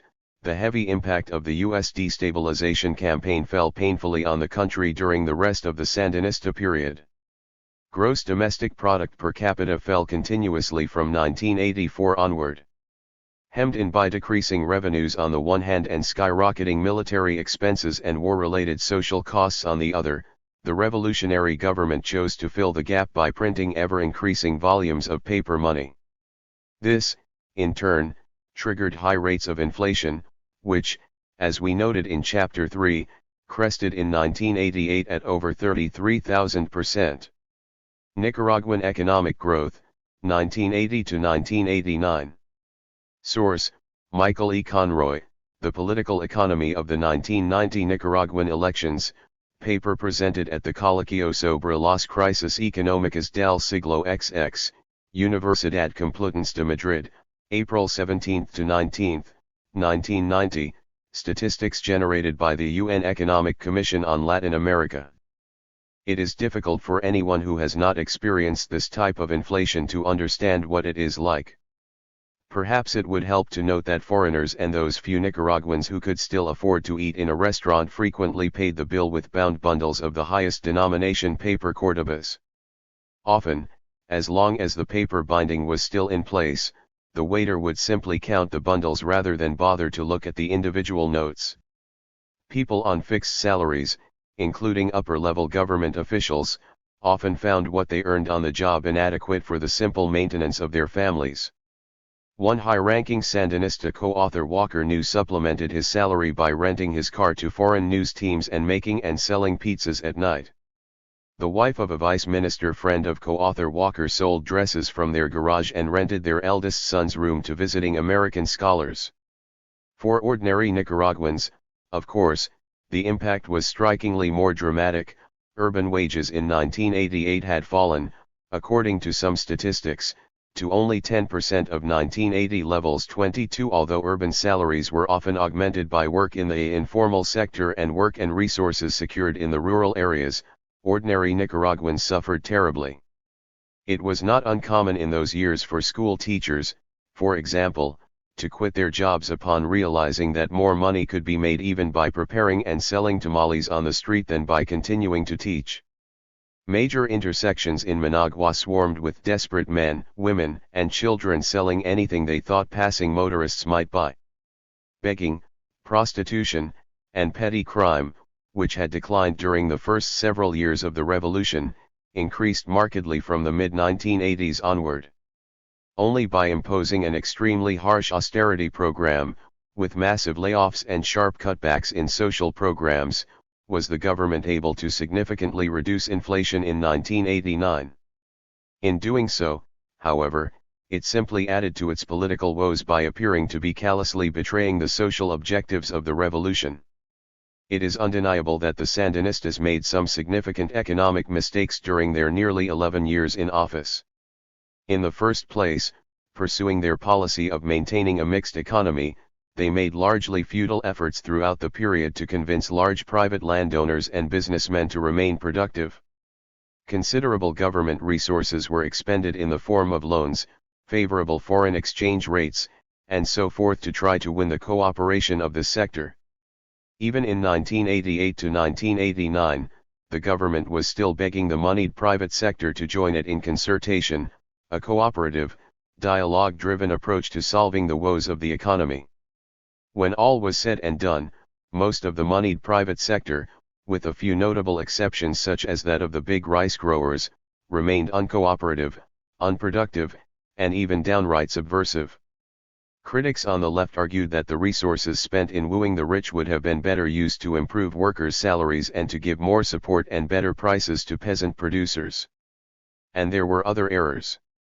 The use of price controls to ensure more equitable distribution of basic staples distorted the market, hurt production, and helped augment shortages.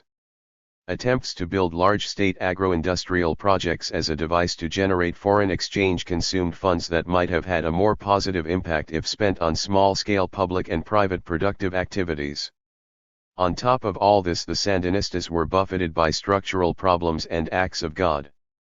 Programs aimed at improving the lives of the rural poor in the early 1980s had the negative effect of accentuating the historical problem of labor shortages during the harvest season. As their lives became less precarious due to greater access to land and government social and extension programs, the rural poor became less inclined to accept the low wages and hard work involved in following the agro-export harvests.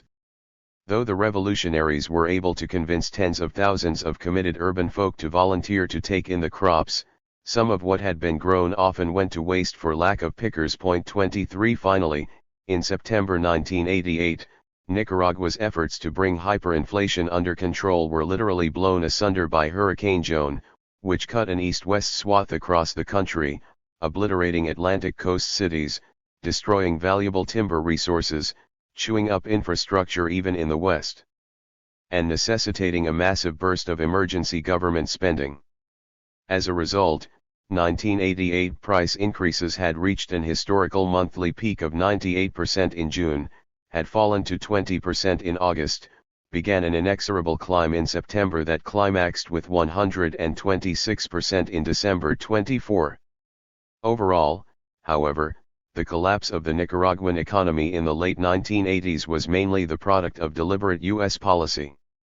Though the Sandinistas had made their share of economic mistakes, they were not the wild-eyed communist ideologues that they were often portrayed to be in the United States. Indeed, as we noted, one of their major errors was a costly and essentially wasted effort to win the cooperation of the moneyed private sector. Furthermore, until the impact of the Contra War and other U.S. destabilization techniques really began to hit in the mid-1980s, Nicaragua was one of the few countries of Latin America that actually registered growth in GDP per capita.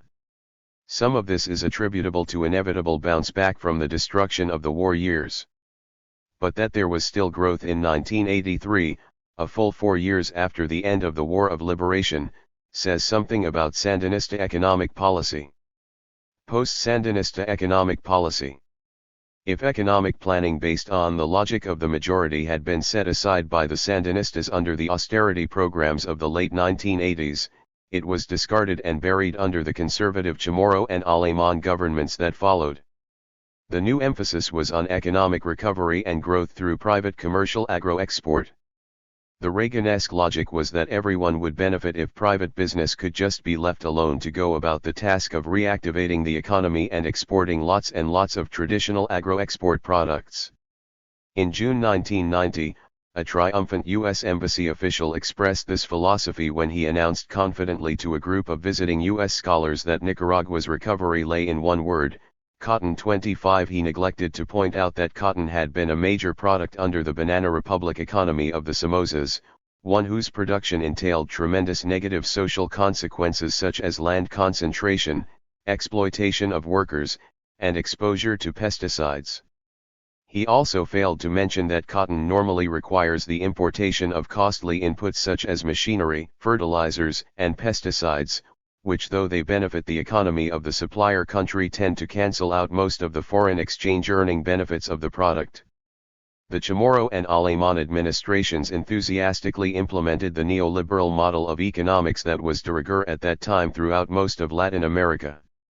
The term neoliberal, as used by social scientists, plays off the word liberal, which is used to describe the economic philosophy that dominated the region at the end of the 19th and well into the 20th century. Liberal economics had featured an emphasis on the free market, international trade, a very limited role for government, and, in practice, the increasing concentration of rural property into the hands of the agro-exporting elite. Though it often resulted in economic growth, it usually featured maldistribution of income and increased social unrest. Nicaragua, as we pointed out earlier, was simply an extreme example of this general phenomenon.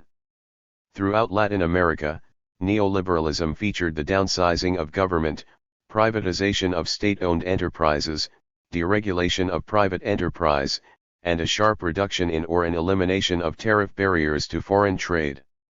All of these, it was believed, would eliminate inflation, strengthen local currency, increase productivity, stimulate international trade, and result in rapid economic growth. Although many people would be dislocated and suffer in the short run, long-term economic growth would eventually benefit all. In the case of Nicaragua, the implementation of neoliberalism meant that government programs in health and education were cut back and public servants were encouraged to resign. In the wake of this austerity, inflation was reduced to practically nothing, and a new currency, the gold Córdoba, which replaced the currency of the Sandinista era, remained relatively stable vis-a-vis the dollar from then on. In addition, state-owned enterprises from the national airlines, energy, and telecommunications companies to smaller people's property urban enterprises and large state farms were privatized. Furthermore, many Sandinista-era rules regulating private enterprise were abolished. Finally, tariffs were reduced, and Managua and secondary cities experienced market glitter as imported goods which only a privileged minority could afford crowded merchants' showcases. An additional twist to Nicaraguan neoliberalism was what appears to have been a deliberate attempt to dismantle the agrarian peasant cooperative set up during the Sandinista era. Whereas in those years the land was inalienable from the cooperative members could use it but not sell it, now the peasants were given the right to sell their individual shares. Faced with emergencies, many did. On top of this, the state then cut back on loans to the cooperatives, giving preference instead to agrobusiness, and banks demanded repayment of debts. As in most of Latin America, the neoliberal reforms enacted in Nicaragua from 1990 onward were actively promoted by the United States and enforced by the multinational lending agencies, the International Monetary Fund, the World Bank, and the Inter-American Development Bank, in which Washington exercised de facto veto power. Though the Sandinistas had sought World Bank and IDB support, they had never even approached the IMF. The regressive social implications of IMF loans were simply incompatible with their visions of a more just society. The Chamorro and Alemán administrations, however, had no such qualms. True, organized resistance by the poor sectors hurt by neoliberal reform often slowed their compliance with international dictates, but comply they did. In return for formal agreements with the lending agencies and the international donor community, Nicaragua received foreign aid and loans to address its fiscal problems and help in various projects. And in 2001, in spite of deep concern over high levels of corruption in the Alemán administration, the international donor community formally admitted Nicaragua to the Highly Indebted Poor Countries Initiative, thus canceling much of its foreign debt. Added to Nicaragua's economic troubles and lack of policy wiggle room was the fact that from 1990 onward, Washington insisted that if U.S. aid were to flow to Nicaragua, then the new government would have to reinstate or compensate claims by U.S. citizens whose properties had been confiscated by the Sandinistas. The clear implication was that the confiscation of largely ill-gained properties of the Somozas and their cronies, some of them U.S. citizens, had been without justification. Further, though few U.S. citizens had actually suffered confiscation, Washington now insisted that a far larger number of subsequently naturalized U.S. citizens Somacistas who had fled to the United States from 1979 onward be treated as fully equal to U.S. citizens at the time of the Sandinista victory. There are no second-class U.S. citizens, U.S. Ambassador John Maisto intoned solemnly to a group co-author Walker was with in 1994 when he questioned Maisto about the apparent absurdity of including the Somoza-era non-citizens in the U.S. claim. 26. The degree to which Nicaragua in the 1990s was obliged to yield its economic sovereignty to the international lending and donor community was brought home to co-author Walker during an off-the-record interview conducted the day after the 1996 general election by an observer group, of which he was a member, with an individual heading one of those institutions in Nicaragua. 27 When asked what he thought of the results of that election, he responded that either outcome would have been the same to him, since neither Alemán nor Ortega would have had many options concerning how to run the economy. After elaborating on that point, he then confided that his institution had an economic plan for Nicaragua and that he had arranged for President-elect Alemán to come to the international bureaucrat's office to see it. The results of the reforms imposed on Nicaragua were predictable. Inflation was brought under control. The currency became relatively stable. By the mid-1990s, the economy actually began to grow. This pattern continued under the Bolaños administration. In fact, the economy grew approximately 3.4% during Bolaños's term. 28 Such growth, however, was very poorly distributed. Indeed, as we discuss in the next chapter, the social impact of this type of growth was extremely regressive and did little to alleviate poverty. Much of the growth was the result of the importation of luxury goods and the creation of luxury services, hotels and restaurants to cater to the privileged minority. There was also some agro-export, although it contributed little to growth. To that end, Bolaños secured access to the U.S. market through the Central American Free Trade Agreement, which was approved by the National Assembly in October 2005. Although it was too early at the time of this writing to gauge the medium or long-term effects of the agreement, early indications were that imports from the United States and the trade deficit increased during the first few years and small and medium-sized farmers were being forced out of business. Those working in maquilas, foreign-owned sweatshops located in special areas where Nicaraguan labor laws do not apply, earned $60 a month, half of the regional monthly salary. 29. Ortega's economic policy. The new Ortega administration's economic policy was a bit puzzling. First, it did not mark a dramatic departure from that of the other post-1990 governments, in spite of the fact that Nicaragua would now receive many hundreds of millions of dollars annually from the Bolivarian Alliance for the Peoples of Our America, the Venezuelan alternative to the U.S. promoted Central American Free Trade Area and Free Trade Area of the Americas. Curiously, the Ortega administration retained its membership in CAFTA and chose to take relatively small loans from the International Monetary Fund, which obliged it to submit to the neoliberal, socially regressive dictates of that U.S.-dominated entity. 30 True, the IMF was now insisting on some poverty alleviation policies, but being involved with the IMF was still a continuation of post-1990 conservative policy and a dramatic reversal of the FSLN stance during the revolution. Another puzzlement involved social spending itself. Starting in 2007, Nicaragua would receive over $600 million annually in support from Venezuela/ALBA. Half would be outright grants. The other half came in the form of virtual grants, the purchase of half of the $600 million in oil imported annually on 25-year, 2% interest terms, essentially free to the generation in power. 31 Critics complained of a lack of transparency regarding ALBA funds, particularly with regard to the state-owned oil distributor, Petronic, and Albanesa, a jointly owned private company with ties to Ortega that had been created to manage oil profits. 32 Both ALBA and Albanesa holdings were without public oversight.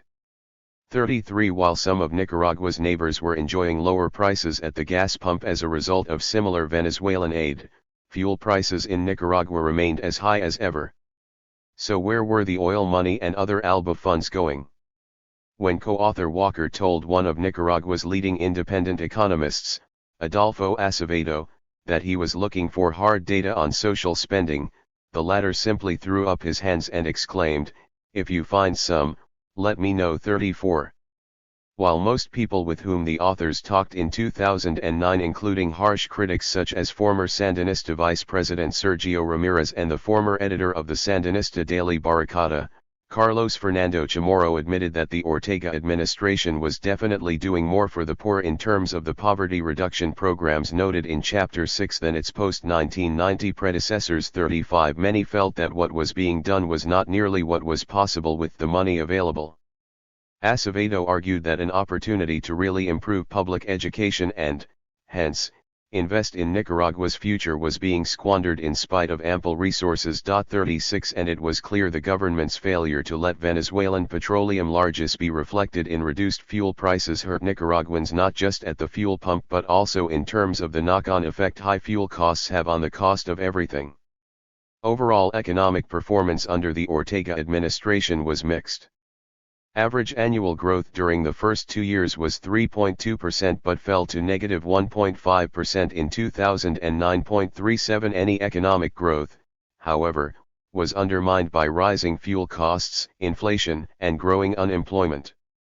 The cost of the canasta básica, the price of a standard market basket of household consumer products, more than doubled in 2007, leaving it beyond the reach of almost 55% of Nicaraguans. 38. Moreover, real wages declined to 1996 levels despite an 18% minimum wage increase in 2007 and a second minimum wage increase in January 2008 of 15%. 39. The energy crisis also had a significant impact on productivity, as extensive rolling blackouts plagued the country during 2007.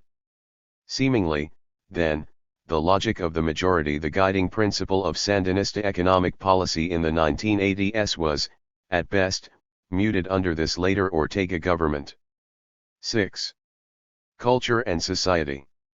When the outsider travels for the first time in Central America, he or she may expect, as we did on our first trips there, to find relatively similar little countries. After all, could a handful of contiguous mini-states with little geographic extension, tiny populations of a few million each, and a long history of colonial and early post-colonial union be much different from one another? Yes, they could be, and they are. Undoubtedly, the unique character of original native populations, varying climatological influences, and dissimilar patterns of colonization and economic exploitation all had something to do with Central America's variety. Whatever the causes, the individuality of each country is striking indeed. Nicaragua, for instance, is practically as different from the neighbors with which it shares borders as it is from those with which it does not. The uniqueness lies more in the areas of cultural traits and national character than in social patterns and structures. Culture. Nicaraguan culture is rich and fascinating. In an obvious sense, it is part of the wider Hispanic American culture. Like other Latin Americans, most Nicaraguans speak Spanish, are at least nominally Roman Catholic, and place great importance on the family and the defense of personal dignidad. Yet, embedded in this matrix of Hispanic universality are various traits that Nicaragua shares with only a few other countries or exhibits in complete isolation. Language is an area in which Nicaraguans have their own special qualities. Unlike most other Latin Americans, they rarely, if ever, use the standard two form of informal address. Instead, like the Argentines, a few Colombians, and some peoples on their borders, they address each other with the archaic, non-standard, informal pronoun vos and modify the person of their verbs to fit. Soon after the Sandinista victory, customs officials were busily stamping each incoming passport with an exuberant colloquial greeting that translates, "Nicaragua awaits thee with the smile of lakes and volcanoes and the brilliant and dignifying sun of liberty." Nicaraguan language is also spicy. One regional song that is practically the functional equivalent of a national anthem ends with the phrase "Long live Leon, Jodido." Jodido and forms drawn from the same root, unacceptable for use in mixed company elsewhere in Latin America, are an almost essential condiment in Nicaraguan speech. People of all classes and both sexes revel in the appropriate use of pungent vocabulary, double entendre, and off-color jokes. Little is off-limits to the irreverent tongue of the fun-loving Nicaraguan. In the old days, the Somozas themselves were the brunt of hundreds of jokes. Priests and Americans have always been favorite targets. Under the revolutionary government, the Sandinistas were mercilessly roasted. Subsequently, Violeta Chamorro, Arnaldo Alemán, and Enrique Bolaños suffered the same indignities. Nicaraguan vocabulary also includes a number of words of non-Spanish origin. Place names and forms used for common rustic items such as green peppers, corn, and turkey reflect the lingering influence of Nicaragua's ancient Indian heritage. On the other hand, the many years of U.S. occupation have left their linguistic impression in the form of numerous adopted English words. To use just one example, when co-author Walker hitchhiked from the Honduran border to Managua in July 1979, he was, as the Nicaraguans put it, going by ride. On a more serious plane of verbal expression, Nicaragua has evolved a rich literary tradition. At the turn of the 20th century, a young native poet, Rubén Darío, won international acclaim as the founder of Latin America's first clearly original literary movement, modernism. To this day, his birthplace is preserved as a national shrine, and poets and writers in Nicaragua are held in particularly high esteem. Darío was followed in the first half of the 20th century by a number of writers, Santiago Arguello, Gustavo Alemán Bolaños, and Salomón de la Selva. More recently, the poet Pablo Antonio Cuadra, who examines the essence of things Nica in his famous book El Nicaragüense, distinguished himself as a contributor to the columns of La Prensa and as the editor of the prestigious literary journal El Pez y la Serpiente. Pedro Joaquim Chamorro, the martyred editor of La Prensa, also turned his talents to creative literature. Shortly before his assassination in 1978, Chamorro produced a volume of short stories and two novels, Richter 7 and Jesus Marchena. One another contemporary writer-philosopher, José Coronel Urtco, emerged from a conservative background to become a highly respected intellectual catalyst for the War of Liberation and an important revolutionary poet thereafter.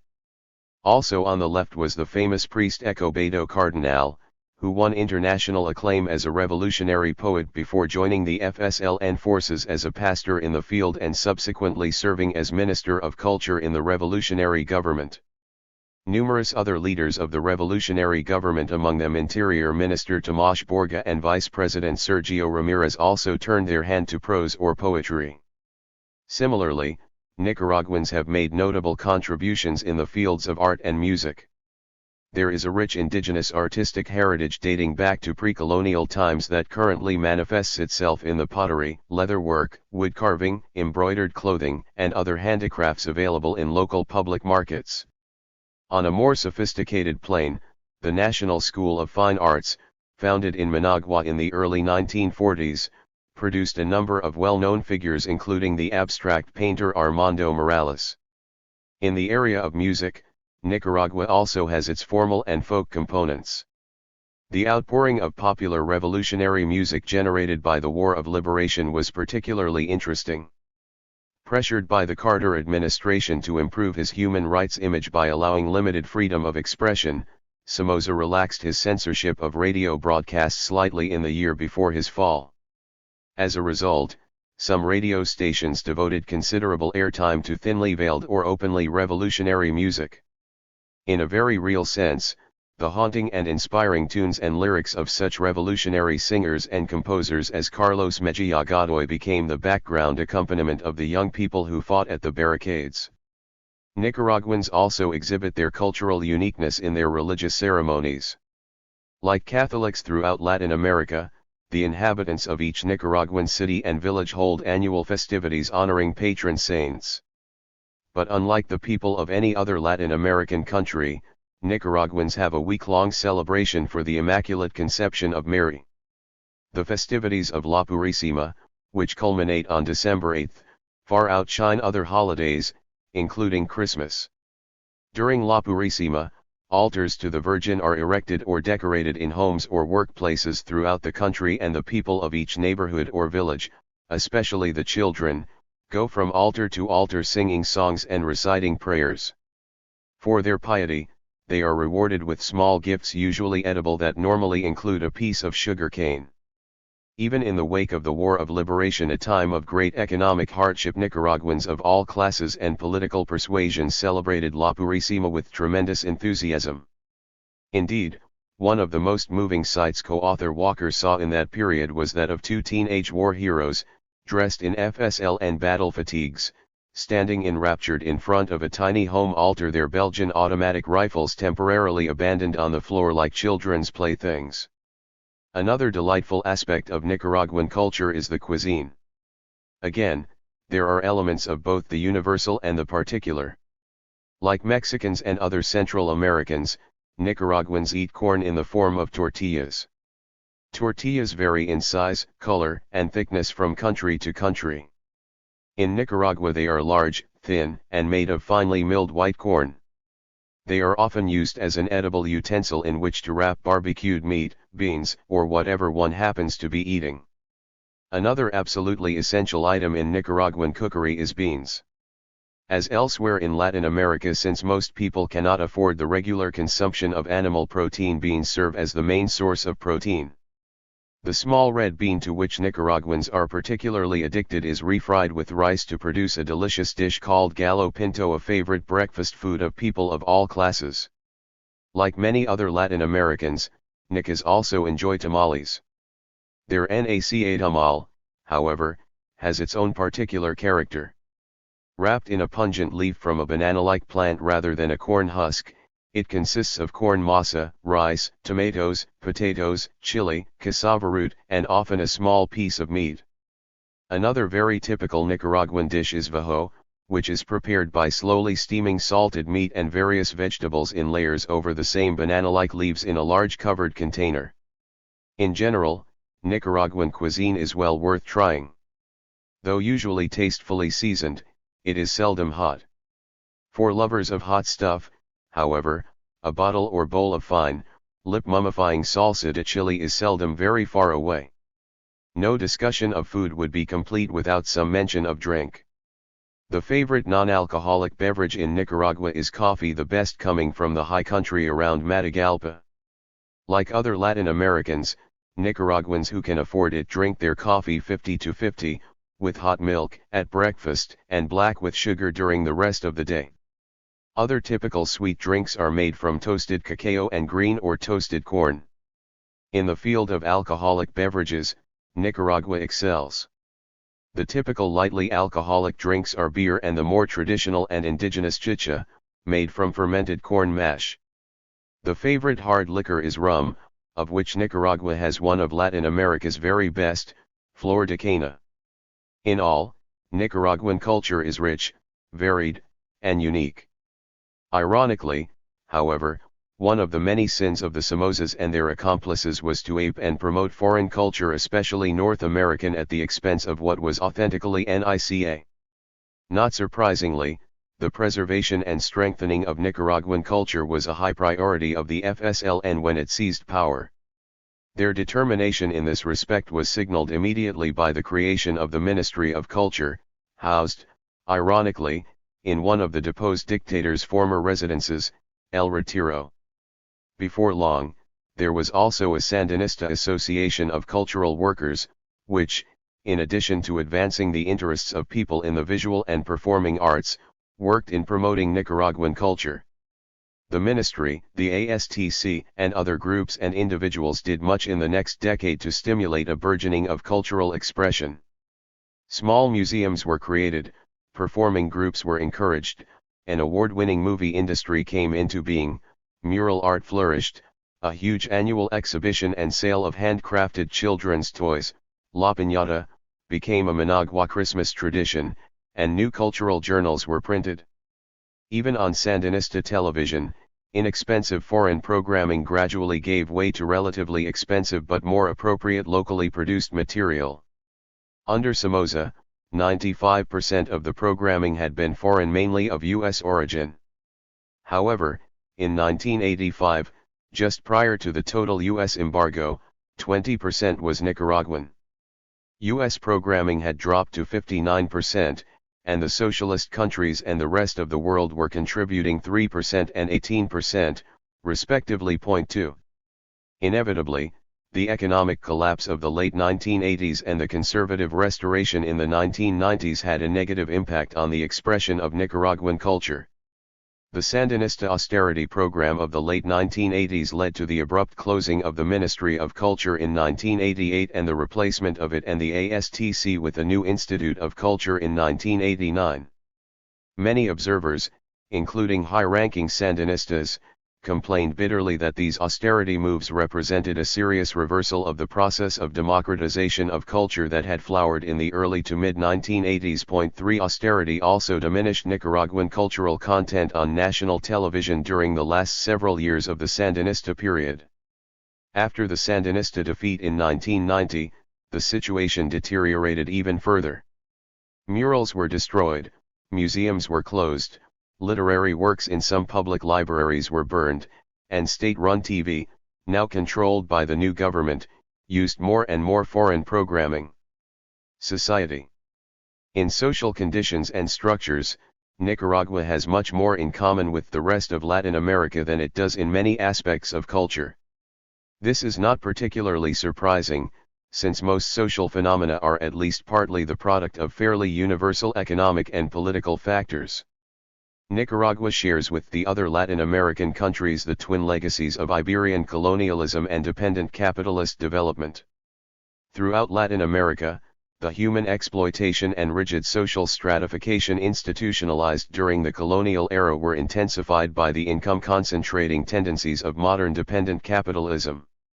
Demographic conditions. Like most other Latin American countries, Nicaragua experienced tremendous demographic change in the 20th century.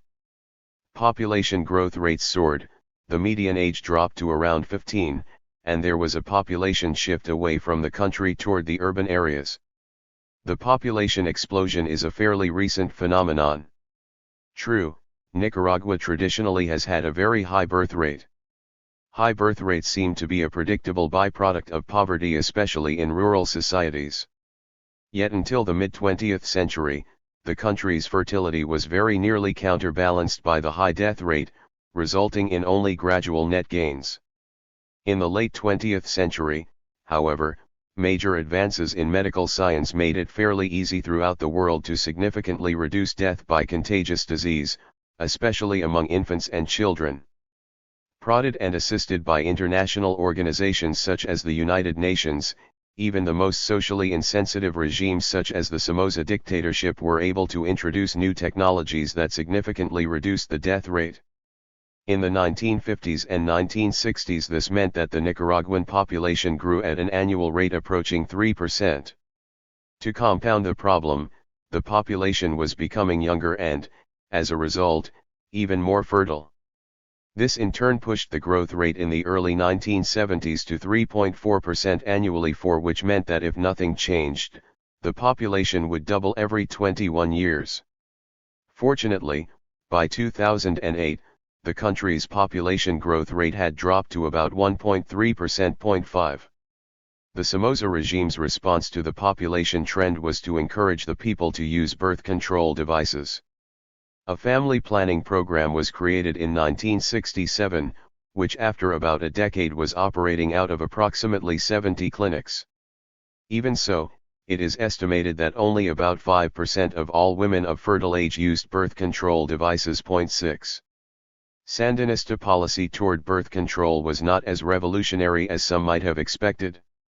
Though they did bring sex education to public schools and to television, the revolutionaries, anxious to avoid unnecessary conflict with the powerful Catholic Church, systematically skirted the issue of abortion.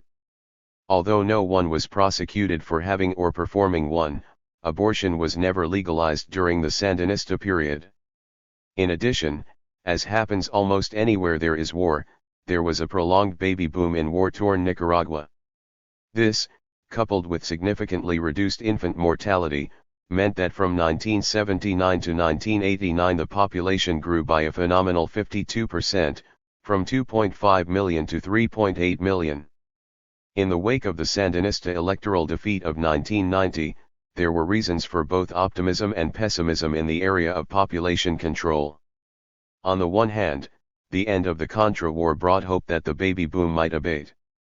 On the other, the Chamorro government's official opposition to abortion and its termination of sex education on TV and the curtailment of it in the public schools meant that family planning would be more difficult.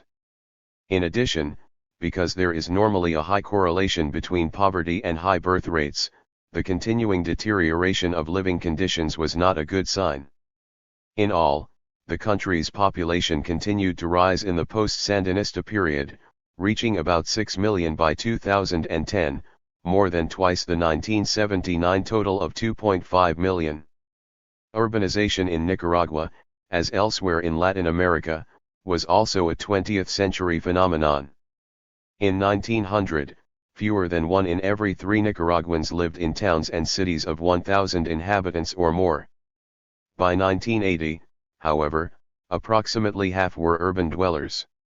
Since birth rates in the cities are lower than those in the country, the urbanization of Nicaragua appears to have been essentially the product of rural to urban migration. People were leaving the countryside. They were motivated on the one hand by push factors, such as land concentration, seasonal unemployment, and inhumane rural working conditions. Although the new government began to alleviate these problems by the early 1980s, the activities of the Contras soon provided another powerful incentive for rural folk to flee to more protected urban areas. On the other hand, the cities exercised a certain pull by offering somewhat better healthcare and educational opportunities and the illusion of a better standard of living. Urbanization has had some important effects on Nicaragua. In a very real sense, it made possible the Sandinista revolution. Decades of government corruption and insensitivity in the face of the miserable condition of many poor urban dwellers throughout the country provided a powerful incentive for the urban insurrection. Without mass urban participation, the small FSLN army in the field would surely have had a much more difficult time in defeating the murderous National Guard. Another effect of urbanization, one with which both the revolutionary and subsequent governments had to come to grips, is the maldistribution of the workforce. Throughout its period in power, the Sandinista government was faced paradoxically with manpower shortages in some rural areas and massive unemployment in the cities. This problem is bound to plague the post-Sandinista governments, too, for the foreseeable future. Social cleavage. By comparison with many other Latin American societies, Nicaragua is relatively integrated. However, measured against an ideal standard, it still had a long way to go when the Sandinistas took power in 1979. The most obvious dimensions of cleavage in Nicaraguan society relate to region, ethnic origin, sex, and class. The first three present less serious problems than the last. Over the past century, the problem of regionalism has become steadily less important. The relocation of the national capital to Managua in 1852 and several generations of elite intermarriage have reduced the old rivalry between the colonial cities of Leon and Granada to a triviality. In addition, the construction of highways and railroads in the 20th century tended to integrate other formerly remote areas. Perhaps the greatest single problem of regional integration relates to the much neglected Caribbean region, where large segments of the population still look upon the central government with distrust. That large but sparsely populated territory is also Nicaragua's major ethnic problem. It has 5 culturally and racially distinct peoples of African or indigenous origin, plus an ever-growing population of Spanish mixed origin that has emigrated from the Pacific, and a history of separateness that dates to pre-Columbian times. Unlike the original inhabitants of western Nicaragua, who were largely of Mesoamerican origin, the pre-Columbian peoples of the eastern coast were believed to have been descendants of immigrants from South America. Later, during the colonial period, when the region fell under the control of the British, English-speaking black slaves were introduced into the region. As a result of these factors, most of the people there speak English and/or indigenous languages rather than Spanish, are Protestant rather than Catholic, and have a variety of cultural traditions distinct from those of the country's Hispanic majority. Not surprisingly, the region in which the Sandinista government found the greatest difficulty in implementing its revolutionary programs was the Atlantic coast. This was not for lack of good intentions. Immediately after the liberation, the government affirmed its interest in the region's welfare. Attractive billboards in Managua enthusiastically proclaimed, "The Atlantic Coast, an awakening giant." The Sandinista television network featured mosquito dance groups. Mijaresita, an organization of Indians living in that region, was given a seat on the Council of State. The literacy campaign and virtually every government social program had a component designed for the Atlantic coast. Indeed, the new government spent more per capita on social and economic projects for the people of the Atlantic region than for any other part of the country. Nevertheless, although people at the higher levels of government seemed to appreciate the need to treat the country's indigenous minorities with respect and care, soldiers and middle and lower level bureaucrats were sometimes quite insensitive and abusive. The ugly incidents that resulted tended to increase the distrust that many costeños already felt for the people of western Nicaragua. The problem had deep historical roots. When the British Crown and pirates dominated the coast, local natives allied themselves with those groups against the Spaniards, as western Nicaraguans are still known locally. The Somozas used them in disproportionate numbers in the National Guard because of their willingness to fight Westerners. Neither Sandino in the 1930s nor the FSLN in the 1970s had much following on the coast. Indeed, many costeños in the 1980s remembered and resented the fact that some of Sandino's guerrilla operations in Zelaya disrupted foreign-owned extractive industries in which they had once been employed. This historical legacy, coupled with mistakes made early in the period of Sandinista rule, meant that the Atlantic coast was a highly visible Achilles heel by the time Ronald Reagan came to office in the United States. It appears to have become almost immediately the focal point of CIA-sponsored activity against the Sandinistas. Powerful radio stations beamed scare propaganda into the region. Mosquito young people were recruited or pressed into Contra forces operating out of bases in Honduras. By late 1981, the Nicaraguan government had uncovered Operation Red Christmas, a CIA plot to separate the Atlantic region from the rest of Nicaragua and thus provide a possible seat for an alternative government. 7 For both humanitarian and security reasons, the Sandinista government soon responded to increased Contra raids along the Rio Coco in northern Zelaya by moving almost 10,000 Indians to safer locations farther south. Though conducted in a humane fashion, these moves were involuntary, thus further exacerbating Mosquito Sandinista tensions. Over the next year or so the situation worsened. During the ensuing security operations, several hundred indigenous leaders suspected of subversive activities were detained without adequate due process, and as many as 150 individuals either disappeared permanently after being arrested or were executed outright. 9 Although the persons committing these acts had clearly disobeyed orders, relations with the Atlantic peoples remained very poor until the government late in 1983 began a series of attempts at reconciliation. Starting at that time with an amnesty for Mosquito prisoners, the government then began a process of dialogue and negotiation, which eventually resulted in laws that gave the peoples of the Atlantic region a high degree of self-rule based legally in both the 1987 Constitution and the Autonomy Statute passed by the National Assembly that September. Yatama, the unified Mosquito military organization that became a regional indigenous party after its return in 1989, has been consistently competitive with the FSLN and PLC in municipal and regional elections. Post-Sandinista governments apparently had learned little or nothing from Sandinista experience in dealing with the peoples of the Atlantic coast. Openly hostile to the concept of autonomy, Chamorro ignored the Autonomy Statute and instead moved quickly to appoint a government overseer for the region. In doing so, she generated widespread animosity among costeños, the majority of whom had voted for UNO that February. The Alemán and Bolaños administrations, elected with significant support on the coast, were no less paternalistic toward costeños than their predecessors. Still, some significant progress was made in land demarcation and titling, one of the most heated areas of contention between the communities and the central government. In a 2001 ruling by the Inter-American Court in the case Mayagna Aguas Tingni Community v. Nicaragua, the government was ordered to title the Aguas Tingni's land. In December 2002, the demarcation law regarding the properties of the indigenous peoples and ethnic communities of the Atlantic coast, Boquete, Coco, and Indio Mays rivers formally recognized indigenous ownership of the land. The surveying and demarcation process took much longer than the 15 months mandated by the court. After returning to power in 2007, the Ortega administration accelerated the process of titling communal lands along the Atlantic coast, although not without some conflict.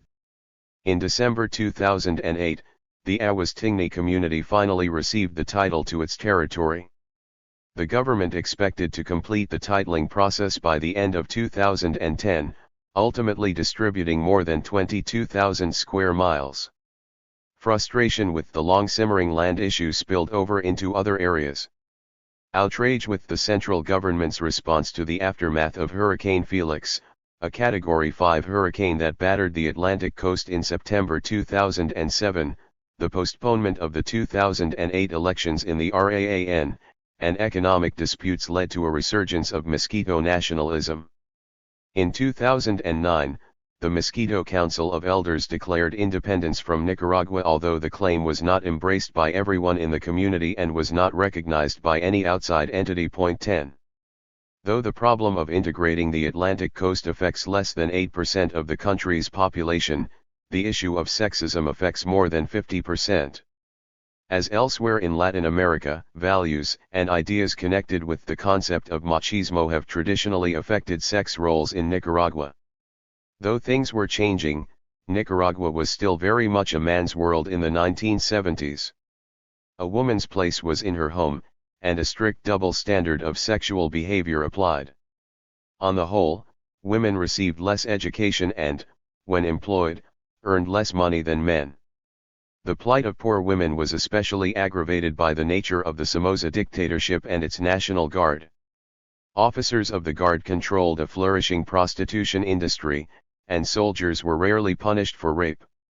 Though it would be naive to think that, even in a revolution, sexism could be abolished overnight, it is clear that the national liberation struggle and the revolution greatly advanced the cause of women's liberation in Nicaragua. The vital part played by women in the War of Liberation caused a healthy re-evaluation of sex stereotypes. The Association of Women Confronting the National Problem set up neighborhood committees that helped organize the urban resistance, and many young women fought and died alongside their male counterparts in the FSLN guerrilla army. According to male soldiers with whom co-author Walker spoke, women who made up more than 25% of the FSLN army were not camp followers but fully integrated soldiers who shared all of the responsibility of the campaign. They were admired and respected by their male counterparts. The women veterans spoke of warm bonds of respect and love that marked their guerrilla experience. In post-liberation Nicaragua, women continued to play an active role. They were prominent not only in the new government but also in the Sandinista Popular Army, the Sandinista National Police, and the Sandinista Popular Militias. In addition, Ampernac metamorphosed into a Sandinista organization, the Luisa Amanda Espinosa Association of Nicaraguan Women, which was represented on the Council of State. There, and in the National Assembly inaugurated in 1985, AMLI members pushed for and frequently won legislation promoting women's interests.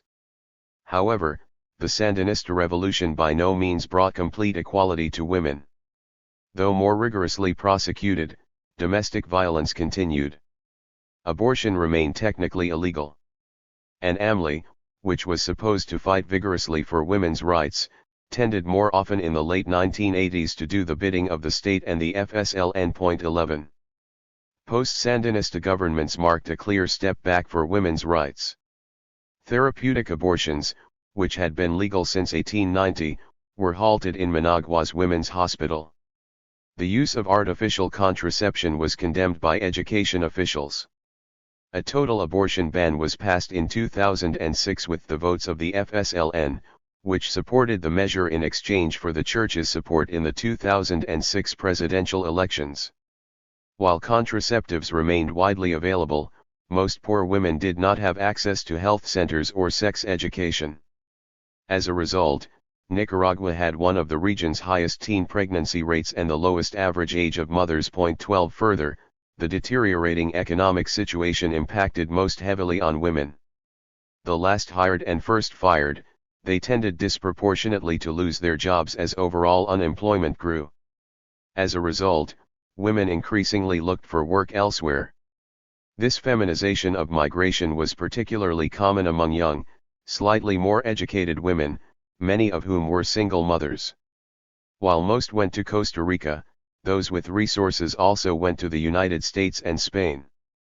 Evidence indicated that they sent home more money than their male counterparts. 13 All of this, however, tended to reactivate and give purpose to the previously declining AMLI.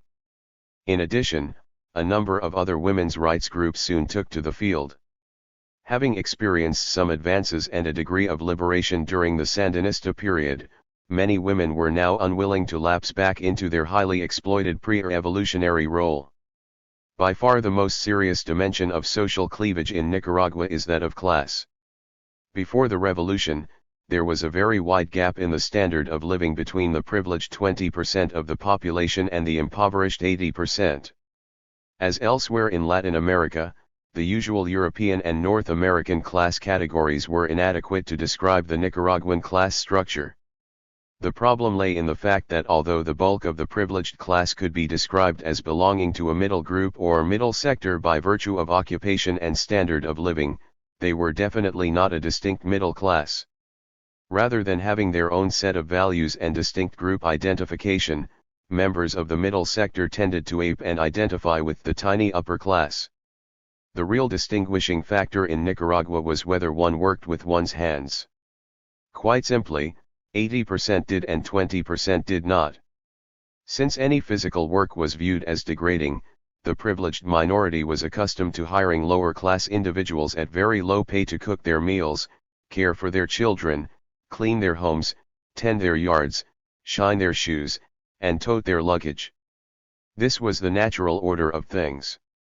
And whereas La Sociedad, the people of the upper class or high society, often looked down on members of the middle sector, there was much less distance between the two privileged groups than between them and the impoverished majority.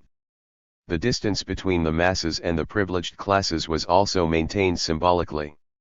Titles denoting university degrees doctor, licentiate, engineer, architect, and so on were taken very seriously in pre-revolutionary Nicaragua.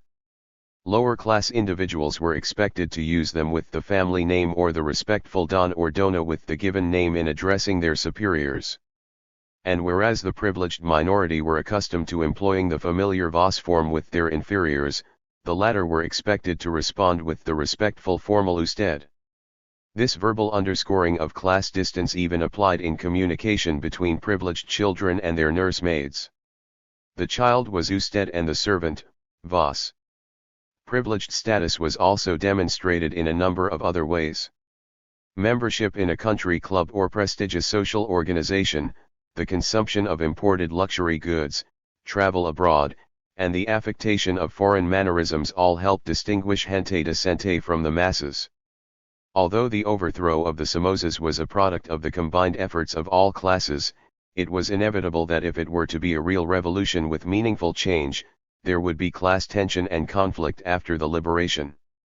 By definition, social revolution involves a reordering of the relationship between classes.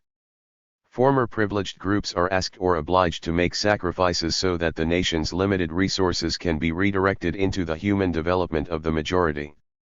In the case of Nicaragua, the revolution affected the former privileged classes negatively in a number of ways.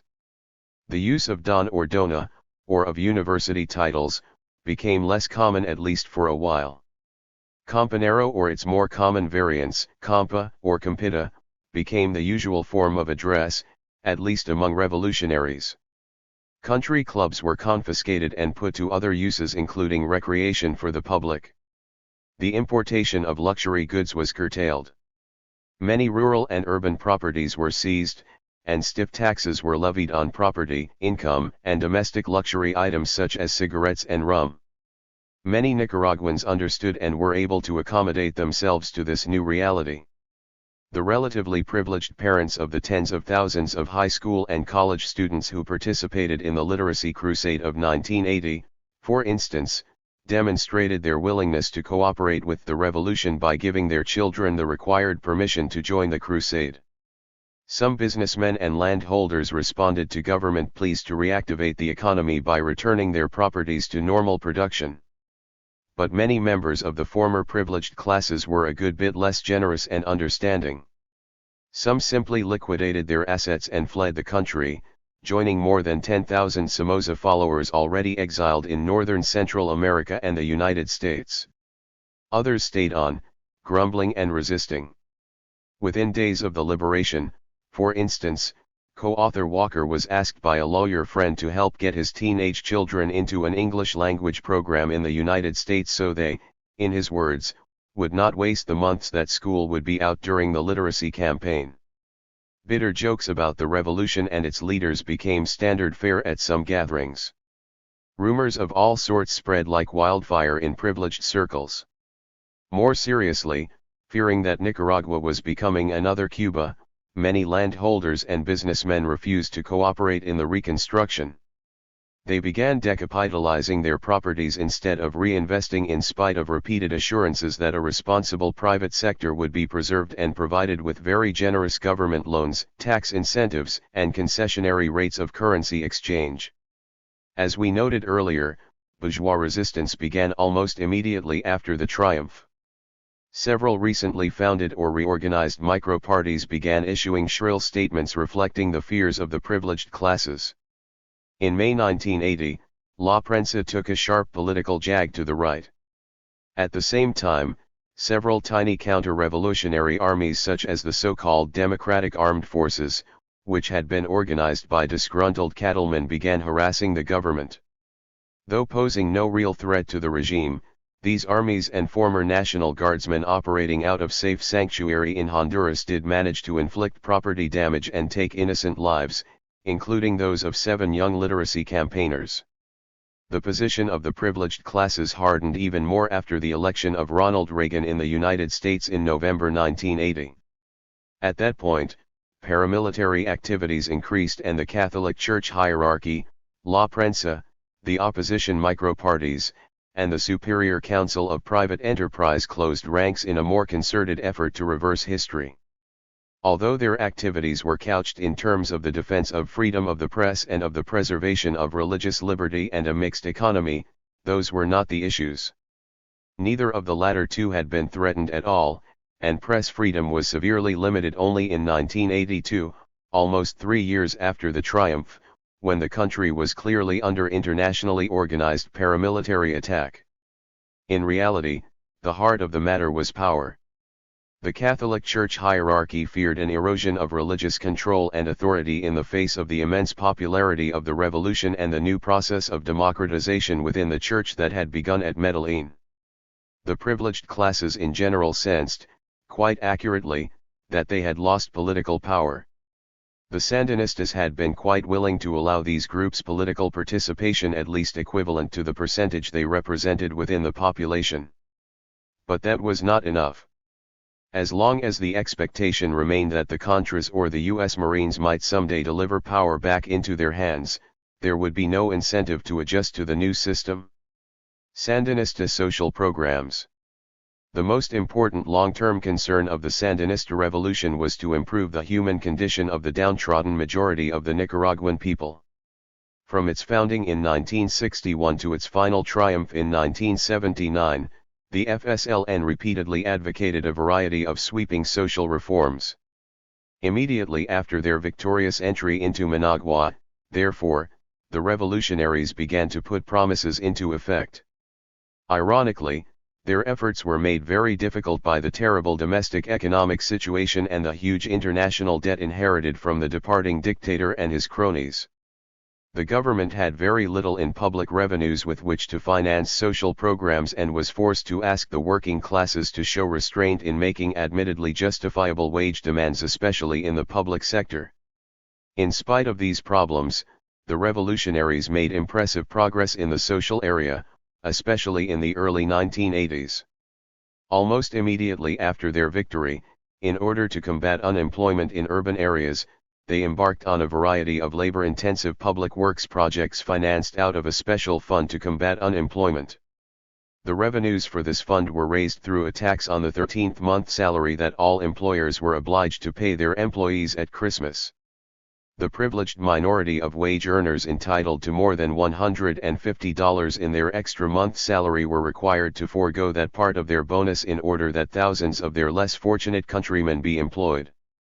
The middle sector complained bitterly, but this fund and other monies, some from international sources, allowed the government not only to provide jobs but also to engage in public works projects designed to improve the lives of the people.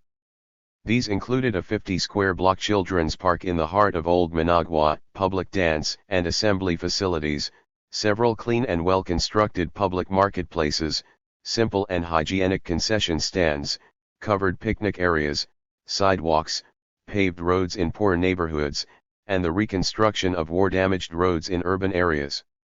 The new government was also concerned with improving the lives of the rural poor. Immediately after the liberation, the government confiscated the agrarian properties of Somoza and his cohorts, about 1/5 of the nation's cultivable land. During the following years, additional confiscations took place for other reasons, so that by 1984, large private land holdings, which had represented 52% of total farmland in 1978, had been reduced to 26%.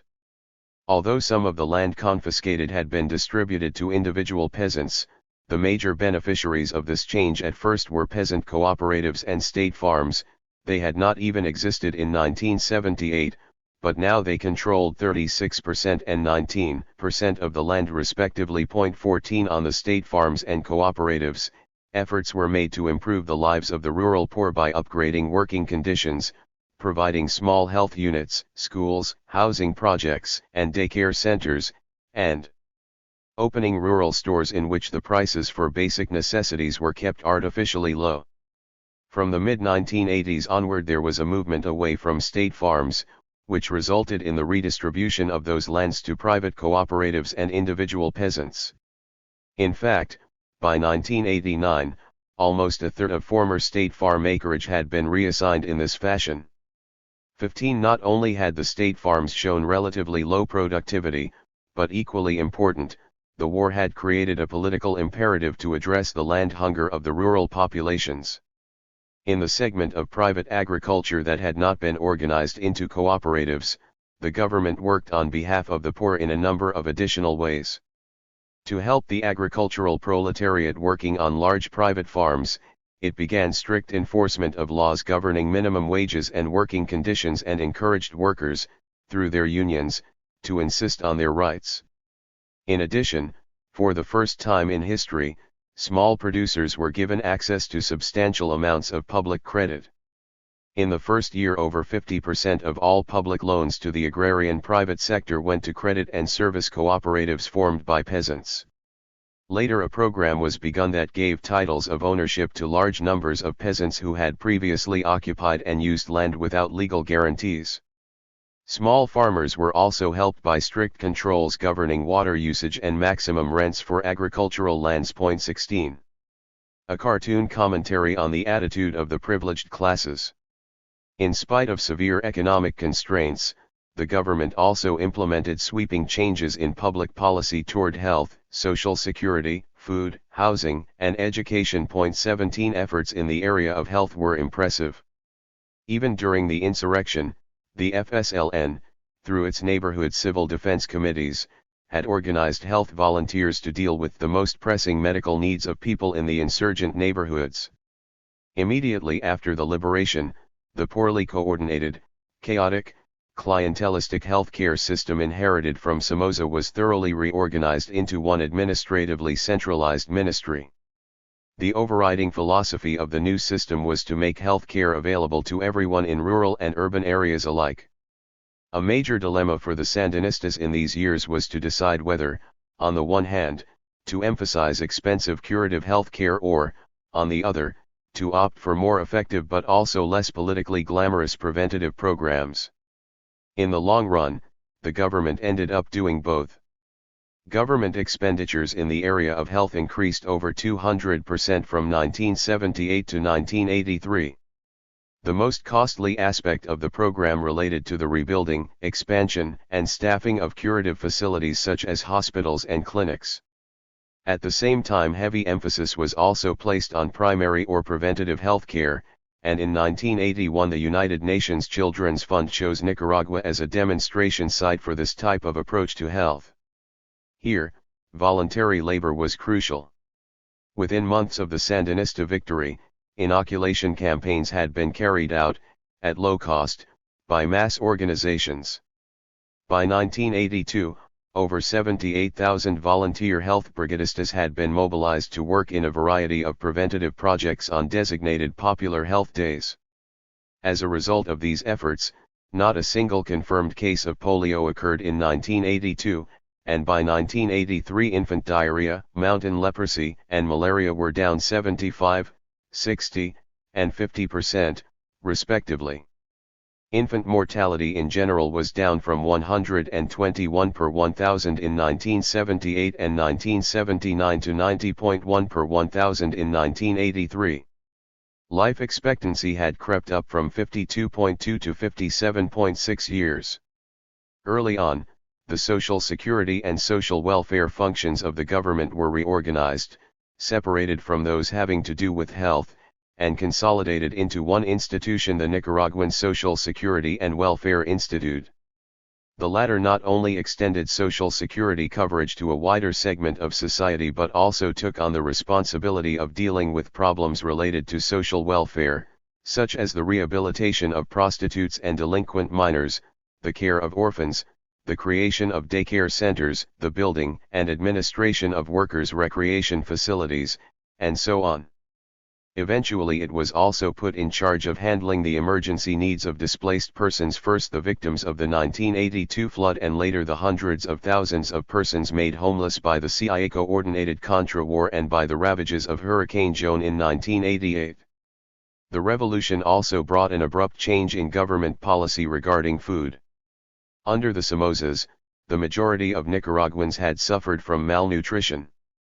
Much of the country's best lands had been used to produce agro-export products for the benefit of the few. Domestic food production was inadequate. Much food was imported. Prices were high. The Sandinistas, however, immediately placed a high priority on making basic staples available to all at reasonable prices. The tactics employed were complex. Farmers were given incentives to increase the production of staples while, at the same time, the state played a prominent role in the storage, distribution, and pricing of basic foods through its new state-owned food marketing enterprise. Because demand shot up and imports went down before production in all areas reached a sufficient level, the government also found it necessary to institute a system of rationing of certain basic staples so that all people could have relatively equal access to those items regardless of class. But there were problems. Middle and upper class people grumbled about scarcity in supermarkets, ration cards, standing in line, and so forth. Market people were upset that they had fewer imported products to sell and that consumer prices in people's stores were artificially low. But by 1983, the program was showing results. Although the per capita intake of corn had remained stagnant over 1977 levels and that for beans had increased only slightly, the consumption of rice was up 66%. In addition, although the consumption of beef and milk were down 10 and 4%, respectively, the intake of eggs, cooking oil, and poultry were up 21, 30, and 80%, respectively. 18. The new government was also concerned with helping the people secure what the Sandinistas viewed as the basic human right to shelter. As in the area of other social services, the devastation caused by the war accentuated an already bleak situation in housing. The basic philosophy of the new Ministry of Housing and Human Settlements was both humanitarian and practical. In the practical sense, aware of the inadequacy, waste, and high cost of public housing programs in capitalist and socialist countries alike, the revolutionaries decided not to embark on a massive government program of housing construction. Some government housing was constructed especially in connection with agricultural production centers. But the major thrust of new Sandinista policy was to provide legal protection to the renter and homeowner and to supply infrastructural, technical, and organizational support for the construction of new housing.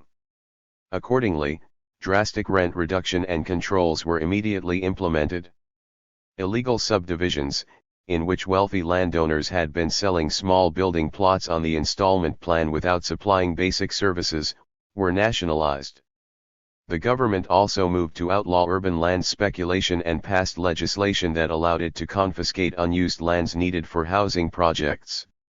In 1981, it began implementing a sites and services approach to housing. In projects called progressive urbanizations, which markedly increased in number following the population dislocations caused by the 1982 floods, the homeless were given title to plots and provided with basic utilities and services, but were left on their own to improve their dwellings and create their own organizations to solve community problems. Clearly, the greatest strides in social reform in these years were made in the area of education. The first and most dramatic event in this respect was the National Literacy Crusade of 1980. From March to August of that year, all schools were closed as over 60,000 young volunteers dispersed throughout the country, while another 25,000 worked in the cities in an attempt to bring literacy to the majority of the population over 10 years old who could neither read nor write. According to official results, the illiteracy rate for persons aged 10 and older was reduced in those 5 months from over 50% to less than 13%.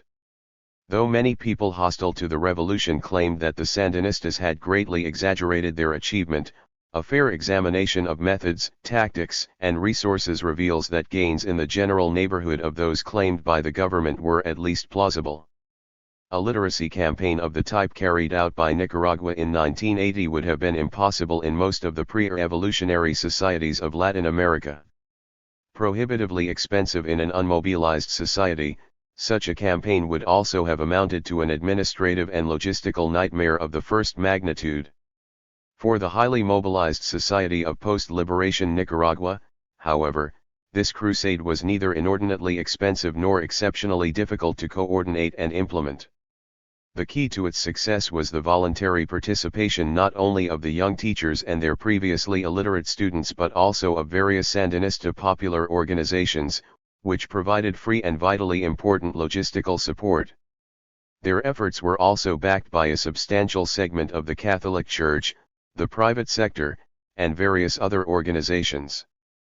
Under such circumstances, the government's major function was simply to plan the campaign, train the literacy volunteers, and provide some material assistance. Given a target illiterate population of under 800,000, the student-teacher ratio was very favorable and the time involved was sufficient to teach basic reading and writing skills. 19. The idea of a literacy crusade had been gestating for some time. The FSLN and in particular one of its martyred founders, Carlos Fonseca Amador, had often stressed the need for such a campaign. Planning sessions had taken place before the final FSLN victory. After the liberation, Nicaragua's new leaders forged ahead with this ambitious project in spite of dire warnings by learned international authorities that their effort was premature and destined to fail. The Nicaraguans were blessed in that they could draw selectively upon the experience of several mass literacy campaigns attempted previously in other parts of the world. In the 1920s, the Mexican Revolution made a primitive attempt at a literacy campaign. In mid-century, Paulo Freire developed a methodology that he first attempted to apply in his native Brazil and then, after the military coup of 1964, took with greater success to other Third World countries, including Guinea-Bissau in the mid-1970s. In 1961, Cuba carried out its revolutionary literacy campaign. Not surprisingly, therefore, the Nicaraguan crusade received the enthusiastic assistance of many international experts. Paulo Freire himself was an advisor to the Crusade's national coordinating body. Cuba sent advisors, the United Nations Economic and Social Council supplied verbal support and technical advice, and many individuals, including some U.S. citizens, volunteered. The crusade was planned in stages. Soon after the liberation, the popular organizations conducted a surprisingly thorough and sophisticated nationwide census to determine the characteristics and problems of the Nicaraguan people, especially in the area of literacy. At the same time, a team of literacy experts worked to prepare a 23-lesson literacy primer. The crusade took place in concentric waves. First, 80 selected educators took a 15-day seminar in literacy training.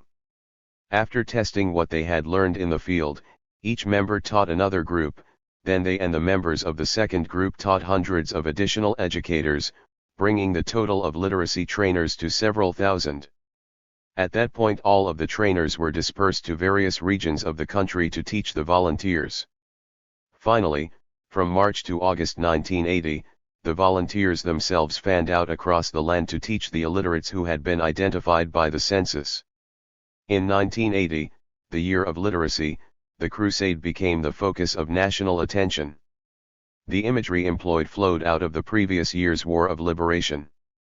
This second War of Liberation was designed not only to free the masses from ignorance and intellectual subjugation, but, equally important, to liberate the largely middle-class volunteers themselves from their prejudices and stereotypes about Nicaragua's impoverished majority. The country was broken into fronts corresponding to the 6 zones of combat during the liberation struggle. Within each front, there were literacy columns, squadrons, and individual brigadistas. In many cases, the brigadistas lived and worked during the day with the peasants and workers whom they taught at night. From the start, the teaching of political literacy was also very much a part of the campaign. Paulo Freire's concept of concientização was essential. Key words, phrases, and sentences in each of the lessons were designed to stimulate discussion and a new patriotism, pride in the revolution and its martyrs, and, especially, a sense of the dignity and importance of the individual. The first lesson, for instance, focused on La Revolución, words of central political importance that, at the same time, contained all of the basic vowels. Predictably, many members of the privileged classes, as well as a number of foreign observers, saw the campaign as little more than a systematic program of Marxist or communist indoctrinations. However, there was nothing in the primer or the teacher's manual, or in any of the other teaching aids used, that would justify that charge. The 1980 Literacy Crusade. In March, 60,000 volunteer teachers departed for rural areas while 25,000 stayed in the cities, teaching at night in such unlikely locations as the onion stall of a public market. Though the initial and most ambitious phase of the crusade was completed and commemorated with a celebration in August, other aspects of this program, such as follow-up education for the newly literate and literacy education in English and Mosquito, demonstrated the new government's ongoing concern for basic popular education. There was a political message. But it was nationalist and revolutionary, somewhat analogous to the message young people in the United States receive when they learn about the American Revolution in grade school. Interestingly, the director of the crusade was a Jesuit priest, Father Fernando Cardinal. In the end, the key to the success of the crusade lay in massive voluntary participation. No one was forced to participate. Indeed, minors were not allowed to join without the permission of their parents. Yet for 5 months the streets of Managua and other major cities were strangely quiet as a significant segment of the country's urban teenagers and young adults waged Nicaragua's second war of liberation in the countryside. In all, this participation, the logistical support of the Catholic Church and the Sandinista popular organizations, and money and materials from all over the world ultimately made it possible for the government to coordinate a massive project at a small cost to itself. The Literacy Crusade, which won for Nicaragua the 1980 award of the United Nations Educational, Scientific, and Cultural Organization for the best program of its kind, was not intended as a one-shot affair. It was followed later in that year by literacy crusades in Mosquito and English for the peoples of the Atlantic region and by a massive adult education program aimed at eventually lifting all Nicaraguans to the equivalency of a minimum of 4 years of schooling. By 1982, total enrollment at all levels of education was approximately twice what it had been in 1978. and in 1983, Nicaragua was claiming an illiteracy rate of only 10%, one of the lowest in Latin America. The Sandinista revolution in the early 1980s had embarked on an ambitious and multifaceted program of social change. By 1983, these programs were registering impressive results. Even the Kissinger Commission report, published in January of the following year, admitted grudgingly that Nicaragua's government has made significant gains against illiteracy and disease. But as that report was being issued, the administration for which Kissinger was working was already 2 years into a program of low-intensity conflict against Nicaragua that, among other things, was deliberately designed to incapacitate the Nicaraguan revolution, destroy its ability to uplift the lives of the common people, and thus not only to delegitimize it in the eyes of Nicaraguans but also to invalidate it internationally as a model for social change. In the second half of the 1980s this objective would be largely achieved. The U.S. sponsored surrogate war and associated forms of economic aggression impacted on social conditions in Nicaragua in a variety of ways. First, throughout the war, the Contras targeted social service infrastructure and personnel. Numerous rural schools, clinics, food storage facilities, daycare centers, and basic development projects were destroyed. 130 teachers, 40 doctors and nurses, 152 technicians, and 41 other professionals were killed. 22 The dead also included 11 foreign social and developmental volunteers. Among them was Benjamin Linder, a U.S. citizen executed by the Contras in June 1987 after a Contra attack on a small hydroelectric project he was helping to develop in northern Nicaragua. This destruction and murder not only deprived rural people of the facilities and personnel who were directly affected but also discouraged other individuals from working in remote rural areas. In the second half of the decade the war-related expenditures also consumed over half of the national budget, thus inevitably depriving social programs of badly needed resources. Government-sponsored school construction came to a complete halt in the late 1980s. War-driven inflation turned public sector salaries into a cruel joke. As a result, many teachers, health workers, and others quit their government jobs when they found they could no longer support their families with what they were earning. Specific social programs were affected in specific ways.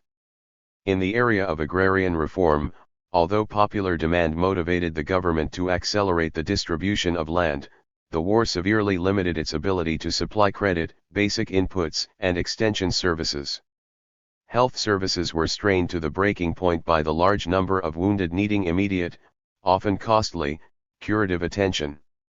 Urban housing programs were overwhelmed and incapacitated by hundreds of thousands of destitute war refugees who poured into the cities to seek safety and a better life. Similarly, the Nicaraguan Social Security and Welfare Institute found itself having to cope not only with its normal client load but with the large numbers of displaced persons, war orphans, war disabled, and other victims of the conflict. As part of the austerity program brought on by war-driven inflation, basic food distribution programs were ended in the late 1980s. Thus, as the decade drew to a close, the social programs of the revolution had been drastically damaged or, in some cases, completely eliminated. In Managua hospitals, women were giving birth to a bed with only a small piece of sheet under the birthing area of each. Children with limbs blown off by mines were screaming inconsolably for lack of sedatives. Illiteracy, disease, infant mortality, homelessness, and so forth were on the rise. Post-Sandinista social policy. The three conservative administrations that followed the Sandinistas oversaw a considerable reversal of Sandinista social policy and programs. In part, these programs had already been partially reversed by the impact of the Contra War on social service infrastructure and by the emergency austerity program implemented by the Sandinistas themselves to combat inflation. But the reversal was also the inevitable byproduct of the Chamorro, Alemán, and Bolaños administrations' almost religious devotion to neoliberal economic principles as advocated by the United States and enforced by the International Monetary Fund, World Bank, and Inter-American Development Bank. However, it is also fair to say that the reversal of Sandinista social gains also reflected a true insensitivity on the part of the newly re-empowered traditional elites to the suffering of the impoverished majority.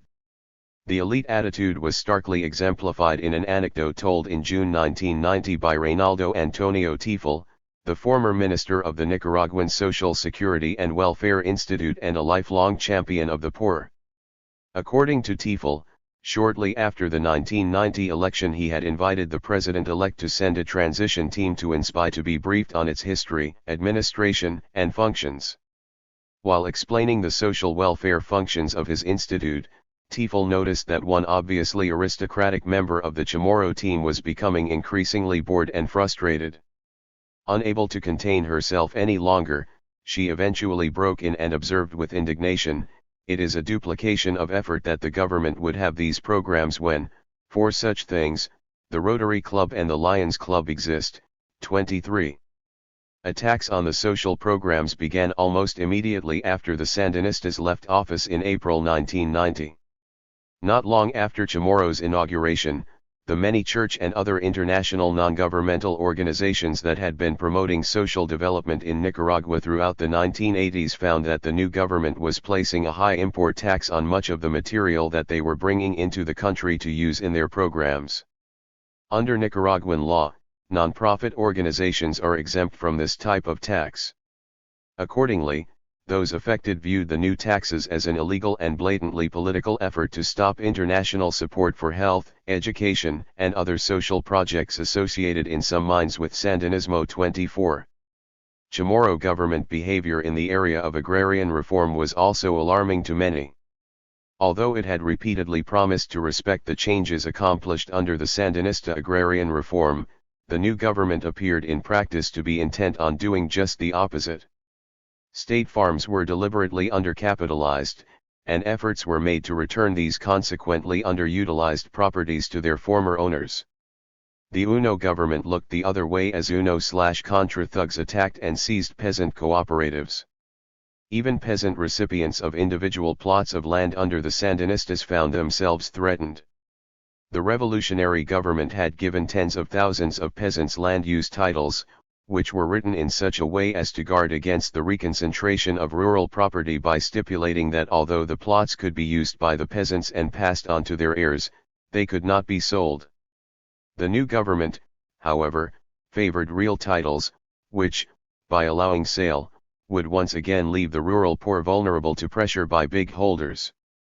Finally, new policies allowing bank foreclosures in the event of default on farm loans were particularly threatening to both cooperatives and individual peasants. Chamorro administration behavior in the field of education also gave little comfort to progressives. The new minister and vice minister of education were Sofania Cisneros and Humberto Belli, ultra-conservatives whose appointments had been arranged by the openly counter-revolutionary Cardinal Miguel Obando y Bravo. Cisneros had been a member of the Catholic hierarchy's education committee. With the alleged financial backing of the CIA, 25 Belli had created the U.S.-based Puebla Institute during the early 1980s and had published a series of slanted and alarmist books, articles, and op-ed pieces portraying the Sandinistas as demonic persecutors of religion.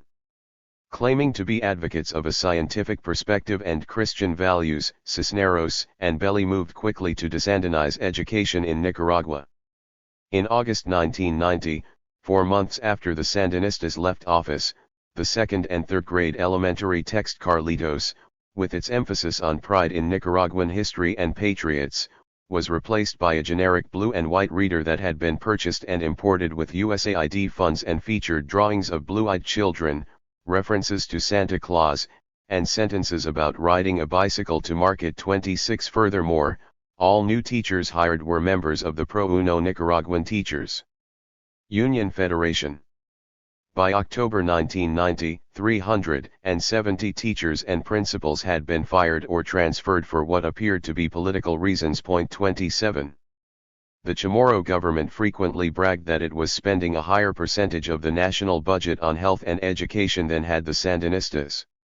This was true since, unlike the besieged Sandinistas, it was no longer having to spend much on defense. but what this boast hid was that as the overall budget was cut to conform to international demands, real amounts being allocated to those areas soon shrank to well below the real expenditures of the Sandinista era. In its social policy, the administration of Ronaldo Alemán was simply more of the same. Driven by the United States and the international lending agencies to conform to IMF-prescribed structural reforms, this administration continued cutting public expenditures especially in the social area. At the same time, Alemán squandered some resources otherwise available for real expenditures on social programs by dramatically increasing the salaries of political cronies whom he placed in top administrative positions. Finally, the unprecedented corruption of the Alemán administration depleted funds that might otherwise have been used to help the impoverished majority. 28. The degree to which Nicaragua's social service infrastructure had been allowed to decay in the 1990s was dramatically illustrated in the wake of Hurricane Mitch, which struck Central America late in 1998, leaving 2,400 Nicaraguans dead and another 700,000 displaced. In stark contrast to the effectiveness and efficiency with which the Sandinista government had dealt with a similar disaster, Hurricane Joan, a decade earlier, Alemán's decrepit social service infrastructure was simply overwhelmed in 1998. As it turns out, most of the relief effort was furnished by international and domestic non-governmental organizations.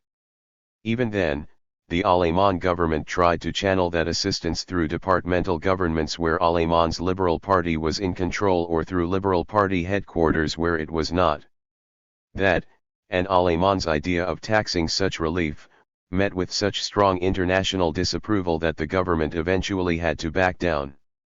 By the end of his administration, the Alemán government had acquired such an unsavory reputation for its handling of public funds and international aid that many donor governments had resorted to the unusual practice of channeling humanitarian assistance through non-governmental organizations rather than the government itself.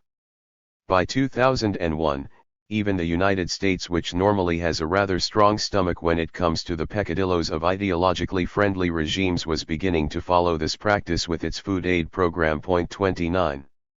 By the first decade of the 21st century, it was clear that the human cost of the abandonment or reversal of Sandinista social policy had been tremendous. This fact was clearly demonstrated by changes in Nicaragua's relative status in the world as measured by the United Nations Development Programme's Human Development Index. The HDI is a composite index drawn from indicators of social as well as economic development. When the Sandinistas left power in 1990 in spite of the Contra War and an externally orchestrated effort at economic strangulation, Nicaragua had ranked 60th among the nations of the world. By 1997, when Violeta Chamorro left power, the country's ranking had dropped to 127th. By 2000, in spite of reasonably good growth in GDP, it was only up to 116th, while it improved slightly during Bolaños's term to 112th in 2003 and 110th in 2005, it dropped to 124th in 2007, further evidence that economic growth had been ineffective at promoting sustainable development or reducing poverty. 31 In 2006, more than 70% of the rural population had no access to potable water and 7 in 10 working Nicaraguans could not afford the entire contents of the Canasta Básica. 32. Increasingly, however, Nicaragua's poor turned to other means to support themselves. The UNDP estimated that more than 800,000 Nicaraguans left the country between 1990 and 2005, and projections by some non-governmental organizations were higher. 33 Nicaraguan migration to Costa Rica and the United States increased significantly in the 1990s in response to structural adjustment policies. Remittances money sent home from citizens abroad totaled $250 million in 1996 and $600 million in 2000. 34 Like those of other countries in the region, Nicaragua's people were becoming its most lucrative export. The return of Daniel Ortega. Daniel Ortega's return to office brought with it a renewed emphasis on social programs. A new literacy campaign, initiated by FSLN municipal governments in previous years, reduced illiteracy from almost 21% in 2007 to less than 5% in 2009. The campaign, From Marty to Fidel, was modeled on the Cuban Yo Soy Puto program and was recognized by UNESCO. A later program, Amor, sponsored by the Ministry of the Family, focused on the disintegration of the family, child labor, and getting street children into school. Additionally, the Ortega administration immediately eliminated all school fees and lifted the requirement on school uniforms, which had prevented many poor children from attending school. School enrollments increased dramatically in 2007 but fell in 2008 and 2009. However, increasing enrollments were met with insufficient expenditures and students experienced overcrowded classrooms without desks or enough teachers. The Zero Usury program, modeled on similar microcredit programs throughout the developing world, provided small, low-interest loans to help women start small businesses.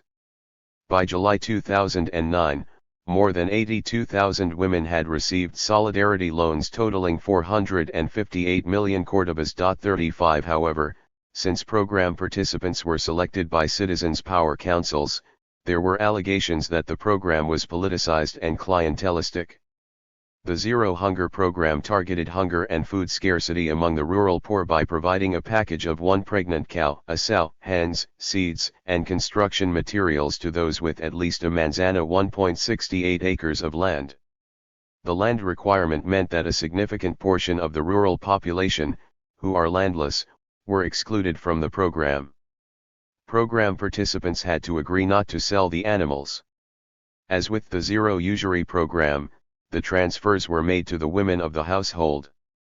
By July 2009, more than 32,000 families of the target 75,000 were participating. 36 The program had its critics who pointed to the difficulties and expense for poor families of maintaining a cow, the lack of linkages to a larger, coherent development strategy, and in a number of cases alleged political favoritism in the choice of recipients. 37 But, though the long-term impact on poverty remained unclear, the programs did appear to be having a positive impact on the poorest sectors living in rural areas. 38 The lack of a comprehensive development strategy had come to characterize post-Sandinista Nicaragua. Neither the market-based strategies of the three conservative administrations nor the rather modest state-supported initiatives of the Ortega administration offered a long-term solution to structural injustices.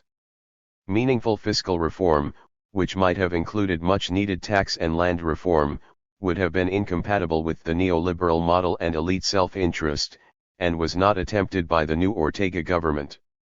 Instead, the country became increasingly reliant on remittances, $740 million in 2007 to offset the costs of adjustment. According to one poll, as many as 60% of Nicaraguans were considering migrating abroad to solve their economic problems. 39 The fact that the young and educated constituted a growing segment of Nicaragua's migrants. More than two-thirds were under age 29, 41% had secondary education, and nearly 20% had some higher education. 40 could not help but have significant ramifications for the country's future. 20 years of neoliberal policies had failed to build a country that could provide for the basic needs of its people. 7. Government and politics. A political system is not simply a matter of electoral procedures, constitutions, and governmental structures. Politics also involves the relationship between groups and classes and all other factors that impinge on the character of governmental output. For this reason, a narrow examination of the formal constitutional and structural characteristics of a government, especially in the Third World context, is frequently not only misleading but also essentially an empty intellectual exercise. This is certainly true for Nicaragua, particularly in the period before the FSLN victory in 1979. The pre-revolutionary system. If one had been foolish enough to take seriously the constitutional formalities and stated objectives of the Nicaraguan government during the Somoza years, one would surely have come to the mistaken conclusion that Nicaragua was blessed with a modern democratic form of government that was pursuing praiseworthy developmental goals. According to the Constitution, there were free elections, separation of powers, and a full gamut of explicitly guaranteed human rights. To ensure minority participation, the major opposition party was automatically awarded 40% of all seats in the legislature and minority representation on boards of government agencies along with judgeships.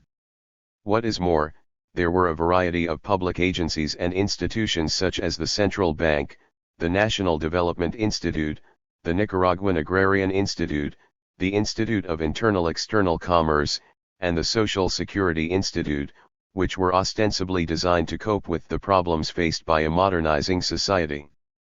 The stated policies of the government were also impressive. The major expressed goal was to develop the country through the modernization and diversification of the economy. Accordingly, highly trained technocrats were given important roles in the development process and lofty 5-year plans were issued and subsequently endorsed by lists of international agencies. All of this, of course, was simply a facade. Government and politics under the Somozas were of, by, and for the privileged few. Democracy was non-existent, corruption was elaborately institutionalized, and public policy consistently ignored the well-being of the majority of the population. Nicaragua was a democracy in name only. Although there were constitutional provisions for the separation of power with a bicameral legislature, an executive, and a judiciary, in reality, all power was concentrated in the hands of the president. The National Guard was the president's private army. His command over the Liberal Party, which in turn dominated both houses of the legislature and all government agencies, meant that the president was, in fact, the only decision-maker. Mandated minority participation served only to legitimize the system and to co-opt conservative politicians. There was never any possibility that the opposition would come to power legally since elections were thoroughly rigged. During campaign periods, there was frequent censorship of the press and intimidation of opposition candidates.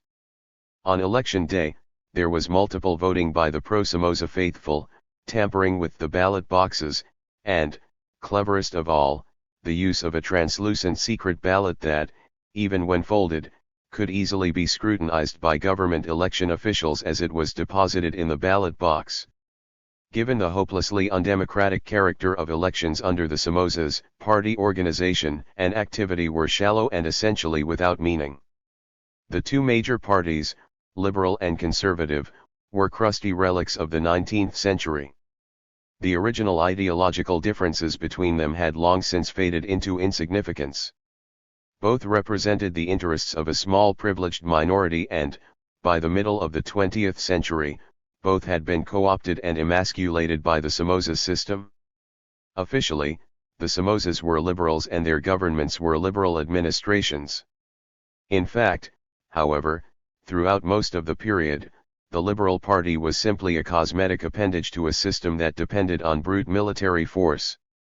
One apparent exception occurred in the late 1950s and early 1960s when Luis Somoza, who enjoyed the trappings of democracy and party politics, encouraged the Liberal Party to have a life of its own. In that period, new liberal leaders emerged and there was some hope that they might turn into real presidential prospects. In the late 1960s, after the election of the less politically minded Anastasio Somoza Debayle, these hopes were quickly dashed. Independent upstarts left or were drummed out of the party as the dictator began to maneuver to perpetuate himself in power, and the Liberal Party lapsed into its more traditional cosmetic role. The official conservative opposition played an even less dignified role. If the Liberal Party was the neglected wife of the Somoza system, the Conservative Party was its kept woman. Since the facade of democracy was so important to the Somozas, it was imperative that there always be an opposition to run against during elections. Enticed by personal bribes and/or lucrative opportunities inherent in mandated minority participation in Congress, the judiciary, and government agencies, the leaders of the Conservative Party frequently agreed to provide a legitimizing opposition during the rigged elections. Even on those infrequent occasions when the main leaders of the Conservative Party mustered the dignity to refuse to participate, the dictators were usually able to convince less important conservatives to carry that party's banner to defeat. There were a number of micro-parties during the Somoza period. A few of the more notable were the Independent Liberal Party, composed of liberals who, from 1944 on, chose to dissociate themselves from the parent party over the issue of Somoza's continuing dominance. The Nicaraguan Social Christian Party, formed by young Catholic intellectuals in 1957, and the Nicaraguan Socialist Party, which was founded by local communists in 1944. One of the more interesting of the micro-parties was the Social Christian Party. 1 Inspired by progressive papal encyclicals, lay Catholic humanism, and Christian democratic ideas emanating from Europe, this party attempted to take advantage of Luis Somoza's somewhat more open attitude toward competitive political activity.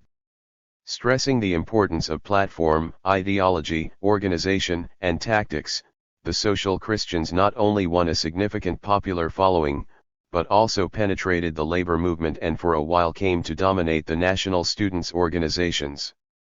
Though many young social Christians freely admitted their admiration for the courage and audacity of FSLN guerrillas, they felt at that time that a peaceful, democratic solution might still be possible. When it became clear in the early 1970s that they were wrong, the more progressive members of the party split from the PSCN to form the Popular Social Christian Party, which espoused an increasingly revolutionary position. Mass interest articulation through legal channels was also a fairly hopeless activity under the Somozas. Peasants and urban labor, for instance, had almost no input into the political system.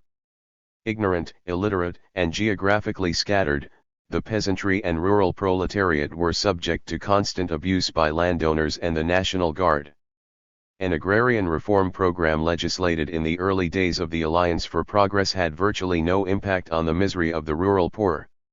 From 1964 on, a private social Christian-oriented organization, the Institute for Human Promotion, did struggle to organize and raise the consciousness of the peasants, but in the face of government roadblocks, its efforts were largely ineffectual. In the end, clandestine activity proved to be the only viable alternative. In the late 1970s, the FSLN began organizing rural workers and landless peasants in workers' committees. In 1978, these were fused into a national organization, the Rural Workers Association. In the following year, as the War of Liberation neared its successful conclusion, ATC organized peasants made their contribution by digging trenches and felling huge trees across roadways to block troop movements, and by maximizing the first post-Somoza harvest through the seizure and immediate cultivation of Somocista-owned lands in the newly liberated areas. The urban worker was only slightly better off than his country cousin. The organized labor movement encompassed a small minority of all workers and was badly fragmented. In 1977, the major union organizations included the Marxist Independent General Confederation of Labor, with 12,000 members, the government-patronized General Confederation of Labor, with 8,000 to 10,000 members, the AFL-CIO-oriented Confederation of Labor Unity, with 7,000 members, and the Social Christian Confederation of Workers of Nicaragua, with 3,000 members. The right to strike, while formally enshrined in law, was so severely restricted that most of the many strikes that took place in the 1960s and 1970s were declared illegal. Collective bargaining was made all but impossible by Article 17 of the Regulations of Syndical Associations, which allowed the employer to fire, without explanation, any two leaders of the striking union. In the long run, the only viable option for urban workers, too, was to organize themselves clandestinely again under FSLN leadership. Significantly, the urban insurrections which took place almost exclusively in working-class neighborhoods turned out to be one of the most important ingredients in the overthrow of the dictatorship. Whispering greed, during a Somocista gala, Somoza Debayle shares a confidence with his uncle, Luis Tío Luis Manuel Debayle, who, during his 10 years as head of the National Energy Agency, is alleged to have misappropriated in excess of $30 million.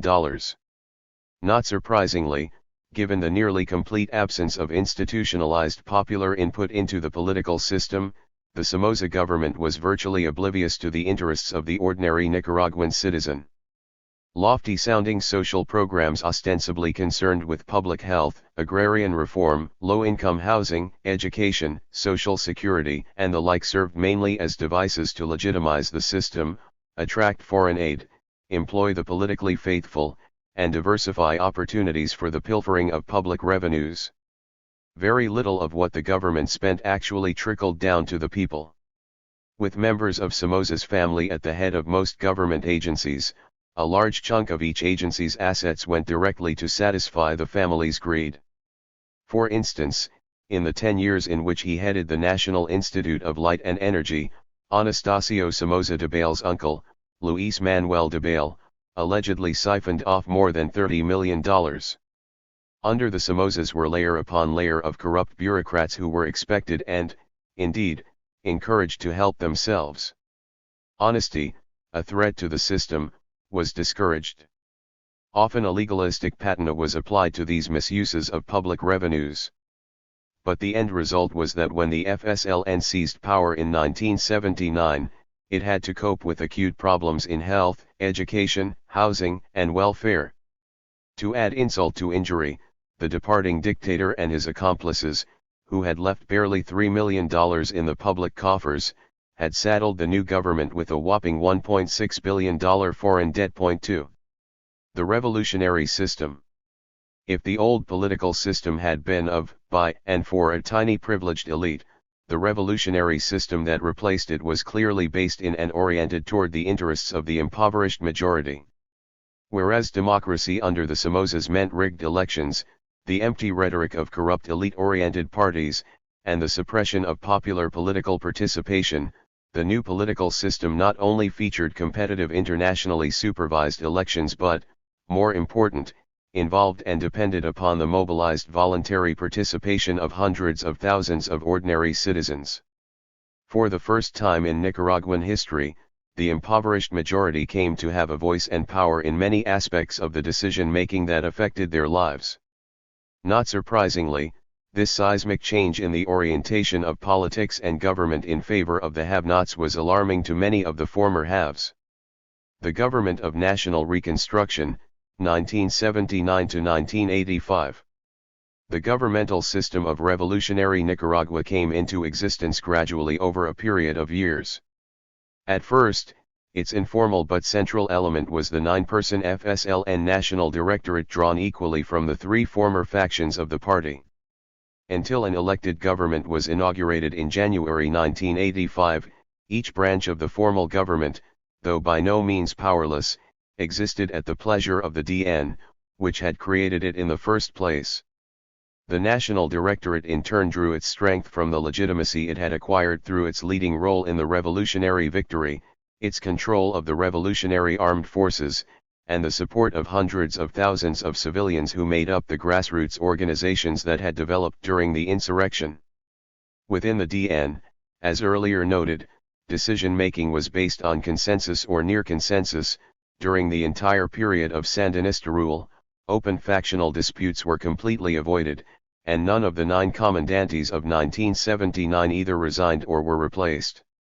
Nevertheless, in spite of its virtually unassailable political advantage, the FSLN chose, for practical reasons, to create a formal governmental structure that would encourage the participation not just of Sandinistas but of almost all other sectors in society as well. This decision was important since the new government needed the cooperation of a variety of groups. The Sandinistas knew that if they were going to preserve a mixed economy with a major role for the private sector, they would have to institutionalize participation by the various parties and interest groups associated with former privileged classes. They had no intention of allowing these minority groups enough political power to deflect or water down their revolution, but they did sincerely want to give them involvement in the system at least equivalent to their numerical weight in the population as a whole. Accordingly, all of the institutions that were created, the plural executive, the corporatively organized legislative branch, the ministries, and the judiciary included non-Sandinistas as well as Sandinistas. The executive branch originally consisted of a 5-person governing junta of national reconstruction containing 2 conservatives, 1 pro-Sandinista intellectual, and 2 FSLN guerrilla veterans. Eventually, through resignation and reassignment, the JGRN was reduced to 1 conservative and 2 Sandinistas. Junta member Daniel Ortega, also a member of the Sandinista Directorate, eventually became its head. All of the ministries except Interior and Defense were placed under the JGRN. The legislative body, or Council of State, which was formally inaugurated in May 1980, employed a quasi-corporative system of representation. Virtually all political parties and major pro- and anti-Sandinista interest organizations were assigned seats. Each grouping elected or appointed its own representatives. The size and composition of the council changed over time. Originally envisioned as having 33 members, it actually comprised 47 when inaugurated in 1980. The council was eventually expanded to 51 before it was superseded by the elected National Assembly in January 1985. These increases reflected the emergence of new interest organizations and parties and the rise or decline of old ones. The traditional parties and interest organizations complained, with accuracy, that pro-Sandinista organizations were given a majority of seats. The Sandinistas responded by indicating, with equal accuracy, that the traditional parties and organizations were actually overrepresented given the small percentage of the population made up of the classes for which they stood.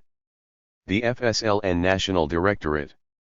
From left to right, Luis Carrion, Victor Tirado Lopez, Carlos Núñez, Humberto Ortega Saavedra, Tomas Borga, Bayardo Arce, Jamie Wheelock, Henry Ruiz, and Daniel Ortega Saavedra. Changes also occurred in the functions of the council. Instead of being limited, as originally proposed, to the approval or disapproval of junta decisions without modifications, the council had the right to initiate and/or modify legislation. In the words of its first president, Comandante Bayardo Arce, it had acquired a co-legislative function. 3. It is interesting to note that, whereas in 1980 to 1981 the junta initiated most bills before the council itself initiated the majority of bills in the 1982 to 1983 session. 4. The judicial branch, in its turn, was composed of both regular courts and special tribunals. The regular court system was similar to that of other Latin American countries with habeas corpus and various levels of appeal. The members of these courts were lawyers coming from a variety of political backgrounds. Convictions were often overturned on appeal. The more controversial special tribunals were set up to deal with emergency overloads of the judicial system. These tribunals were created immediately after the victory to try the thousands of National Guardsmen and Somocistas taken prisoner as the old system collapsed. As in the Nuremberg trials following the Second World War, there was an element of ex post facto justice. Nevertheless, no official executions occurred, the death penalty was abolished, and the maximum sentence was 30 years.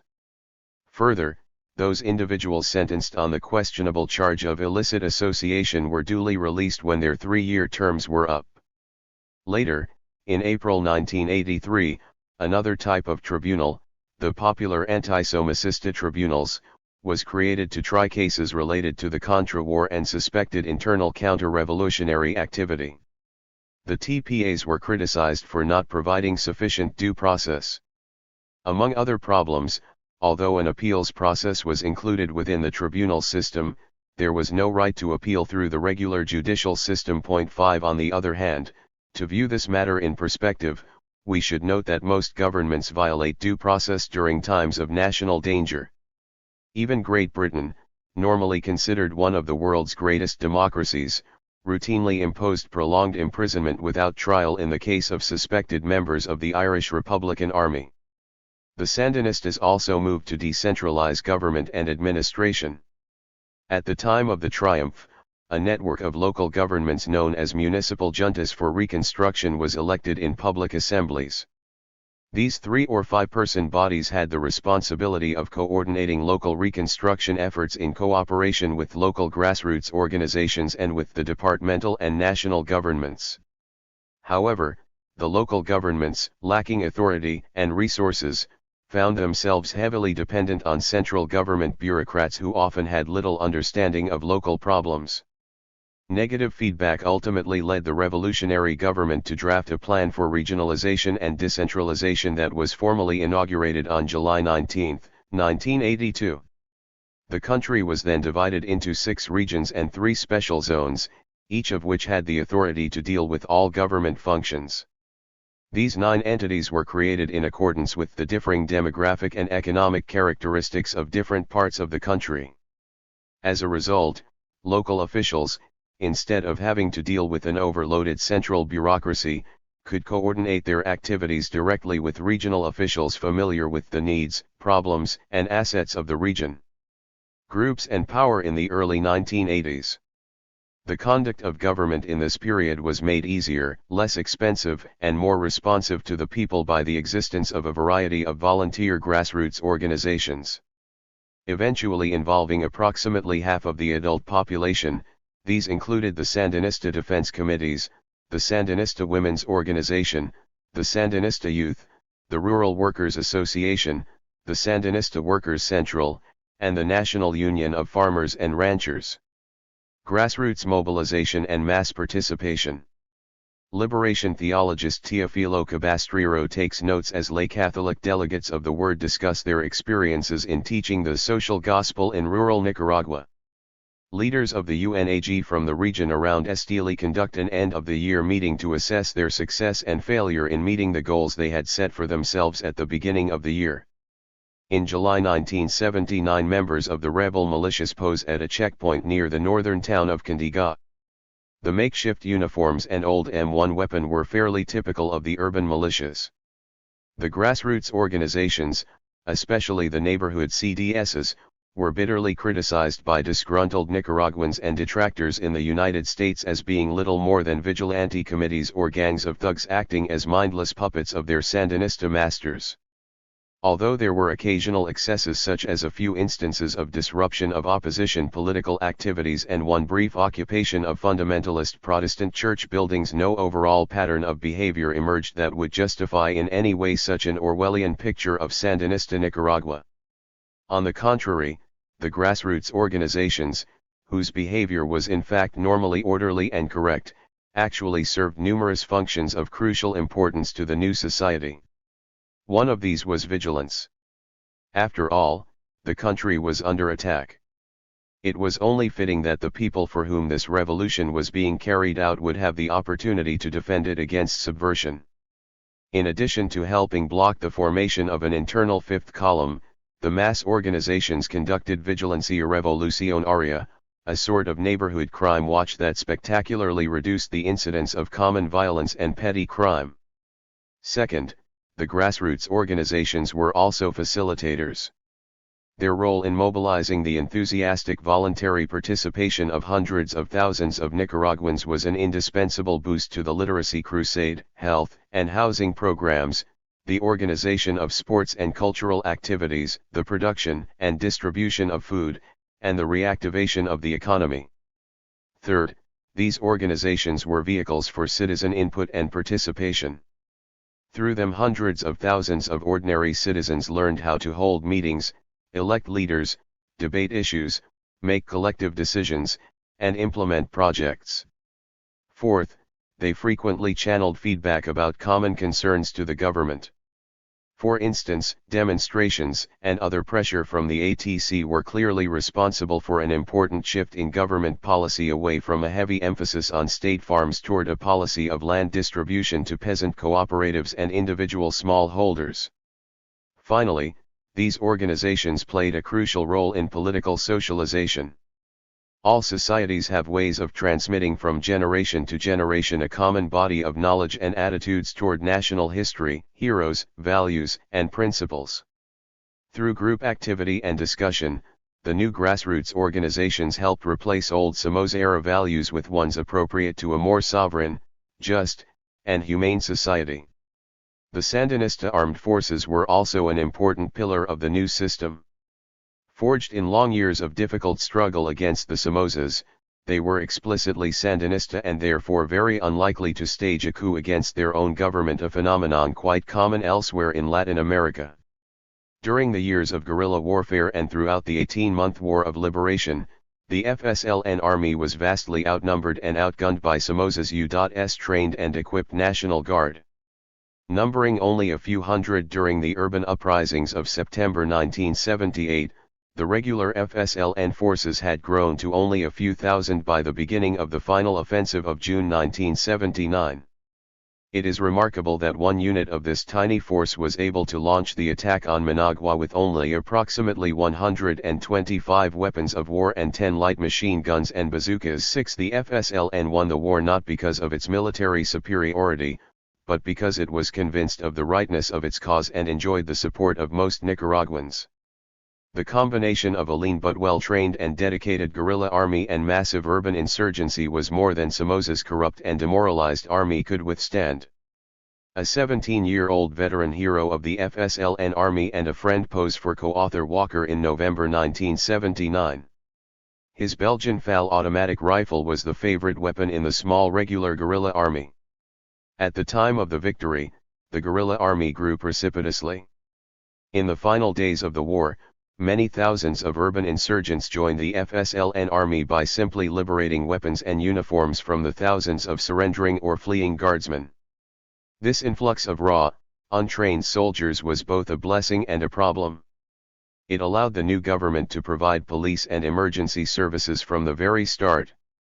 Indeed, as co-author Walker traveled through Nicaragua in the week following the victory, he was impressed by the organization, efficiency, and very real courtesy of the relatively untrained young people who were performing police and security functions. Yet there were problems.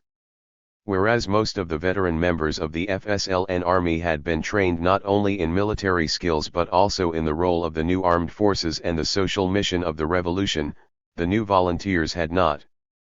In the first year after the liberation, therefore, emphasis was placed on weeding out undisciplined riffraff and training the rest to be politically and socially conscious and humane guardians of the revolution.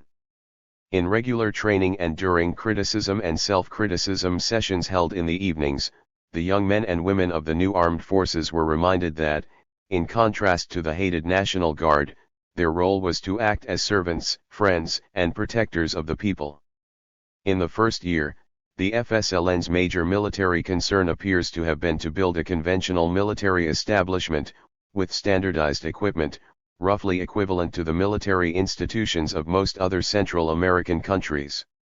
However, as noted earlier, the election of Ronald Reagan in November 1980 triggered a new type of military buildup in Nicaragua. Designed not only to contain a constantly growing U.S.-sponsored Contra army but also to make a U.S. invasion so costly to the invader that it would, they hoped, not take place, this buildup moved in lockstep with the escalating U.S. threat. 7. In the ensuing years, the Sandinista armed forces proved highly successful in containing the Contra invasion. This was so, in part, because the Sandinista army and the Sandinista militias had a keen sense of what they were fighting for and whom they were fighting against. Although Reagan would label the Contras freedom fighters, their brutal behavior toward civilians made them appear to be little more than a resuscitated version of Somoza's old National Guard. The fact that, as of 1985, 46 of the 48 officers of the Nicaraguan Democratic Forces were former Somoza National Guard officers did little to dispel that impression. 8. Although the major functions of the Sandinista armed forces were national defense and internal security, they also played a role in political socialization. In undergoing military training and serving in their country's armed forces, hundreds of thousands of men and women of all ages received, at one time or another, additional exposure to the values, principles, and goals of the Sandinista revolution. Perhaps one of the reasons the elite groups were so bitterly opposed to the military draft instituted in 1983. Although the Sandinistas enjoyed a tremendous political advantage in post-Somoza Nicaragua, they were by no means unopposed. Indeed, they faced tenacious resistance from several quarters, a resistance wielded more by certain interest groups than by formal political parties. The non-Sandinista parties that originated or re-emerged during this period lacked leadership, organizational capacity, and, most important, grassroots support. On the right were the Nicaraguan Social Christian Party, the Social Democratic Party, and the Constitutional Liberal Party. In the center were the Democratic Conservative Party, the Popular Social Christian Party, and the Independent Liberal Party. To the left of these, and of the Sandinistas, were the Nicaraguan Socialist Party, the Marxist-Leninist Popular Action Movement, and the Nicaraguan Communist Party. Closely attached to several of the opposition parties were the small labor unions once tolerated by Somoza, the AFL-CIO-oriented Confederation of Labor Unity and the Social Christian Confederation of Workers of Nicaragua. At first, party opposition came from the right and part of the left, whereas some of the center and left supported the government. The PPSC, the PLI, and the PSN actually joined the FSLN in a pro-government coalition, the Revolutionary Patriotic Front, and the PCD, while not part of that coalition, furnished one member of the last junta, Rafael Córdoba Rivas. However, one of the effects of the 1984 electoral campaign was that, although the parties of the right grouped in something called the Ramiro Sacasa Democratic Coordinating Committee abstained in an effort to delegitimize the process, the pro-government coalition disintegrated and each member party, along with the PCD, the MAP-ML, and the PCN, ran their own candidates in opposition to the FSLN. The bitter invective that came out of that campaign made it impossible for the old FPR coalition to ever be resurrected. The most important opposition, however, came from the conservative hierarchy of the Catholic Church and from the business community. The Catholic Church in Sandinista Nicaragua never very unified even before the revolution became badly divided thereafter. On the one hand, a number of lower-level clergy, taking seriously the idea of a preferential option for the poor, accepted posts in the new government or continued to work closely with poor communities. At the same time, most of the hierarchy, led by Archbishop Miguel Obando y Bravo, apparently fearing that their authority magisterium might be undermined by the movement toward participatory democracy within both the church and Nicaraguan society, recoiled from the revolutionary process. Posters and murals as vehicles of political and social education. A mural depicts the popular insurrection while a billboard states proudly, "Today the new dawn ceased to be an illusion." Another billboard stresses the virtues of breastfeeding, proclaiming, "Your milk is irreplaceable and it arrives with love." Although the government guaranteed freedom of religion and even tried to demonstrate its respect for Nicaraguan religiosity by promoting religious celebrations, inviting a visit by the Pope, and retaining "In God We Trust" on newly minted Sandinista coins, Obando and other bishops moved to distance the Catholic Church from the revolution. They attempted unsuccessfully to force all clergy out of public office. They arranged for the removal from the country of many pro-revolutionary foreign clergy and for the reassignment of similarly minded native priests. They denounced popularly oriented church organizations, and eventually they even managed to get many clergy to refuse to conduct burial services for members of the Sandinista armed forces killed in clashes with the Contras. Given the intense religious identification of the Nicaraguan people, the Catholic Church remained an important political factor. The other important traditional power contender was the private sector. After 1979, its major political instrument was COSEP. The FSLN's decision to preserve a mixed economy in which the bulk of production would remain in the hands of the private sector automatically meant that COSEP and the class it represented retained some political, as well as significant economic, power. This situation created important political strains in revolutionary Nicaragua. Although the government made significant concessions to the moneyed elite that included the provision of reactivation loans, an intermittent effort at dialogue, and the inclusion of COSEP in the Council of State, much of the private sector, convinced from the start that communism was just around the corner, was openly hostile in political matters and only grudgingly cooperative in the economic realm. Its political behavior, opposition to the literacy crusade, hostility toward the mass organizations, and insistence on the depoliticization of the military reflected a desire to return Nicaragua to the pre-revolutionary status quo. The 1984 elections. The system of national government that existed during the first 5 years was a temporary one, designed simply to carry Nicaragua through a difficult period of transition until more permanent institutions could be devised. Even prior to their victory, the Sandinistas had indicated that their country's governmental institutions would ultimately be based on free elections. In the wake of the triumph, they talked of holding elections almost immediately. At that point, Opposition groups complained that to do so would be unfair given Sandinista popularity in the afterglow of the victory. At the close of the literacy crusade in August 1980, the Sandinistas announced that elections would be held in 1985. Then, and over the next 3 years, the opposition complained that 1985 was too distant and that the Sandinistas were, in fact, betraying their promise to hold elections. This theme was reiterated by candidate, and then President-elect, Ronald Reagan in 1980 and by spokespersons for the new U.S. administration throughout the following 3 years. In the meantime, virtually no public notice was given in the United States to the methodical and careful preparations for the promised election then underway in Nicaragua. Commissions were sent to various parts of the world to study party laws and electoral procedures. Following consultation among all parties and groups willing to engage in dialogue, a party's law and an electoral law were drafted and enacted. In December 1983, the Directorate announced that the election would be moved to 1984, and the following month the exact date was set. This time, the Nicaraguan opposition and official Washington decried the fact that the election still 10 months away was being scheduled too soon. There would be little time, they argued, for the opposition to organize an effective campaign. The whole affair would be a Soviet-style farce. In an apparent attempt to make this description of things come true and, hence, to delegitimize the election, the Reagan administration then proceeded to interfere extensively in the Nicaraguan electoral process. As noted in Chapter 3, CIA asset Arturo Cruz engaged in a highly publicized cat-and-mouse game in which he went to Nicaragua, held political rallies, and set conditions for formal participation, but never actually registered as a candidate in spite of the fact that many of his conditions were met and the deadline for candidate registration was extended twice on his behalf.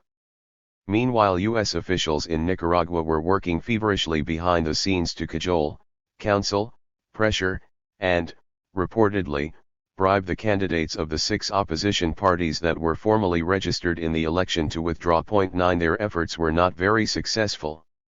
The PLI presidential candidate, Virgilio Godoy, withdrew too late to be legally removed from the ballot, and last-minute splits within the PCD over the issue of participation only marginally weakened that party's involvement. In the end, the conclusion of impartial and authoritative election observer delegations such as those sent by the British Parliament and House of Lords, the Irish Parliament, the Dutch government, the Socialist International, and the U.S.-based Latin American Studies Association was that the election had been competitive and meaningful. 10.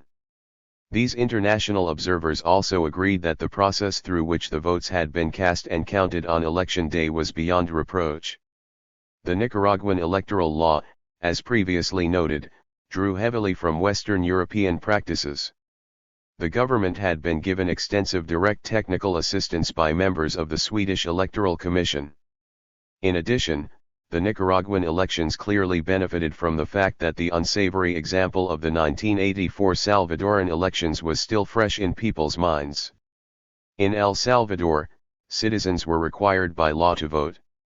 Their citizen identification cards, which Salvadorans were required to carry at all times, were stamped at the voting place to indicate that they had, indeed, voted. Furthermore, ballots were individually and sequentially numbered and, like those used in Nicaragua under the Somozas, were translucent so that even when folded they did not ensure a secret vote. Moreover, some voting booths were not fully curtained and all ballot boxes were made of clear acrylic plastic. Finally, there were relatively few voting places. While this fact made for highly filmable scenes of long lines of Salvadorans supposedly registering their faith in the democratic process, it also caused considerable unnecessary inconvenience, chaos, and numerous irregularities. In Nicaragua, all of these election day defects were avoided. Voting was not obligatory. There was no stamping of citizen ID cards or any other lasting way of distinguishing between voters and non-voters. All ballots were identical and featured dark bands across the back of the section in which voters were to mark their X. All voting places had curtains from floor to ceiling. The ballot boxes were made of wood. and there were 3,892 voting places conveniently located throughout the country. Many Nicaraguans did line up before the polls opened, but for the most part they did not have to wait long after the voting began. The process co-author Walker witnessed as part of the LASA observer delegation was orderly and clean.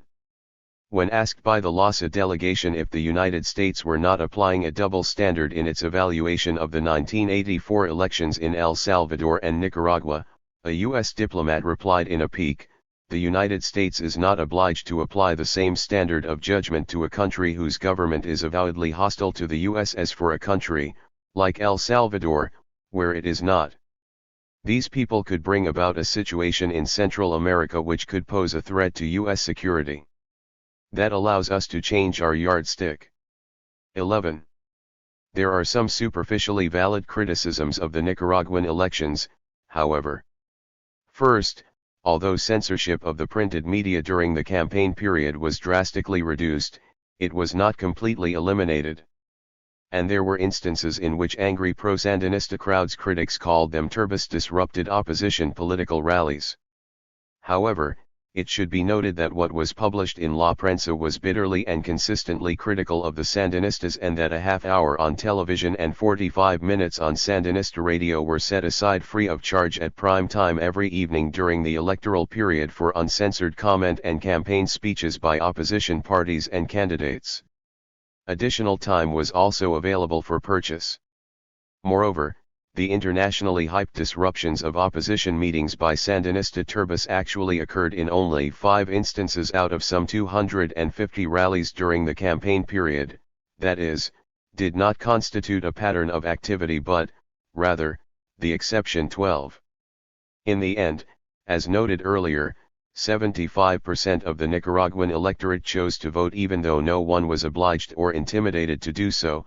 Only 6% of those who voted spoiled their ballots, although that would have been an excellent way of anonymously registering opposition, and 63% of all voters voted Sandinista, even though there were 3 opposition parties each to the right and the left of the FSLN. By any objective measure, then, the Sandinistas had won a clean, honest, landslide victory. The elected revolutionary government, 1985 to 1990. The elections gave Nicaragua a president, a vice president, and a 96-person National Assembly. Inaugurated in January 1985, all elected officials were to hold office for 6 years unless the Assembly decided otherwise. The National Assembly had a variety of functions, but clearly the most important was to produce a constitution. Contrary to the conventional wisdom prevailing in the United States, this would not be a matter of simply rubber stamping an FSLN prepared document. The people who had designed the electoral law had deliberately selected a Western European system of proportional representation that tended to overrepresent minority parties. In addition, they had included a provision whereby all losing presidential candidates would get seats in the assembly. The end result was that, while the Sandinistas got 61 seats, the opposition parties got a substantial 35. This meant that the FSLN had just barely the 60% necessary to pass the constitution. Furthermore, the same practical considerations that had caused the Sandinistas to pursue dialogue, feedback, and pluralism during the government of national reconstruction were very much present as the constitution was being written. Voter education posters produced by the Supreme Electoral Council. The very similar steps for casting a secret ballot are depicted in posters from the 1984 and the 1990 electoral periods. A third poster urges voters during the 1990 campaign to respect the opinions of others.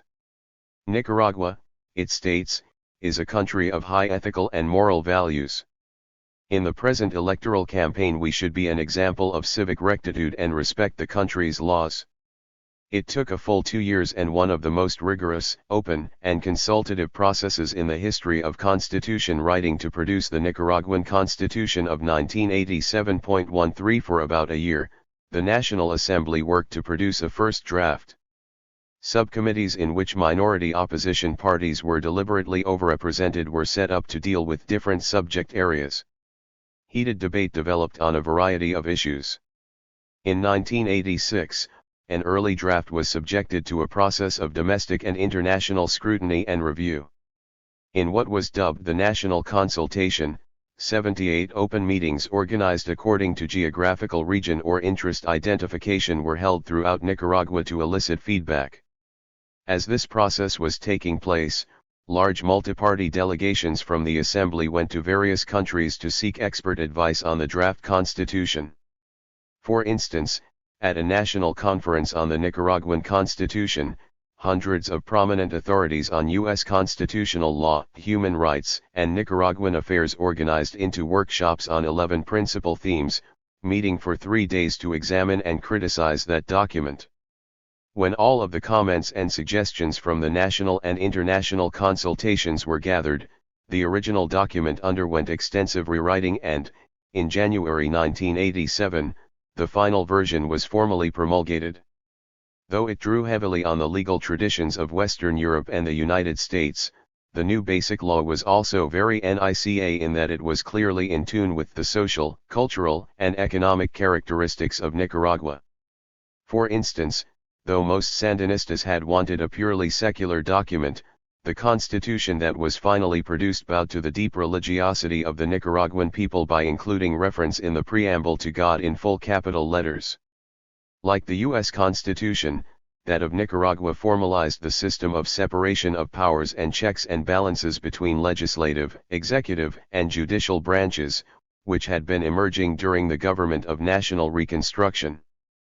But reflecting its Latin setting, the Nicaraguan Constitution also formalized a fourth co-equal governmental body found in many of the region's constitutions, the electoral branch.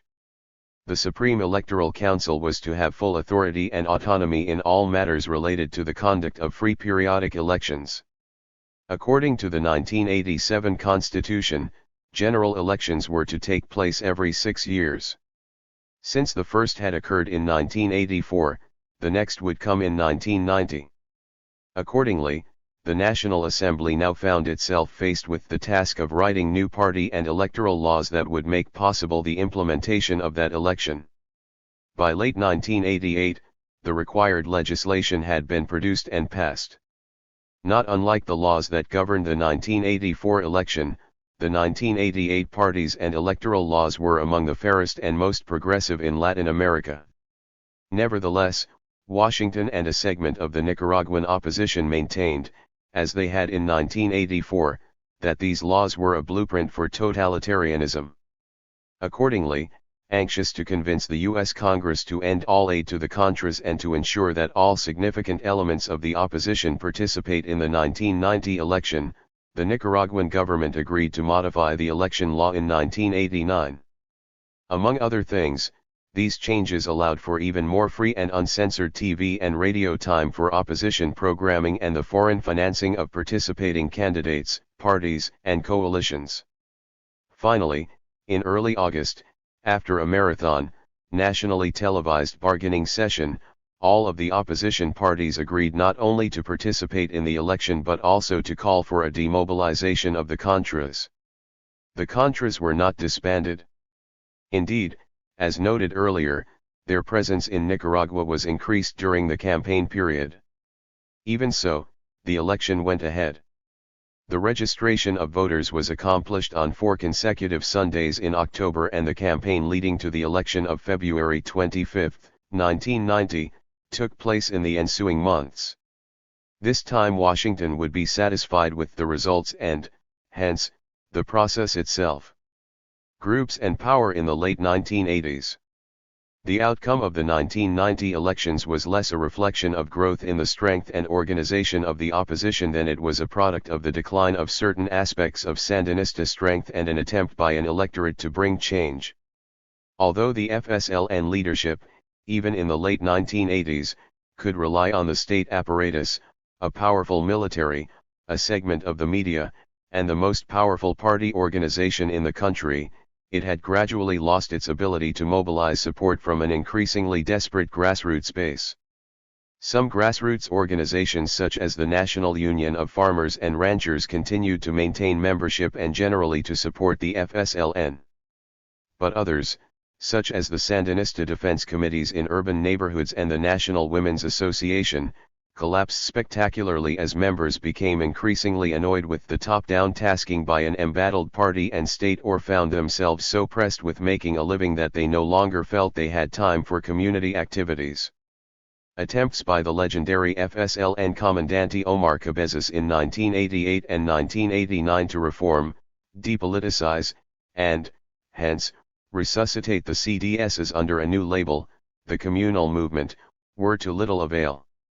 Certain opposition-dominated institutions and groups, such as the Catholic Church hierarchy, the opposition daily La Prensa, the right-wing business organization COSEP, and Somoza-era labor unions, did act as irritants and instruments of counter-revolutionary propaganda throughout the late 1980s. Apparently financed heavily by the United States through the CIA and the National Endowment for Democracy, 14 each of these did what it could to undermine and discredit the revolutionary government.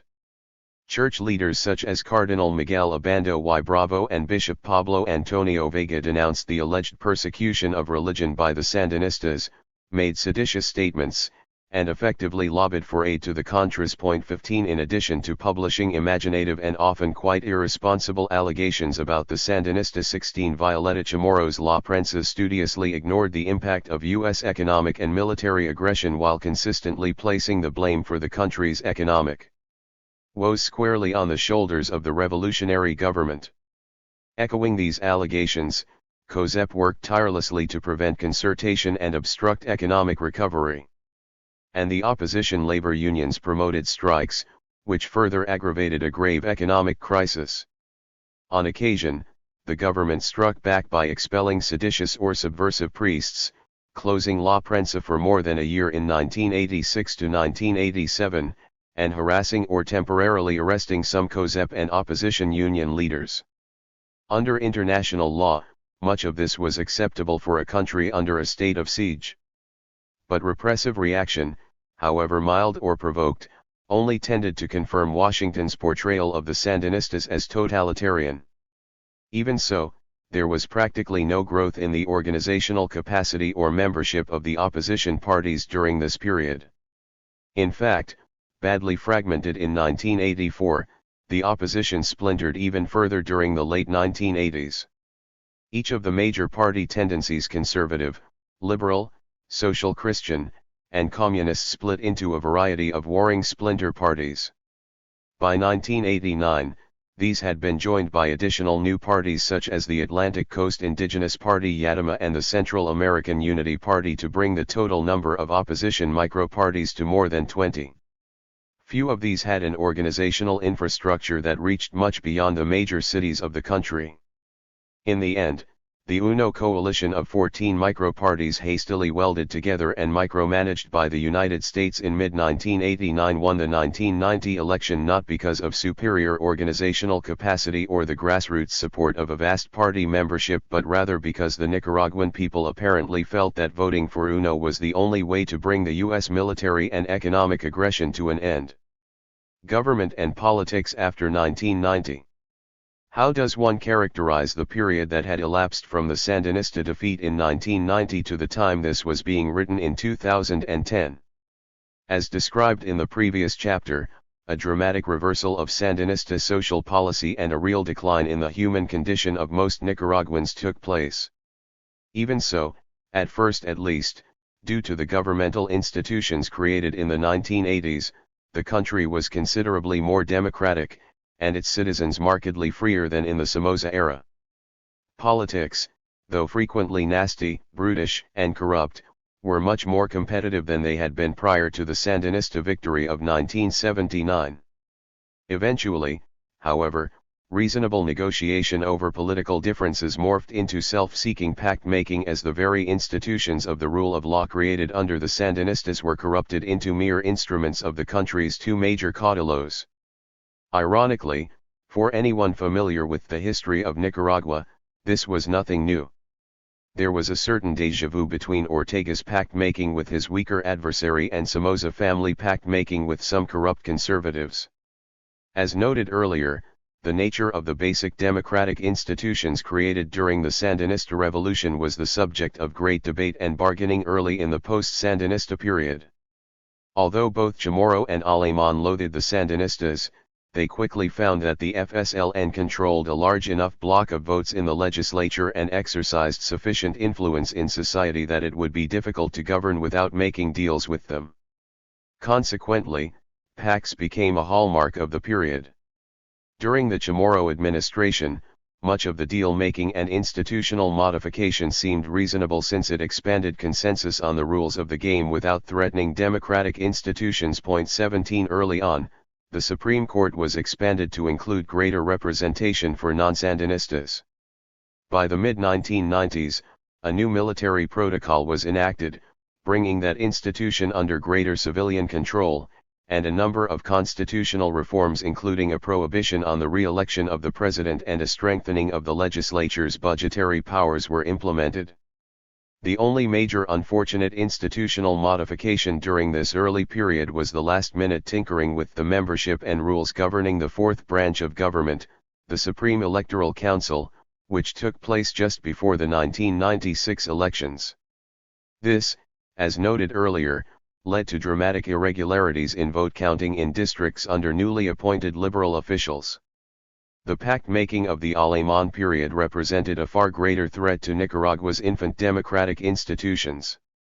Motivated by a desire to protect and promote both personal and party interests, the country's two leading caudillos, Ortega and Alemán, met privately in the late 1990s to hammer out a major pact that was passed into law by the FSLN/PLC legislative majority early in 2000. As a result, the Supreme Court, the Office of the Comptroller General, and the Supreme Electoral Council were all packed with FSLN/PLC partisans. While these maneuvers significantly undermined Nicaragua's democratic institutions, they did not completely destroy them.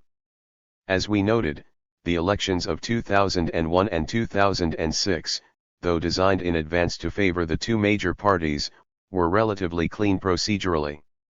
And in 2002, newly inaugurated President Enrique Bolaños was able to use the legal system to pursue Alemán and other individuals in his corrupt administration.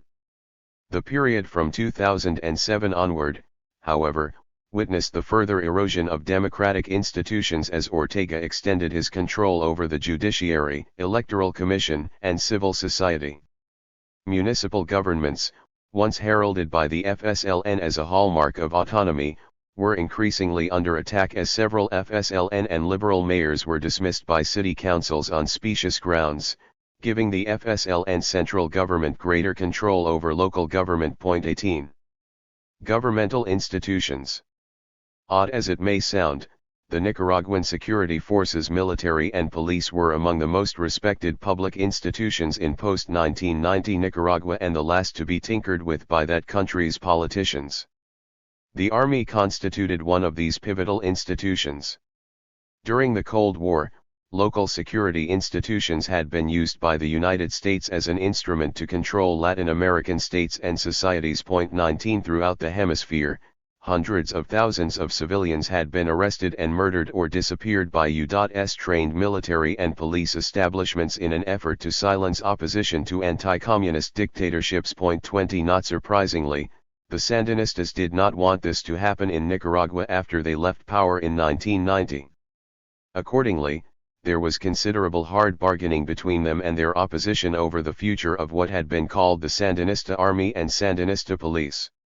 Although the word Sandinista was dropped from both titles and the size of the army was drastically reduced, Daniel Ortega's brother Humberto was allowed to stay on as head of that body for several years, thus ensuring that it could not be used as an instrument to repress Sandinistas. In 1994, a new military code was hammered out in the National Assembly, giving the president more control over the military. In 2002, the issue of the political neutrality of the military resurfaced. Early that year, some Nicaraguan military personnel began training at the Western Hemisphere Institute for Security Cooperation at Fort Benning, Georgia. 21 Formerly the School of the Americas, this institution had the dubious reputation of having trained many of Latin America's worst human rights violators. Revelations in 1997 indicated that at least some of that training involved manuals featuring instructions in the techniques of state-sponsored terror. 22 The new training at WISC, the first since the Sandinista revolution, had interrupted SOA training of Somoza's infamous National Guard in 1979 worried many Nicaraguans. Though the training continued, the military's political neutrality and reasonably good human rights behavior did not seem to be significantly affected.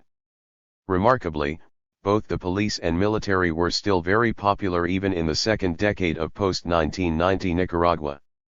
An opinion poll conducted in 2009 showed that great or moderate confidence in the military had actually grown from 80.7% in the first year of the Bolaños administration to 87.9% in Ortega's third year.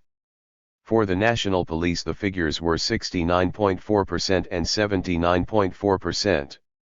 Granted, this latter jump may have been due in part to Bolaños's 2006 appointment of Aminta Grainera, a former Catholic novitiate turned Sandinista guerrilla fighter, as head of the National Police. As of December 2009, she was the most popular public figure in the entire country. Meanwhile, for comparison, approval of the Supreme Court had slumped from 85% to 39.8% in the same period, more in line with that of other governmental institutions. 23. Sadly, by 2010, even the integrity of the security forces was under attack by the Ortega government. In July, riot control police forcibly removed ALN Mayor Hugo Barquero from the municipal building in Boca. Barquero, who had been accused of mismanagement, resisted removal from his office for a week after the FSLN and PLC-dominated city council dismissed him. His removal apparently took place in spite of the fact that Grainera, who had been stubbornly independent in other instances, had promised it would not. 24. Parties. During the Somoza period, political parties had been stunted by the undemocratic character of the system. Even the ruling Liberal Party lacked real importance since the Somozas ruled through the military and rigged elections. The leaders of the traditional Conservative Party were easily co-opted to provide the appearance of democratic opposition. And third parties such as the Social Christians and Socialists, though occasionally serious in their organizational efforts, stood no chance of winning even a modicum of power. Based on the changes implemented by the Sandinistas in the 1980s, however, party competition in the 1990s and early 21st century was much more rigorous. Now, instead of facade competition between the traditional liberals and conservatives, there was real competition between the Sandinistas and anti-Sandinistas. The emergence of this two-party system was part natural and part forced. In major elections, voters tended to desert minor parties to vote pro or anti-Sandinista. It is not that voters preferred only the two major parties. Indeed, the behavior of Daniel Ortega in clinging to party leadership and in making pacts with Alemán, on the one hand, and Alemán's corruption, on the other, clearly tarnished the images of both parties. However, when the moment of truth came, few voters wanted to throw away their vote. In addition, as noted earlier, the emergence of this two-party system was also forced to some extent by changes in electoral laws resulting from the Ortega-Alemán Pact of late 1999 that were designed to eliminate third parties. The end result was something approaching a two-party system featuring the FSLN and the PLC. In one sense, it was rigorously competitive. In another, it was not, since the U.S. government would repeatedly demonstrate its willingness to pressure the Nicaraguan electorate into voting anti-Sandinista. This is not to say that the Sandinistas with their increasingly unpopular perennial candidate Ortega did not handicap themselves. However, it is almost certain that overt U.S. threats and pressure went a long way in shaping the electoral outcomes of 1990, 1996, and 2001. The fact that U.S. threats failed in 2006 was due largely to changes in the electoral laws and the schism within the PLC. Pact-making and the resultant two-party system were accompanied by significant changes within the FSLN and PLC, all of which increased the power and prominence of the party caudilos Ortega and Alemán. Important changes occurred in the FSLN following their loss in the 1990 election, a shock for many in the party. Daniel Ortega emerged as the dominant power within the party, using his popularity at the base to control party congresses, expelling alternative voices or causing them to leave the party. While the FSLN of the 1980s had been governed by a multi-person directorate that ruled by consensus, the party after 1990 was increasingly run by one Caudillo, Ortega, and his wife, Rosario Murillo. By the 21st century, the vast majority of the original top leadership of the FSLN had left the party. As of 2010, of the original 9 on the directorate, only Ortega, Tomás Borga, and Bayardo Arce were still in the FSLN. The emergence of the Sandinista renovation movement in 1995 was a direct response to the increasingly autocratic nature of the FSLN.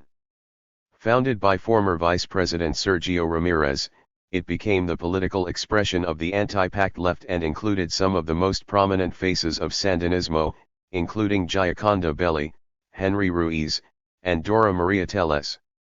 There were also significant differences over strategy and the role of the FSLN as a revolutionary party in a post-conflict context, with Ramirez and others arguing that the left needed to develop an electoral party with broad national appeal. Despite these differences, the MRS maintained an electoral alliance with the FSLN in the 2001 presidential and 2004 municipal elections. But in 2005, when former Managua Mayor Herdy Luiz announced that he would run against Ortega in the FSLN's presidential primary, he was expelled from the party. Instead, Luiz ran as the candidate of the MRS alliance with another newly formed party of prominent Sandinistas, the Movement to Rescue Sandinismo. 25. The right also became divided over the pact, especially during the Bolaños administration. His pursuit of Aleman's prosecution forced Bolaños out of the party and nearly out of office.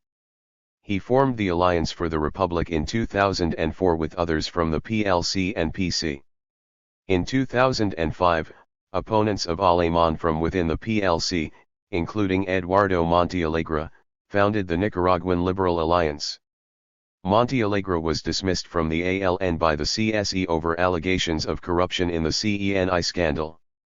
The electoral alliance between the PLC and Montealegre's new movement Vamos con Eduardo in the 2008 municipal elections ended in defeat for Montealegre, some suggested by design. 26 Even from house arrest, Aleman remained the right's most powerful politician and, after his sentence was overturned, the liberal boss quickly announced his intention to seek the presidency in 2011. Pact-making and increasing corruption had a significant, negative impact on the public perception of parties. Although Nicaraguans remained more engaged in political party life than other Latin Americans, 27 relatively few expressed confidence in the country's political parties. A 2008 survey revealed that Nicaraguans exhibited the third lowest level of trust in political parties in the Americas, with less than one quarter expressing trust.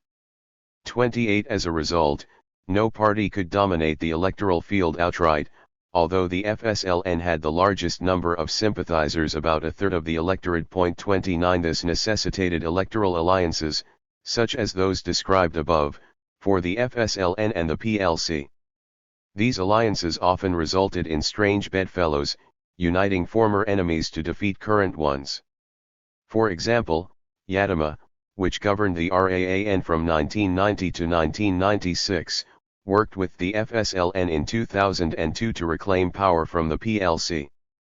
Yadima then supported Ortega in 2006 in exchange for promises on progress toward regional autonomy. Groups and non-governmental institutions. Perhaps the brightest aspect to the post-1990 scene was the democratic, constructive role played by institutions and groups independent of both the parties and the government. One of these was the media. Frequently attacked or repressed during the Somoza period and periodically censured under state of siege conditions during Sandinista rule, the media were given great freedom after 1990. In this period, a variety of newspapers, radio stations, and TV channels expressing widely different points of view vied with each other to catch the public's attention. Sensationalism and heavy-handed political slant were commonplace. But there were also moments of high-quality, professional journalism. True, there were attacks on the media during the Ortega administration. 30 But generally the media still featured vigorous debate about the issues of the day, and politicians and government officials were constantly the objects of close scrutiny and scathing exposés. The Catholic Church, influential during both the Somoza and Sandinista periods, continued to play a major political role in the 2 decades after 1990. Though it had challenged Somoza in the 1970s, and though some of its lower-level personnel had pursued liberation theology and supported Sandinista programs in the 1980s, by the mid-1980s the Church was very much under the control of its conservative leader, Cardinal Miguel Obando y Bravo.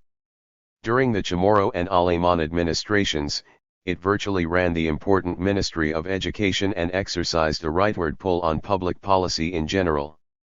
In the 1996 and 2001 elections, Cardinal Obando was unabashed in his public support of Alemán and Bolaños. In 2006, however, Cardinal Obando did an abrupt about-face, throwing his support to Ortega after the FSLN pledged to support a ban on therapeutic abortion. That said, much of the rest of the Church continued to oppose Ortega. 31. This period was particularly interesting in that it was a time of an increasingly important role for grassroots associations and domestic and international non-governmental organization. Though these had existed under the Somozas and had flourished in the early 1980s under the Sandinistas, they gained new importance in the 1990s. The Siamese twins. Ortega to Alemán, after using the 1999 pact to devastate the country's democratic institutions, wait, fatty, we've left something standing. The pillar left standing is identified as the independent press. As noted in Chapter 3, grassroots organizations representing women, students, labor, agricultural workers, and neighborhood dwellers that had existed clandestinely or semi-legally in the Somoza period were encouraged and supported by the Sandinistas, especially in the early 1980s. Indeed, new organizations, including one representing peasants, came into existence and flourished during that period. But in the late 1980s, war, economic hard times, and excessive tasking by the Sandinistas caused many of these groups to atrophy. However, during the conservative restoration, many of these groups regained prominence. 32. There were several reasons for the resurgence of the grassroots organizations. A major one seems to have been simple necessity. The new governments were essentially indifferent, if not openly hostile, to the interests of the poor majority. Thus, peasants found themselves struggling to protect their access to land, farm workers fought to protect their interests as the government, pressured by the United States, sought to restore the rights of Somoza-era landowners whose land was confiscated during the revolution. Women in general organized to confront anti-feminist initiatives of the new governments, and unionized workers confronted the negative aspects of neoliberal privatization and the downsizing of government. Another reason the grassroots organizations were able to rebound was that, with the Sandinistas out of power, they could now become more independent from their former party mentor. The huge peasant organization, the National Union of Farmers and Ranchers, had always exercised relative autonomy from the FSLN. Now labor unions, farm worker groups, and women's organizations could do the same. This gave them greater legitimacy and helped them to flourish. Non-governmental organizations, national and international, concerned with promoting the welfare of Nicaragua's poor majority had existed from the time of the Somozas. Tolerated through the 1970s, they were wooed and encouraged by the Sandinistas. However, with the neoliberal economic policies of the 1990s and the consequent shrinking role of government in the social realm, the NGOs took on an even greater role in this latter period. The NGOs included numerous domestic and international church organizations, scores of Sandinista-era sister city groupings, and other philanthropic organizations. One of the most interesting NGOs was the Institute for Human Promotion, created in 1964. Working with peasants during the Somoza period, it was barely tolerated by the regime. During the Sandinista revolution, it continued to function, and its founder, Reynaldo Antonio Tifel, became minister of the Nicaraguan Social Security and Welfare Institute. When they lost their jobs after the 1990 election, Tifel and his able vice minister, Ricardo Chavarria, simply moved many of their programs back to INPRU. Interestingly, much of the international funding that some governments, especially those of the Nordic countries, had been channeling to social projects in Nicaragua through INSPI was now channeled for the same purposes through INPRU. Accordingly, by the late 1990s, INPRU had become the largest NGO in the country. As noted earlier, the increased importance of grassroots organizations and NGOs in post-Sandinista Nicaragua was dramatically illustrated in the wake of Hurricane Mitch in 1998. Decimated by neoliberal downsizing throughout the 1980s, the government's social service infrastructure was simply incapable of responding to the massive human need created by the disaster. In the end, it was grassroots organizations and NGOs like INPRU that came to the rescue. Finally, no discussion of grassroots organizations and NGOs would be complete without some mention of the Citizens' Power Councils. Created in December 2007, the CPCs were to be locally elected and charged with making proposals to the local governments. If under FSLN leadership, those governments would be obliged to implement CPC proposals. 33 The stated objective, a laudable one, indeed, was to create direct democracy. However, the fact that President Ortega created the CPCs by decree, that the decree violated the municipalities law and civil participation law approved in 2003, that it undermined municipal autonomy, and that it placed CPCs under his government's Communication and Citizenship Council coordinated by his wife, Rosario Murillo, belied their nature as either non-governmental or grassroots. 34. An uncertain future. As of mid-2010, when this was being written, it was not easy to predict Nicaragua's political future. The Sandinista government of the 1980s had resulted in more democratic institutions and greater grassroots participation. However, corrupt pact-making in subsequent years had weakened a number of these institutions, and heavy-handed U.S. interference had strengthened the power of the privileged classes. Despite his anti-corruption efforts, Bolaños had been unable to repair damage done to the democratic system in the previous several years. Daniel Ortega's efforts to consolidate power upon his return to office in 2007 was seriously threatening Nicaraguan democracy. The future of this proud little nation was simply very unclear. 8. The international dimension. In November 1979, as co-author Walker deplaned at Managua's Augusto Cesar Sandino International Airport on his second visit to Nicaragua since the liberation, he stopped to gaze at a large new sign on the main terminal building, "Welcome to Free Nicaragua." For some international visitors, this greeting may have held little significance. For others, it probably reinforced deep-seated fears and suspicions. But for one who had studied and empathized with the plight of the Nicaraguan people for over a decade, this proud salutation was rich with bittersweet meaning. After 4.5 centuries of foreign domination and abuse, the Nicaraguan people had seemingly won the right to proclaim themselves sovereign and independent, a stirring and historic accomplishment. Yet one could not help wondering whether it could last. Could a tiny republic located deep within the geopolitical sphere of influence of one of the world's superpowers actually set an independent course for itself? As it turned out, Nicaragua managed to fend off the reimposition of U.S. hegemony for almost 11 years. Nicaragua as a client state. As the reader probably will have gathered from the historical chapters of this book, real sovereignty was almost a totally new experience for Nicaragua. During its first half-century of independence, Nicaragua had been buffeted by the conflicting commercial and geopolitical interests of the United States and Great Britain. In the latter part of the 19th century, the modernizing liberal dictator, José Santos Zelaya, had briefly championed the cause of Nicaraguan and Central American self-determination. The British had been dislodged from the Atlantic territories, the cause of Central American unity had been revived, U.S. overtures for a very concessionary Nicaraguan Canal Treaty had been rejected, and an effort had been made to diversify the country's international trade relationship in order to reduce dependence on the United States. However, as we saw, the United States eventually reacted to Zelaya's independent attitude and especially to the possibility that he might let other international interests build a canal that would compete with the newly constructed U.S. waterway at Panama by conspiring with Zelaya's conservative opposition and backing them militarily in their effort to overthrow Zelaya and then to stay in power as a minority party.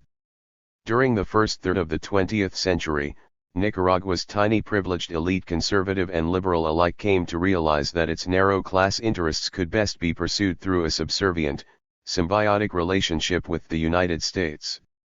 The conservatives were the first to get the message.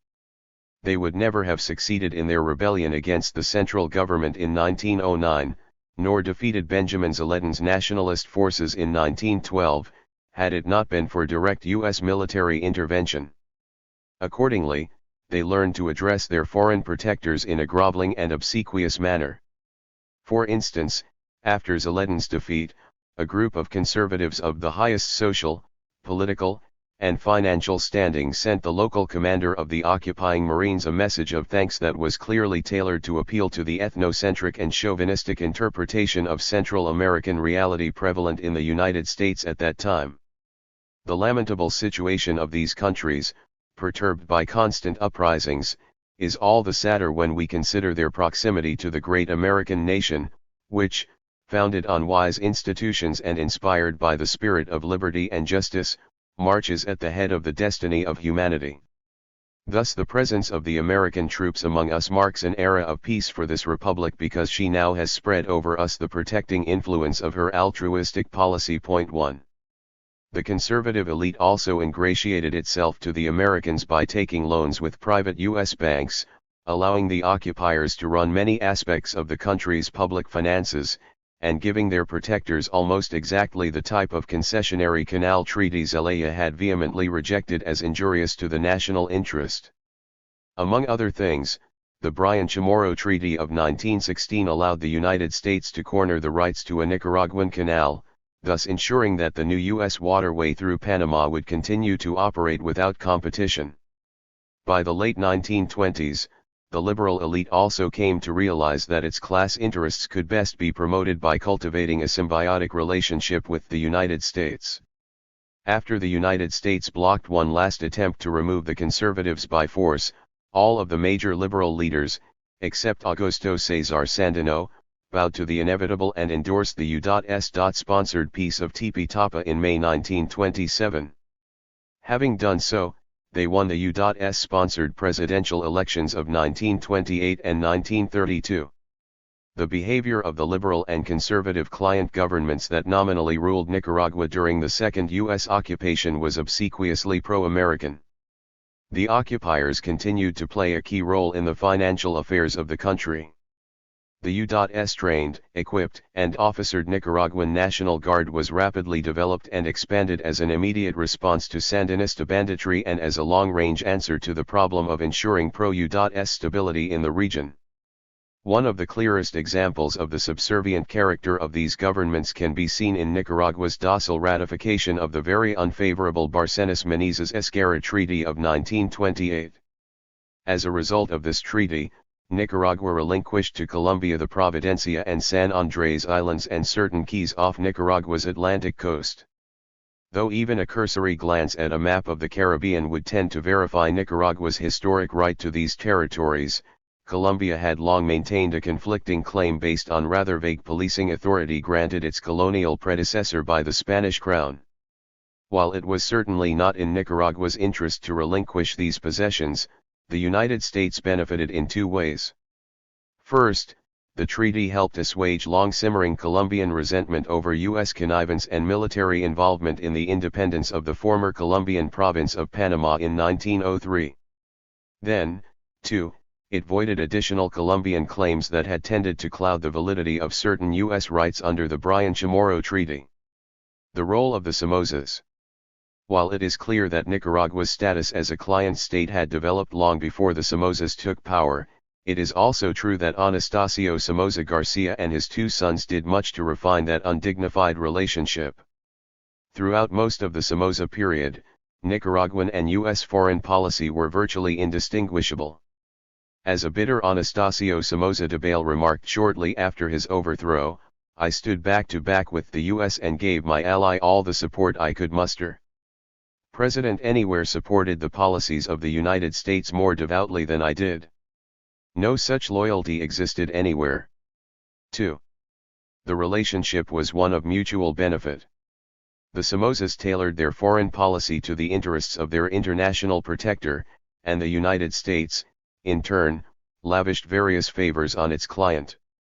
Throughout the whole affair, the interested parties whose aspirations and needs were consistently ignored were the citizens of Nicaragua.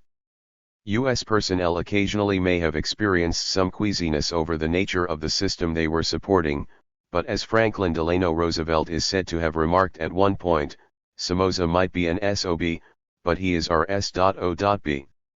For their part, the Somozas served the perceived foreign policy interests of the United States in a number of ways. In the United Nations and other international forums, they consistently voted with the United States. They leased military bases to the United States during the Second World War.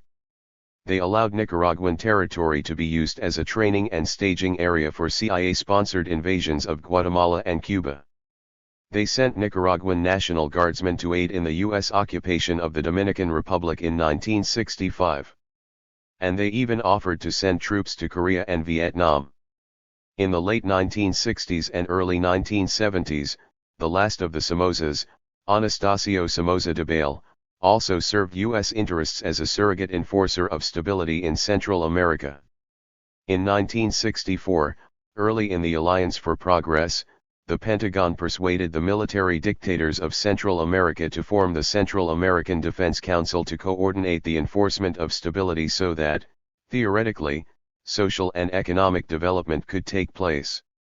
By the late 1960s and early 1970s, the warped nature of dependent economic development and the near-total absence of beneficial social change led to increased social unrest that, in turn, apparently caused the United States to rely more heavily on brute military control. 3 In these circumstances, Somoza, the dean of Central America's dictators and a rabid anti-communist, naturally became the principal figure in Condeca. Under his leadership, joint maneuvers were held, guerrilla foci were located and wiped out, and for a while, the status quo was preserved. Nicaragua under the Somozas also served U.S. economic interests. While it is true that U.S. investments in that country were never very significant from the U.S. point of view, it is also a fact that the generally laissez-faire economic philosophy of the Somozas strayed little, if at all, from that espoused by the developmentalist economists in the State Department.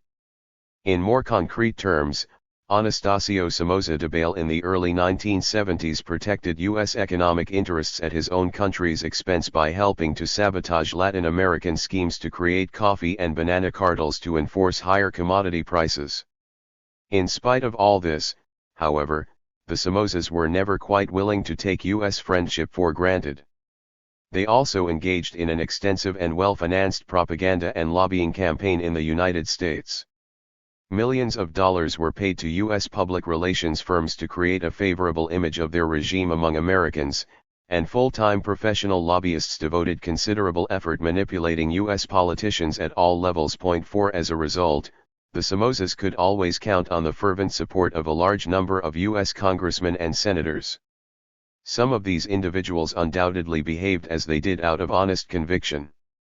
However, the subsequent indictment and/or conviction of some prominent members of the so-called Somoza lobby on charges related to abscom and other corrupt activities lends credence to long-standing suspicions that more personal and material motivations may have been operative in some cases. In return for their loyalty, the Somozas received extensive support from the United States. After the beginning of the Alliance for Progress, hundreds of millions of dollars in U.S. loans and grants in aid were lavished on Nicaragua, ostensibly to help in various high-sounding social and economic development projects. After the 1972 earthquake, there were additional large infusions of funds destined, supposedly, for relief and reconstruction. In fact, of course, most of the money simply evaporated. Social projects carried out by the Somozas were trivial.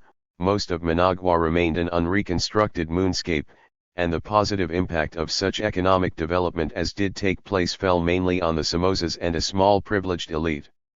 Yet, since the real purpose of the aid was political rather than social, Washington continued to pour taxpayers' dollars down the Somoza rat hole until the day the dictator was finally ousted. The remarkable inconsistencies in logic underlying the U.S. aid program for Nicaragua were clearly demonstrated in the spring of 1978 when the beleaguered Somoza dictatorship was sent yet another infusion of funds to meet basic human needs. By that time, the U.S. aid program was so unpopular among most Nicaraguans that a lengthy in-house debate actually took place in the State Department over the questions of whether to attempt to send the aid without a public announcement. Finally, it was decided to give the ambassador the go-ahead to announce the aid, as it was felt that, even if secrecy were attempted, someone in Nicaragua would surely leak the information, making the U.S. position even less tenable. 5. The United States also gave the Nicaraguan National Guard massive assistance, including training, in-country advising, arms, ammunition, and equipment. Indeed, the National Guard was the most heavily U.S. trained military establishment in Latin America.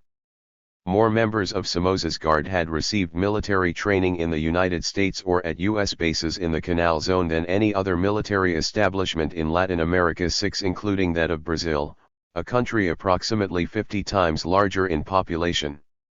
Virtually all Guard officers were U.S. trained. In reality, then, there was very little that was either Nicaraguan or national about the Nicaraguan National Guard. Finally, the United States gave the Somozas considerable political support.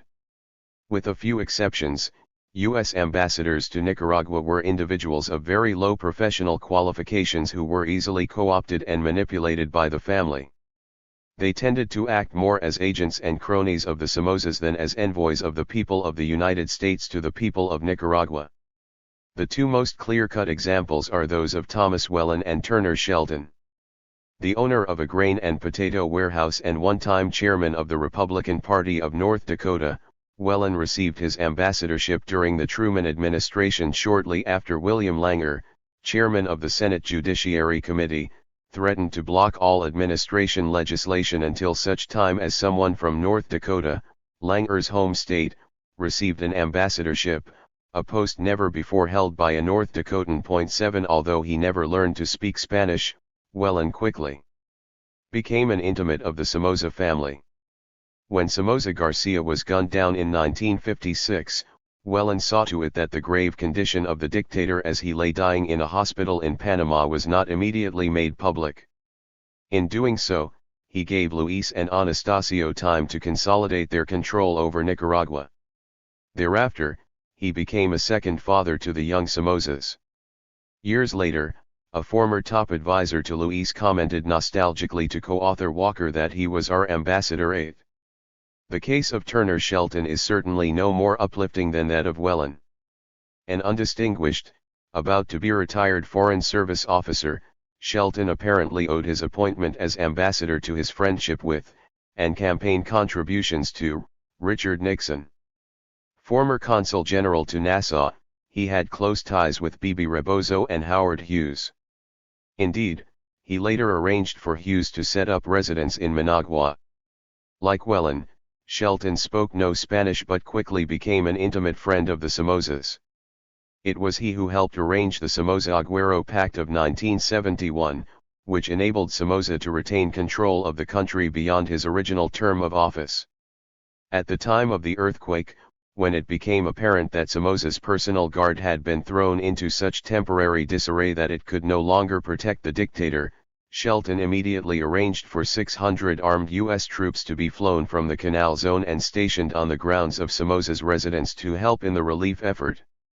Shelton's incredible callousness to the suffering of the quake victims and his initial reluctance to offer his palatial ambassadorial residence as a temporary site to house embassy operations were so scandalous that Secretary of State Henry Kissinger eventually saw fit to rebuke him.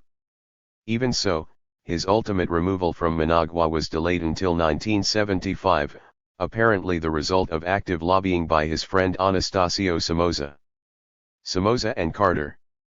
After the overthrow of Somoza, there was a tendency in the United States either to credit or to blame the administration of Jimmy Carter for consciously promoting the downfall of the Somoza system. Such an assertion is unwarranted. It is highly doubtful that the Carter administration ever desired the overthrow of the Somoza system, much less the coming to power of the FSLN. Though the administration's behavior may have contributed to that outcome, the effect was purely unintended. When it came to office in 1977, the Carter administration was intent on demonstrating that its much publicized human rights policy could, indeed, find practical application. Unfortunately, the promotion of human rights by the United States was deemed impractical in many parts of the world for strategic and political reasons. However, this was not the case in Nicaragua. There, it was felt that the United States could push human rights without jeopardizing its strategic or economic interests. Unlike some other Latin American dictators, Somoza was sure to follow orders. Since the administration had been assured that the FSLN guerrilla threat had been crushed by Somoza's counteroffensive of the previous 2.5 years, it felt that a rights crusade could be implemented without endangering the stability of the system as a whole. As it turned out, this perception of Nicaraguan reality was badly flawed. On the one hand, Washington was correct in expecting that Somoza would follow orders. In 1977, the administration was successful in getting him to call off the National Guard's campaign of terror against the peasantry and to lift the state of siege and reinstate limited freedom of the press. On the other hand, Washington made two fundamental errors in judgment. First, it underestimated the popularity and resilience of the Sandinista National Liberation Front. Second, it failed to perceive that an artificial injection of civil and political liberties into a system built on the denial of basic social and economic justice can have a highly destabilizing effect. The Carter team learned its lesson the hard way. By the end of 1977, it was clear not only that the FSLN had not been wiped out but that it was actually receiving increasingly wide support from important and very vocal civilian groups. Alarmed by this totally unexpected situation, the administration began downplaying its human rights campaign and maneuvering for a peaceful solution that would preserve the National Guard and the old elite while at the same time blocking the FSLN. Accordingly, the Human Rights Report on Nicaragua that the State Department sent to Congress early in 1978 was essentially a whitewash. The administration wanted congressional approval for its economic and military aid packages for that country. In addition, even as the War of Liberation was beginning, U.S. diplomatic personnel were urging Nicaraguans to eschew violence and wait for the next Somoza-run elections in 1981. In the summer of 1978, at the urging of the National Security Council, Carter even went so far as to send Somoza the infamous congratulatory letter regarding the dictator's promises to improve his performance in the area of human rights.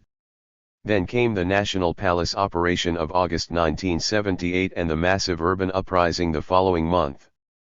Extremely worried, the administration promoted an Organization of American States effort at mediation in which an attempt was made to get Somoza and representatives of the privileged elite to agree to a solution that would have removed Somoza, preserved the Guard and Somoza's Liberal Party, and excluded the broad-based coalition led by the FSLN. Finally, in the summer of 1979, as the FSLN closed in on Managua in its final offensive, the United States dropped all pretenses and officially requested that the OAS send a peacekeeping force to Nicaragua.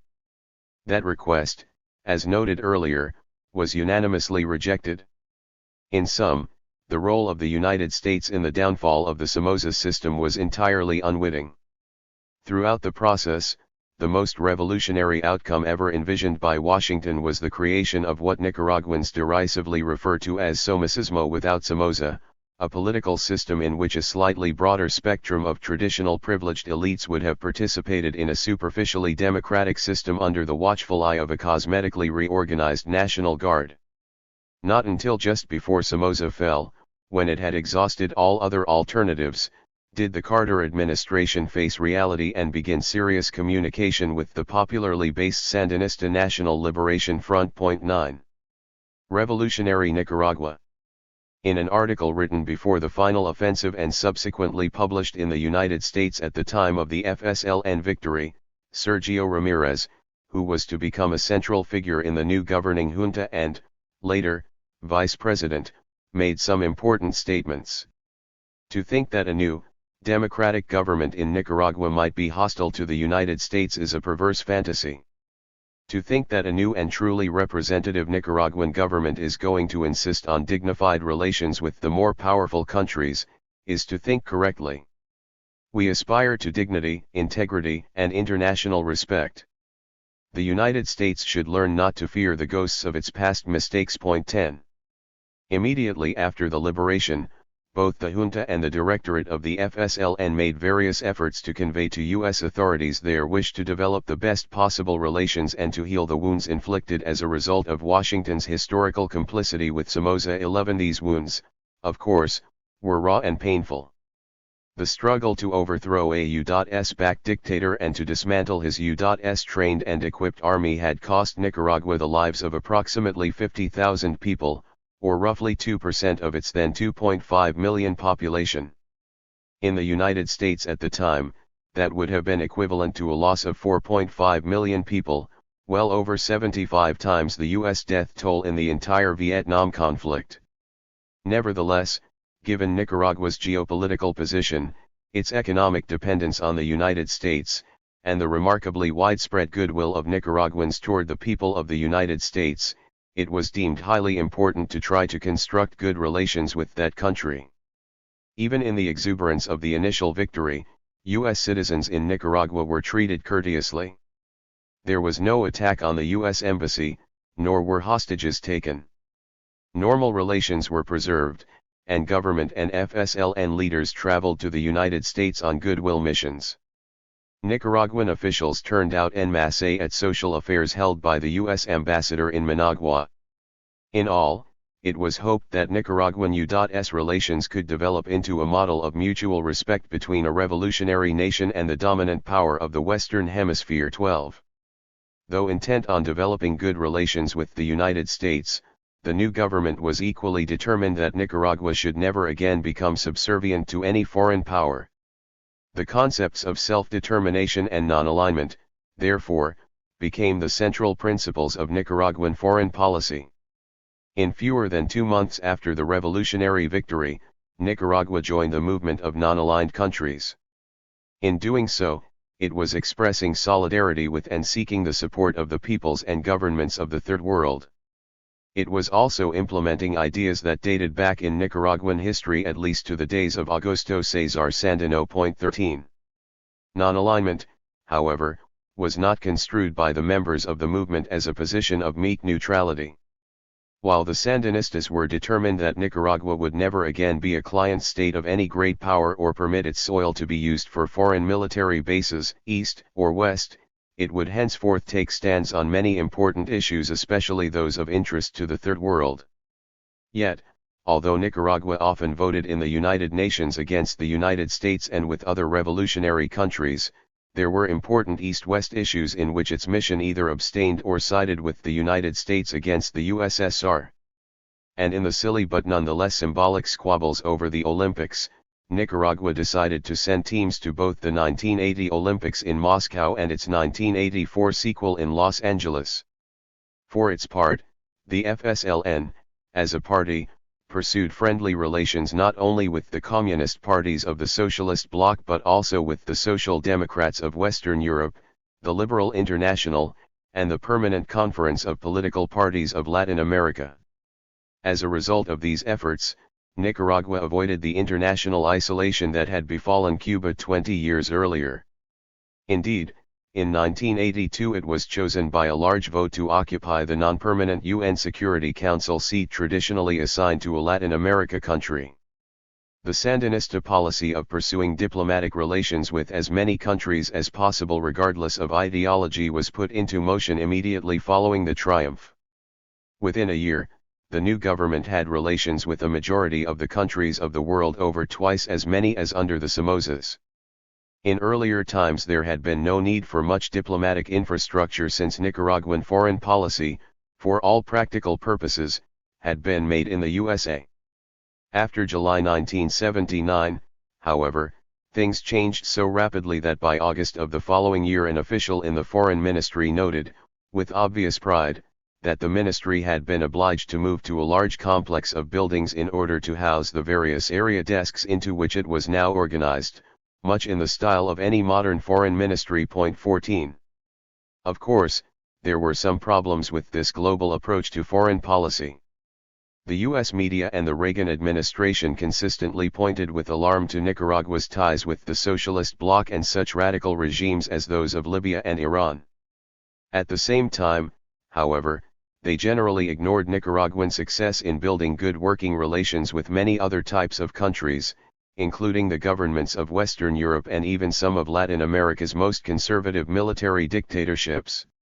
To try to counteract this distortion, the Nicaraguans were careful to make sure that most, if not all, high-level trips to Europe included stops in both Eastern Bloc and Western European countries.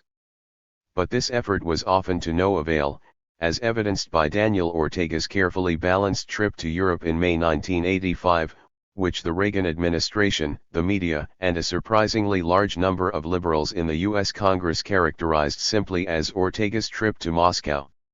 Then, too, the development of relations with the two Chinas initially proved problematic. The People's Republic of China at first insisted that formal ties with the mainland should be contingent on severing Nicaragua's long-standing relations with Taiwan.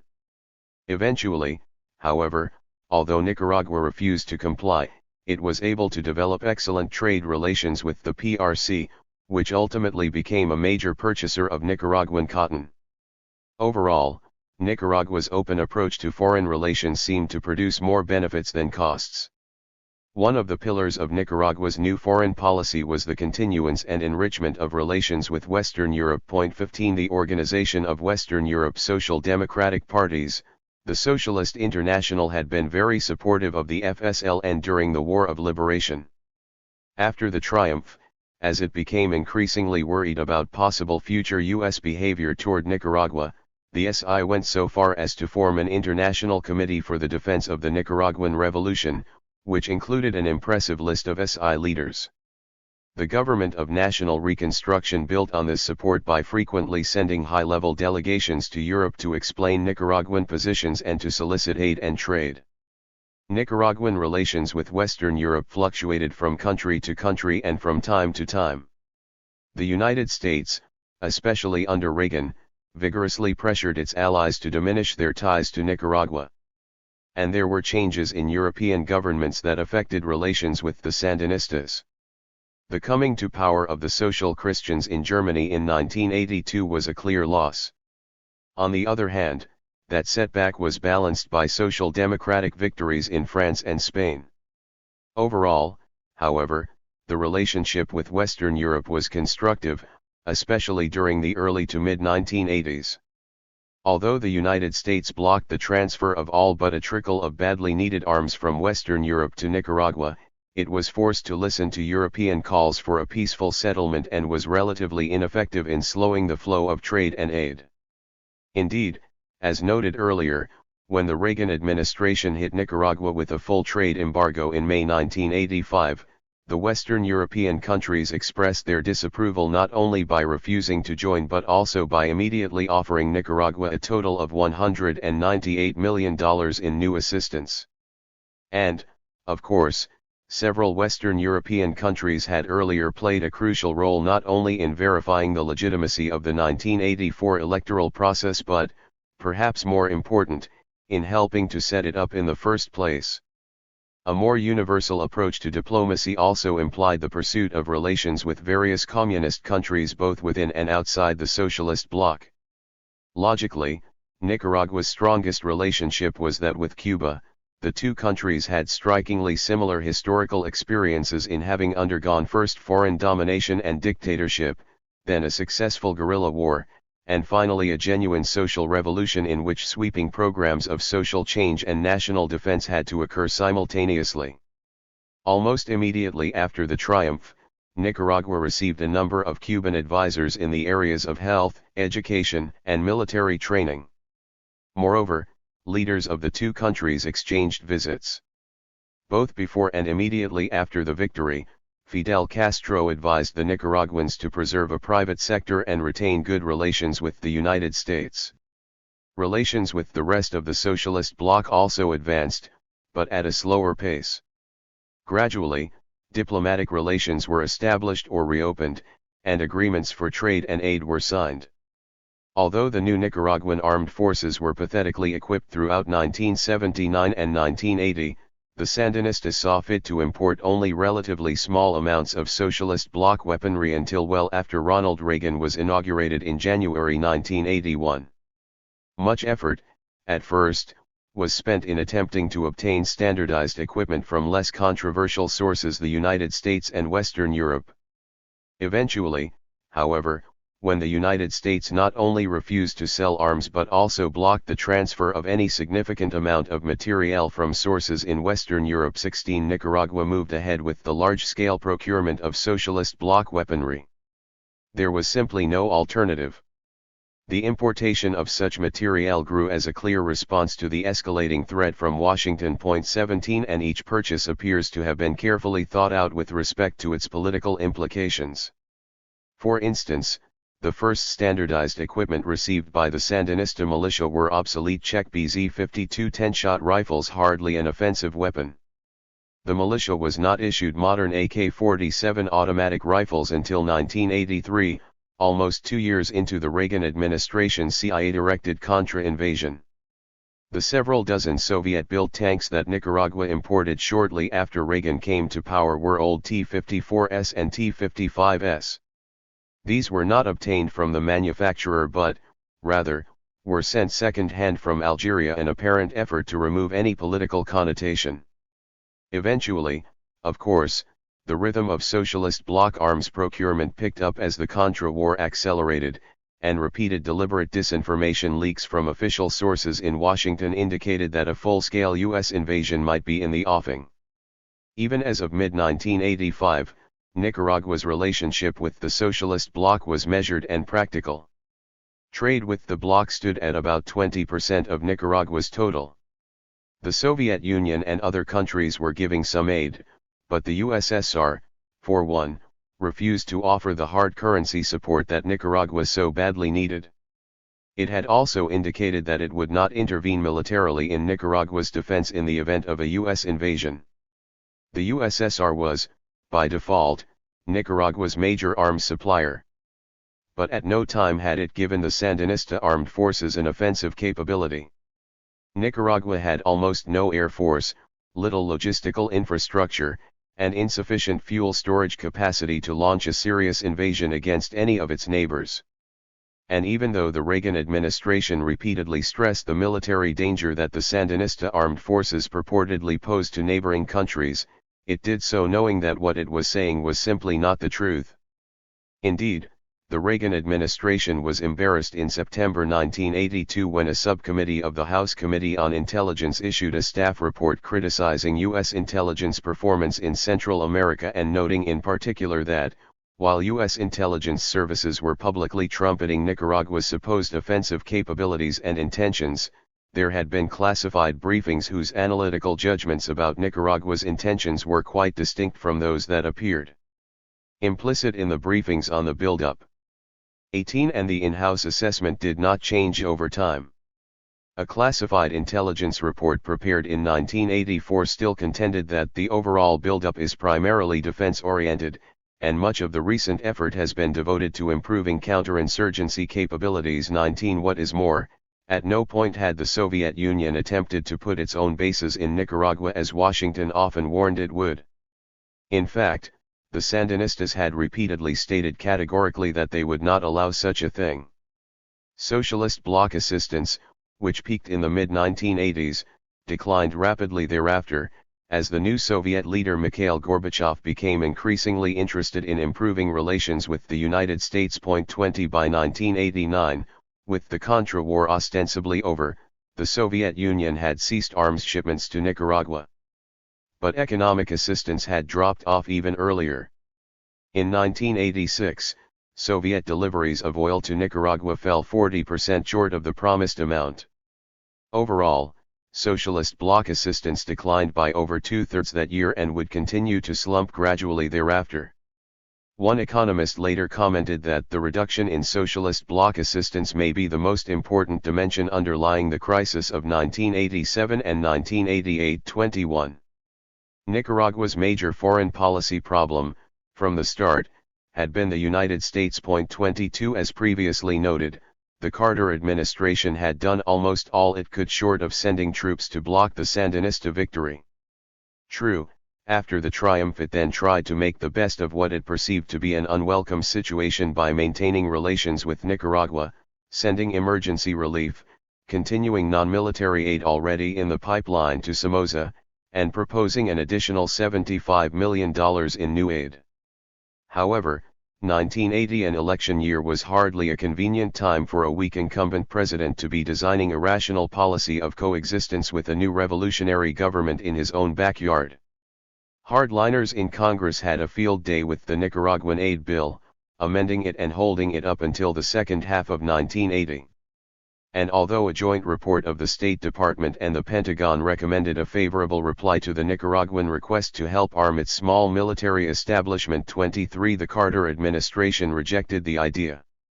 Such a proposal, however realistic, would have stood scant chance in Congress while certainly subjecting the Democratic incumbent to further charges of being soft on communism.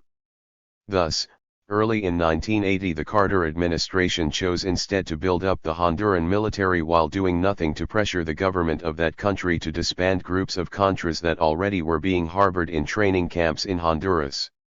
Some things about the Sandinistas were upsetting to Washington. Many of Nicaragua's new leaders were indeed Marxists, a fact they had never made any attempt to hide. They were developing relations with Cuba and other communist countries both within and outside the socialist bloc. And the Sandinistas were using rhetoric heavily laced with buzzwords: imperialism, capitalist exploitation, bourgeoisie, proletariat, liberation, vanguard, which, though appropriate in their own setting, tended to unnerve U.S. decision-makers having little contact with, or understanding of, Central American reality. These same individuals were further alarmed to be told over and over that the new Nicaraguan national anthem included a section calling upon Nicaraguans to fight against the Yankee, the enemy of humanity. In fact, these words were a part not of the national anthem but, rather, of the FSLN battle hymn, which, like all such hymns, is a historical artifact. Hence, over time, it could lose its jingoistic import just as the Marine Corps hymn, with its unfriendly reference to Mexico and Tripoli, is now a historical curiosity rather than a cause for offense to Mexicans and Arabs. But in fairness to the Sandinistas, we must note that they made considerable efforts to remain respectable in the eyes of Washington. These efforts were not just superficial gestures.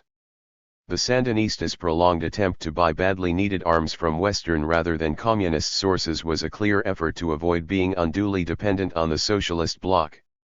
The decisions to pay Somoza's foreign debt, to preserve a mixed economy, to respect religious liberty, to allow almost complete freedom of the press until 1982, to accept U.S. aid in spite of grossly insulting conditions, 24, to create a pluralistic system of temporary government, and to forge ahead to carry out promised elections. All of these and a number of other policies were designed, at least in part, to signal to the West that this was a uniquely Nicaraguan revolution worthy of being given a chance.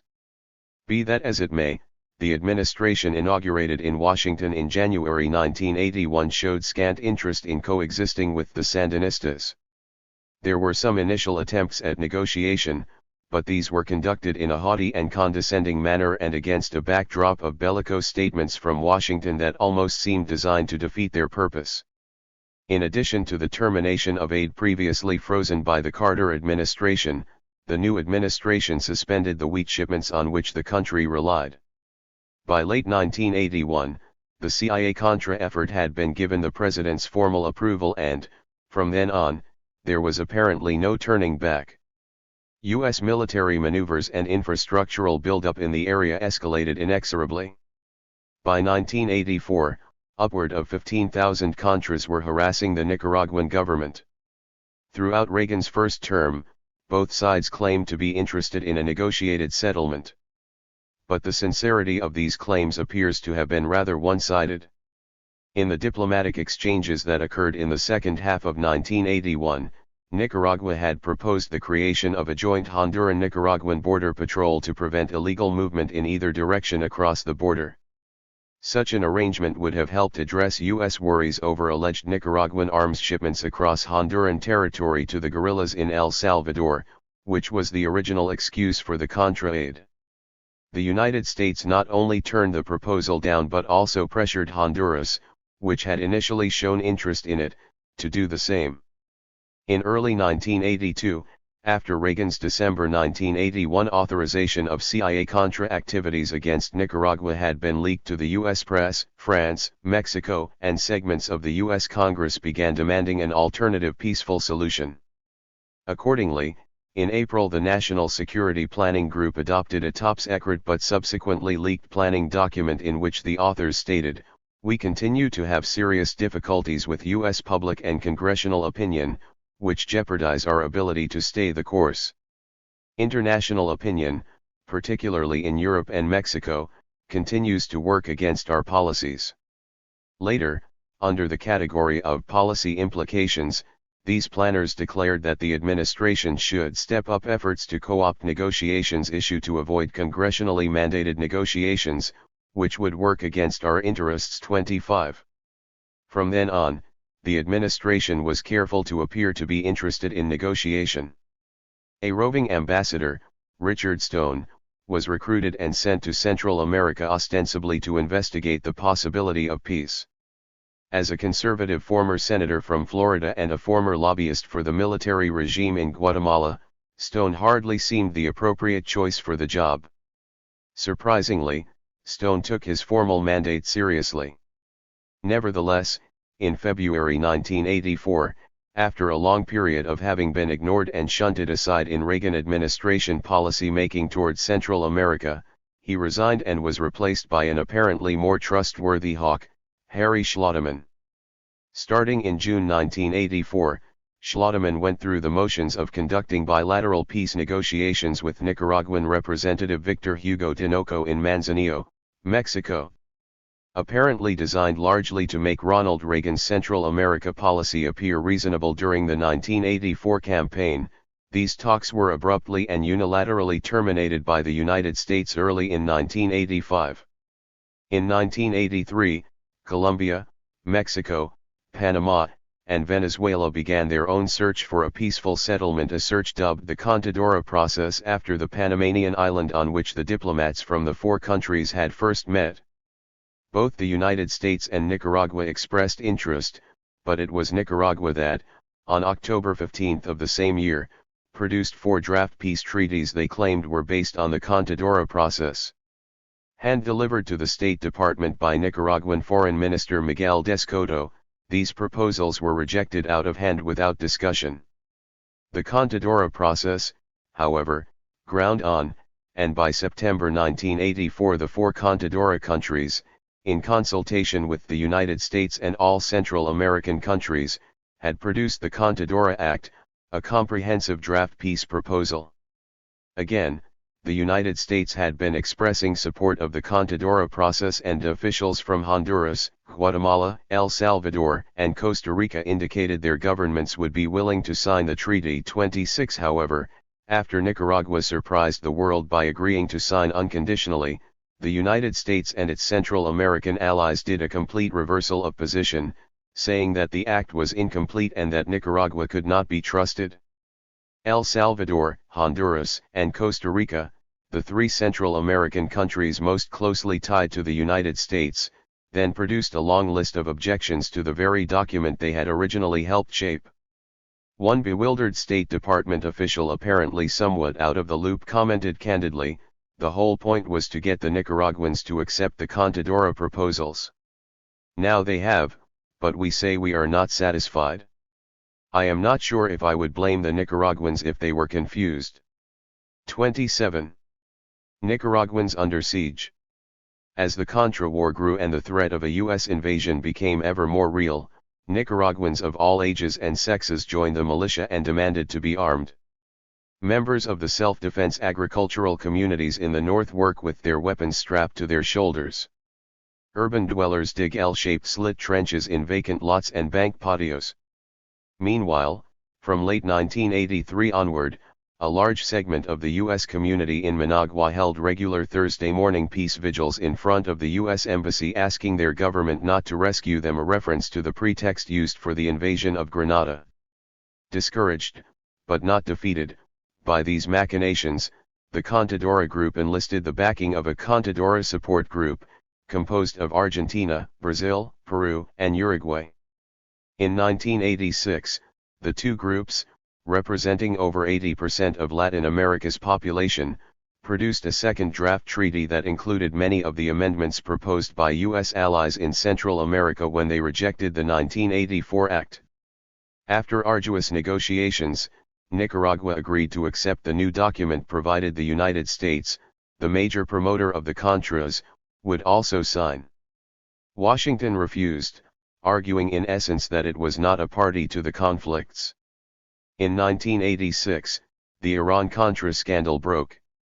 Reagan administration officials had been caught in a covert, illegal scheme to sell weapons to Iran, then engaged in a bloody war with Iraq in return for the release of U.S. hostages in Lebanon.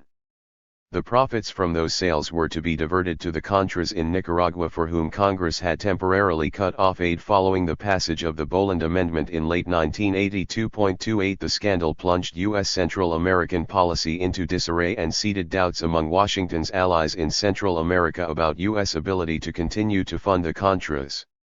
In this power vacuum, the U.S. client states in Central America began searching more earnestly for avenues for peace. Early in 1987, Costa Rican President Oscar Arias began working on a peace proposal based on the Second Contadora Draft Treaty. Not to be outmaneuvered, and anxious to renew aid to the Contras, Ronald Reagan enlisted Speaker of the House Jim Wright that August to co-sponsor a peace plan for Central America, one that, because it contained provisions that were clearly unacceptable to the Sandinistas, would undoubtedly have been rejected by Managua, thus providing the ideal pretext for bipartisan congressional support for renewed Contra aid. Given that the Wright-Reagan plan was announced just 2 days before they were to meet in Esquipulas, Guatemala, to discuss the Arias plan, the 5 Central American presidents worked with a new sense of urgency to amend, sign, and announce their procedure for the establishment of a strong and lasting peace in Central America. With provisions designed to promote national reconciliation, cessation of hostilities, democratization, free elections, cessation of assistance to irregular forces, the non-use of national territory for irregular forces attacking other states, and international and internal verification, the accord temporarily caught the Reagan administration off balance, won international acclaim, and earned Oscar Arias a Nobel Peace Prize. As it turned out, though they were supposed to apply to all 5 Central American countries, only Nicaragua made a serious effort to implement the accords. 29 Though the Contra War continued, the Sandinistas lifted the state of siege, reinstituted freedom of the press, eventually released all political prisoners and proceeded to hold a free and open election in 1990. They even went beyond what was required in the accord by entering into formal face-to-face negotiations with the Contras in 1988. For its part, the United States sabotaged a 1988 Contra effort to come to terms with the Sandinistas and continued funding its surrogate army in spite of the fact that the International Verification and Follow-up Commission would note at one point, the definitive termination of such assistance is still an indispensable prerequisite for the success of peace efforts and the success of the procedure as a whole. 30. Though the Reagan and first Bush administrations had consistently defied world public opinion and the concerted effort of most Latin American countries to achieve peace, their tenacious policy of low-intensity conflict against Nicaragua would eventually pay off. Having watched their government for most of a decade attempt valiantly, but unsuccessfully, to achieve peace while preserving sovereignty, a majority of Nicaraguan voters opted on February 25, 1990, for peace by other means. Nicaragua's post-Sandinista role in world affairs. For all practical purposes, the Chamorro inauguration 2 months later signaled the reimposition of U.S. hegemony over Nicaragua.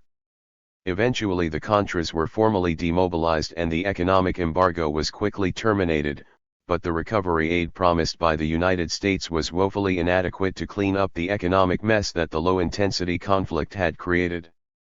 In addition, much of it was periodically held back as a carrot to guide the new government in U.S. approved economic and political directions. Activities in its Managua embassy immediately reflected Washington's determination to reassert control over its wayward satellite. From before the election to the end of the year, the embassy staff grew from one of the smallest in the world to one of the largest. Heading this team as ambassador was Harry Schlotterman, the tough career diplomat who had represented the United States in the Manzanillo talks 5 years earlier. Schlotterman had also played an important role in the reinforcement or reimposition of U.S. hegemony in the Dominican Republic in the 1960s and in Chile in the early 1970s. 31. Washington enforced its will in several ways. The granting or withholding of direct foreign aid, though trivial given the economic damage the United States had inflicted on Nicaragua, was used to discipline its client. Much more important, the United States with its controlling interests in key international lending agencies orchestrated those agencies and other international donors to enforce Washington's vision of neoliberal economic reform in the client country. And finally, as we noted above, at election time, U.S. public officials, from Secretary of State on down, made public pronouncements on the evils of the Sandinistas. Accordingly, from 1990 through the first decade of the 21st century, a large majority of the Nicaraguan electorate would consistently vote against Washington's favorite bugaboo, Daniel Ortega. His victory in 2006 was not a product of new courage by the Nicaraguan electorate but rather the result of a split in the majority anti-Ortega opposition and recently modified electoral laws allowing a plurality victory. While the conservative administrations from 1990 to 2007 did occasionally try to exercise independence, they generally submitted to U.S. wishes. True, Chamorro pursued a policy of internal peace that, of necessity, involved making some accommodations to the most powerful single party in the country, the FSLN. The Chamorro administration also decided to continue as a member of the non-aligned movement. And for some time, it resisted U.S. pressure to withdraw. The Sandinista government sued for $17.8 billion in reparations from the United States in connection with the case Nicaragua had won against that superpower in the World Court in 1986. Eventually, however, it did withdraw its very legitimate reparations claim and, on most matters regarding implementation of U.S. promoted neoliberal economic policy, Chamorro was enthusiastically in step with Washington. Though as much a neoliberal as his predecessor, Aleman's rampant corruption strained relations with the United States, which cancelled his entry visa in 2002. Bolaños, who attended university in the United States, maintained close ties with Washington throughout his administration. His anti-corruption campaign was praised by the George W. Bush administration, which supported him by threatening to suspend aid amid calls for his impeachment. In addition to negotiating CAFTA with the United States, all three administrations worked closely with the IMF and submitted to its socially regressive demands for reform. With minor exceptions, Nicaragua was once again as subservient to the hemispheric hegemon as it had been under Somoza. The Ortega government was both openly defiant and curiously submissive to the demands of its old enemy. In addition to joining ALBA and reinvigorating relations with Cuba, Ortega sought to expand relations throughout the globe. Shortly after returning to office, Ortega embarked on a tour, sponsored by the Libyan government, of Algeria, Libya, Senegal, Iran, Cuba, and Venezuela. 32 The visits, especially those to Iran and Libya, aroused the ire of U.S. and domestic critics. Ortega briefly for one day broke off diplomatic relations with U.S. ally Colombia in 2008 when the Colombian military raided a FARC camp inside the Ecuadorian border. During the 2009 Summit of the Americas, Ortega criticized expansionist U.S. policies in the region, both distant past and present, and criticized the continuing blockade of Cuba. 33 Additionally, Ortega was an outspoken critic of the 2009 coup in Honduras, calling for ousted President Manuel Zelaya's reinstatement, denouncing the brief disappearance of Honduran Foreign Minister Patricia Rodas, and refusing to recognize the newly elected President Lobo. As of August 2010, Nicaragua was the only Central American country opposed to the readmission of Honduras into the Central American integration system. In addition to Ortega's presence on the international scene, Nicaragua's international profile was enhanced when, in 2008, former Nicaraguan Foreign Minister Miguel Descoto was elected President of the UN General Assembly. Descoto, who famously won a case against the United States in the International Court of Justice for mining Nicaraguan waters in 1984, remained a vocal critic of U.S. policy. 34. For its part, Washington was less than receptive to Ortega's rhetoric and politics. As discussed in Chapter 4, the United States openly campaigned against Ortega in the 2001 and 2006 elections and stopped aid following alleged corruption in the 2008 municipal elections. Following the vote that would permit Ortega to seek re-election in 2011, U.S. Ambassador Robert Callahan repeatedly criticized the ruling of Nicaragua's PAC Supreme Court. 35. However, despite all these public displays of discord between the two countries, the Ortega administration pursued certain key economic policies very much in conformity with U.S. wishes. Among other things, it retained Nicaraguan membership in the U.S.-sponsored Central American Free Trade Agreement. And, even more important, it chose to maintain a relationship with the IMF, Washington's major economic enforcer. In fact, the initial 3-year agreement negotiated by Ortega differed little from that of his predecessor. Though in conformity with the behavior of all three post-1990 governments, this move, as indicated, was a radical departure from the nationalist and sovereign economic policy of the Sandinistas of the 1980s.